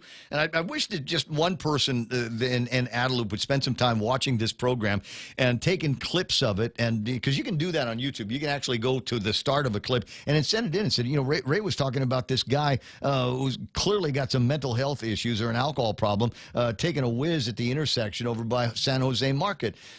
We don't need to see that. We don't need to see that kind of thing. Our kids don't need to live in a town where that is commonplace, where we've got another lady that just kind of lets it fly in the parking lot of a fast food restaurant out in Harmon, where people aren't dying on the streets in Harmon, where we don't have these vehicles that are just left to rot on the side of the roads. It's like, does anybody in the government care about any of this? Well, they do care. It's just that it's only at election time that are involved. You know, they can only care about certain things. And one of the things I wanted to say is that everyone, you know, most people, 90% or even more, 95, we agree on 90% of things with most people. It's that 5%, that minuscule stuff that there might be a disagreement, but that 5% or less is what keeps us from talking to each other. And if you're not willing to sign the pledge, or you're not willing to agree that life begins, you know, 20 years after birth, so you can have an abortion of an I think you should be able to have an abortion of an 18-year-old. So, which ones? Yeah, well, the ones that just sit at home and do nothing, and they're not looking at anything. But you know, so you know, it just if you don't agree on the tiny things, that's where everyone is their hill to stand on. You know what I'm saying? That they're willing to put their life against the fact that. Well, it's the debate gate. That's the debate gate. You didn't want to debate the people we want to debate with, so we're not going to the debates that you want to go to. So there you go. And you know, that's what I'm saying. Let's have a debate and have nobody there. And know what? I think if nobody shows up, the questions should be read on the air. You know, I would really like to know what Lou would say about this. I would like to know, and then just have 30 seconds of dead air. And say, this dead air is brought to you by the Camacho, or this dead air is now brought to you by the All In. I hope you enjoy it. I got you. Kel, I'm going to run. I'll talk to you pretty soon, my friend. You take care. Okay. All right. You have a good one. I already did have a good one. It's almost done now. 13 minutes left in the program. And there's still yet more to cover. There's plenty more to cover here. My friend Ismail, we were talking earlier about affordable housing. And I kind of like this. I don't know that it would stand up to any typhoons that we build. We got around here, but it sure would be something fun to build in the backyard. My own personal dollhouse got a hammock there. It got some place for me to sit back and drink beer, and I'm sure I could hang more than one or two Bose speakers. Nice. Yeah, it does kind of. You know, look at the master bedroom. Did you hear where people are going to stop saying master bedroom? Oh. Because it's racial. Oh, my God. There's undertones, man. Oh, shut up. Yeah, man. Yeah, anyway, so the master bedroom with two big windows that face out so you can see where everything is going. Looks like it's got a spot there for a window banging. It's voyeuristic, Ray. It is kind of voyeuristic, isn't it? Yes. Every night. Drapes. Every night. Speaking of voyeuristic, where were we? I just, because I said I'm going to take some pictures that are going to get husbands jealous. I just want to point out to you that I took the pictures, and do you see the distance between me and those two married women? I do. All right, so there's nothing Safe there distance. to get jealous about, right? Yeah. I got my the eyelashes, Ray. What? Thank you very much. I didn't think you were noticing my eyelashes. So 9:48. While I got the meme machine playing, and so I'm sure somebody's going to give me a hard time for playing this video, but I don't care. It doesn't matter. At any rate, and the reason why I don't care that anybody's going to get mad at me is an interesting video with an interesting perspective. You will not see either one of the candidates, Felix Camacho or Tony Ada, in this ad. You will see a number of young people that are expressing thoughts that I am hearing more people expressing these days. Here it comes. I'm sick. I'm tired. I'm sick and tired of the infiltration of crystal meth in our families and in our neighborhoods, yet no drug task force to stem the flow of drugs is anywhere in sight. We are disgusted in the increase in violent crimes and the decrease in police officers. We are outraged at witnessing the absence of leadership and action until 6 months before the election. We are sick of knowing that if one of our loved ones gets very sick, GMH may not be safe enough for them. We have hope because we see the honesty of Governor Felix Camacho. Okay, I want to stop there because it does get a little campaigny sing-song in there. But I want to say that this concept needs to be talked about some more. The current administration ran. This was one of their platform deals 4 years ago, was that they were going to do something about crime. And as is being pointed out, and yeah, I mean, they're young surrogates for Camacho Ada, but I don't think that discounts the points that they are making. We've got real serious problems around here, and at best, I think we get just kind of a nod over in that direction and go, that's Ignacio's problem. Go and talk to Steve about what he's going to be doing about crimes that we've got in this town. And it's in front of everybody's face. Where's that thing that I put up on the screen earlier, where people were talking about somebody has done a census now. Magistrate reports. God, I have no idea who did this, but thank you so much. Drug arrests, July through mid-September. Not even 90 days. There are 34 drug arrests, 82 arrests that involved criminal I want to say sexual conduct, but family violence for sure, beating of women, children, and the elderly. 45 stabbings, strangulations, beatings, violence against neighbors and strangers. And I'm sure that among that 45, a couple of murders, theft, injury, damage to cars, homes, businesses, and people. 114 of those. You know who's making money? Guys that sell alarm systems. You know who else is making money? Guys that are selling fences. So that you've got all of your stuff on one side of the fence, just try to make it that much harder for the Saki Millennia that's going to go in there and steal something that you bought full price retail, and they're going to sell it for 10 cents on the dollar so that they can get today's hit worth of ice. That's what we've got. That's one of the, I was going to say, that's one of the terrible things that we've had to get used to around here, and even in my industry, where a lot of stuff that we do outside deals with metal, and certain kinds of metal that you can sell to the guy over at Damasi. I won't say who, I won't say when, but I remember buying a reel of cable because we were going to be doing a refurb on a tower. I bought a reel of cable. And they kind of left it by the container that it was going to get strung out of, and the tower that it was going to go up. And I said, no, we need to put that someplace way more secure than it is now. And they said, no, you can't see it from the street. Oh my God! And sure enough, Tweaker's got X-ray vision. Right? $10,000 worth of wire. $10,000 worth of wire that got lifted. And then had to get replaced. So there's $20,000 that were in the hole. And the really, really sad part is you just know that the guy that stole it maybe got $1,000 for it. Maybe $1,000. Unbelievable. 952, that's one of the things. You got the telephone number. Don't be shy about using it. I do have a couple other stories. We haven't ribbed on Hawaii for a couple hours, have we? It's Tuesday, man. I know, it's Tuesday. What's the haps in Hawaii? There's so many interesting stories, and every once in a while I'll do this, and it's not, to give my Hawaiian friends gas. Honest, Ron, it's not. It's just that every once in a while you think, wow, we've got it really bad here. We get kind of gloomy and stuff like that, and you just wonder, wonder if there's anybody else that's got it worse. And, every once in a while, every Tuesday, I get the stories out of the Hawaii Free Press. One that's kind of interesting, and I'm going to send a copy of this to former Governor Carl T.C. Gutierrez. And the headline basically is that tourists will be slave labor. In fact, they will pay us to make them do the work. I told you about this earlier, and it's one of those things. I don't know to what degree, but I got a feeling, with the woke crowd and the capri-wearing, man-bun-wearing cafe latte guys that are out there, they don't want to just go on a trip someplace. There has to be mindfulness. There has to be some kind of a purpose for the journey that they are going on. Pick up trees. Something that they can. I just need to journal. I need to journal. I need journaling. I need to be able to write down on my the recycled paper journal that I have while I'm sipping my 8-ingredient cafe latte, whatever.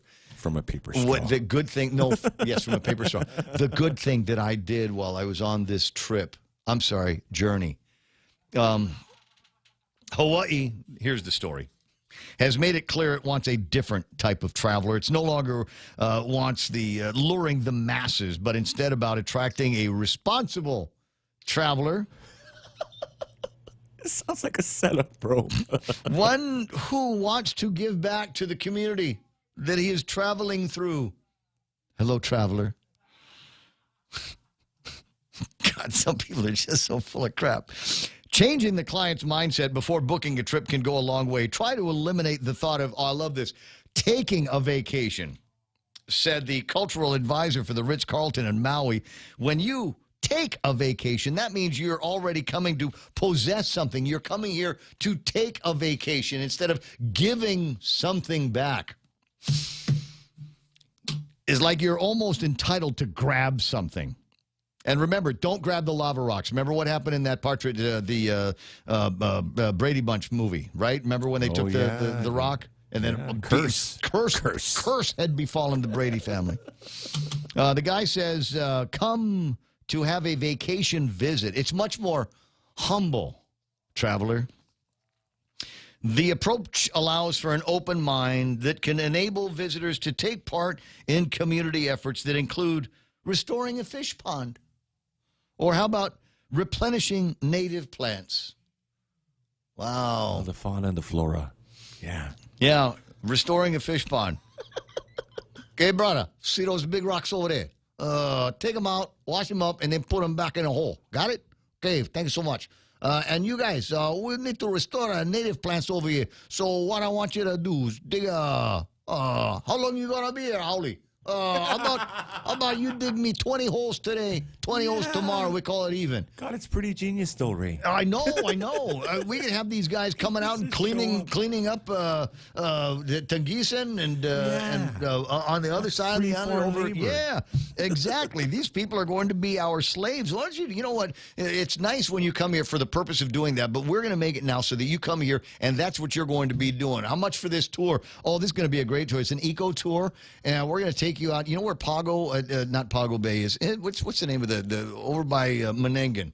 The outfall over there, right? You know where I'm talking about? Yes. Yeah, anyway, yeah, we'll take you over there, and, people go clean the place up, and then next week it's dirty again. So imagine that. These tourists will have something to do every week. Every week. So they'll get on the plane, they'll do their thing. Next week, a bunch of other Birkenstock wearing Mama Lola granolas are going to come out here, and they'll clean up again, and then we can mess it up. And we got this whole thing, and we could be making all kinds of money from it. I'm saying that there could be an upside for all of us out here. I don't know that the Koreans will do it. I don't know if the Japanese will do it. Taiwanese will do it. But I'm sure somebody out there is thinking along those lines. 9:57 and change. You know what? There was another story out of Hawaii. I don't think I'm going to have a chance to get to it, but I will finish up with this.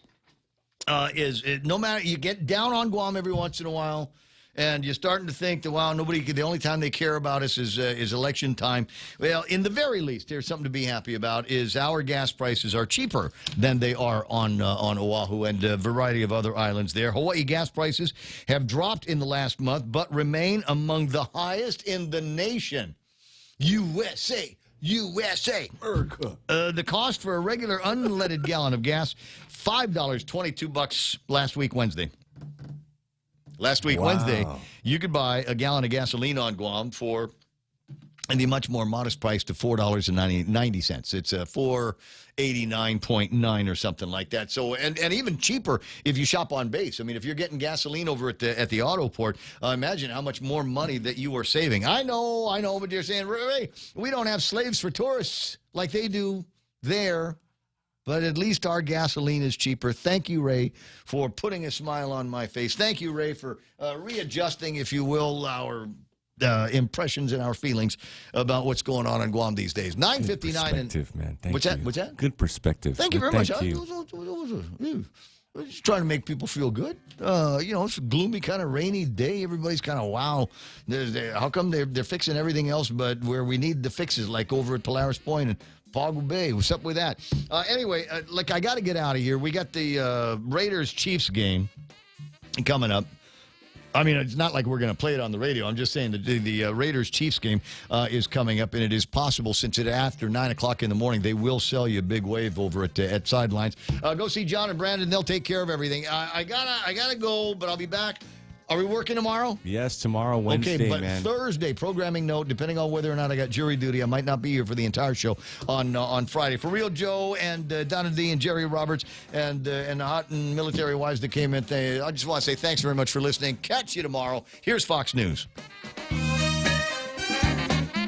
Ukraine. I'm Lisa Lacera, Fox News. President Biden and the leaders of the Group of Seven Nations set to hold a virtual meeting tomorrow to discuss their commitment to hold Russian President Vladimir Putin accountable for its aggression, including the latest round of missile strikes. Kyiv's mayor calling the strikes what they appear to be, a deliberate attempt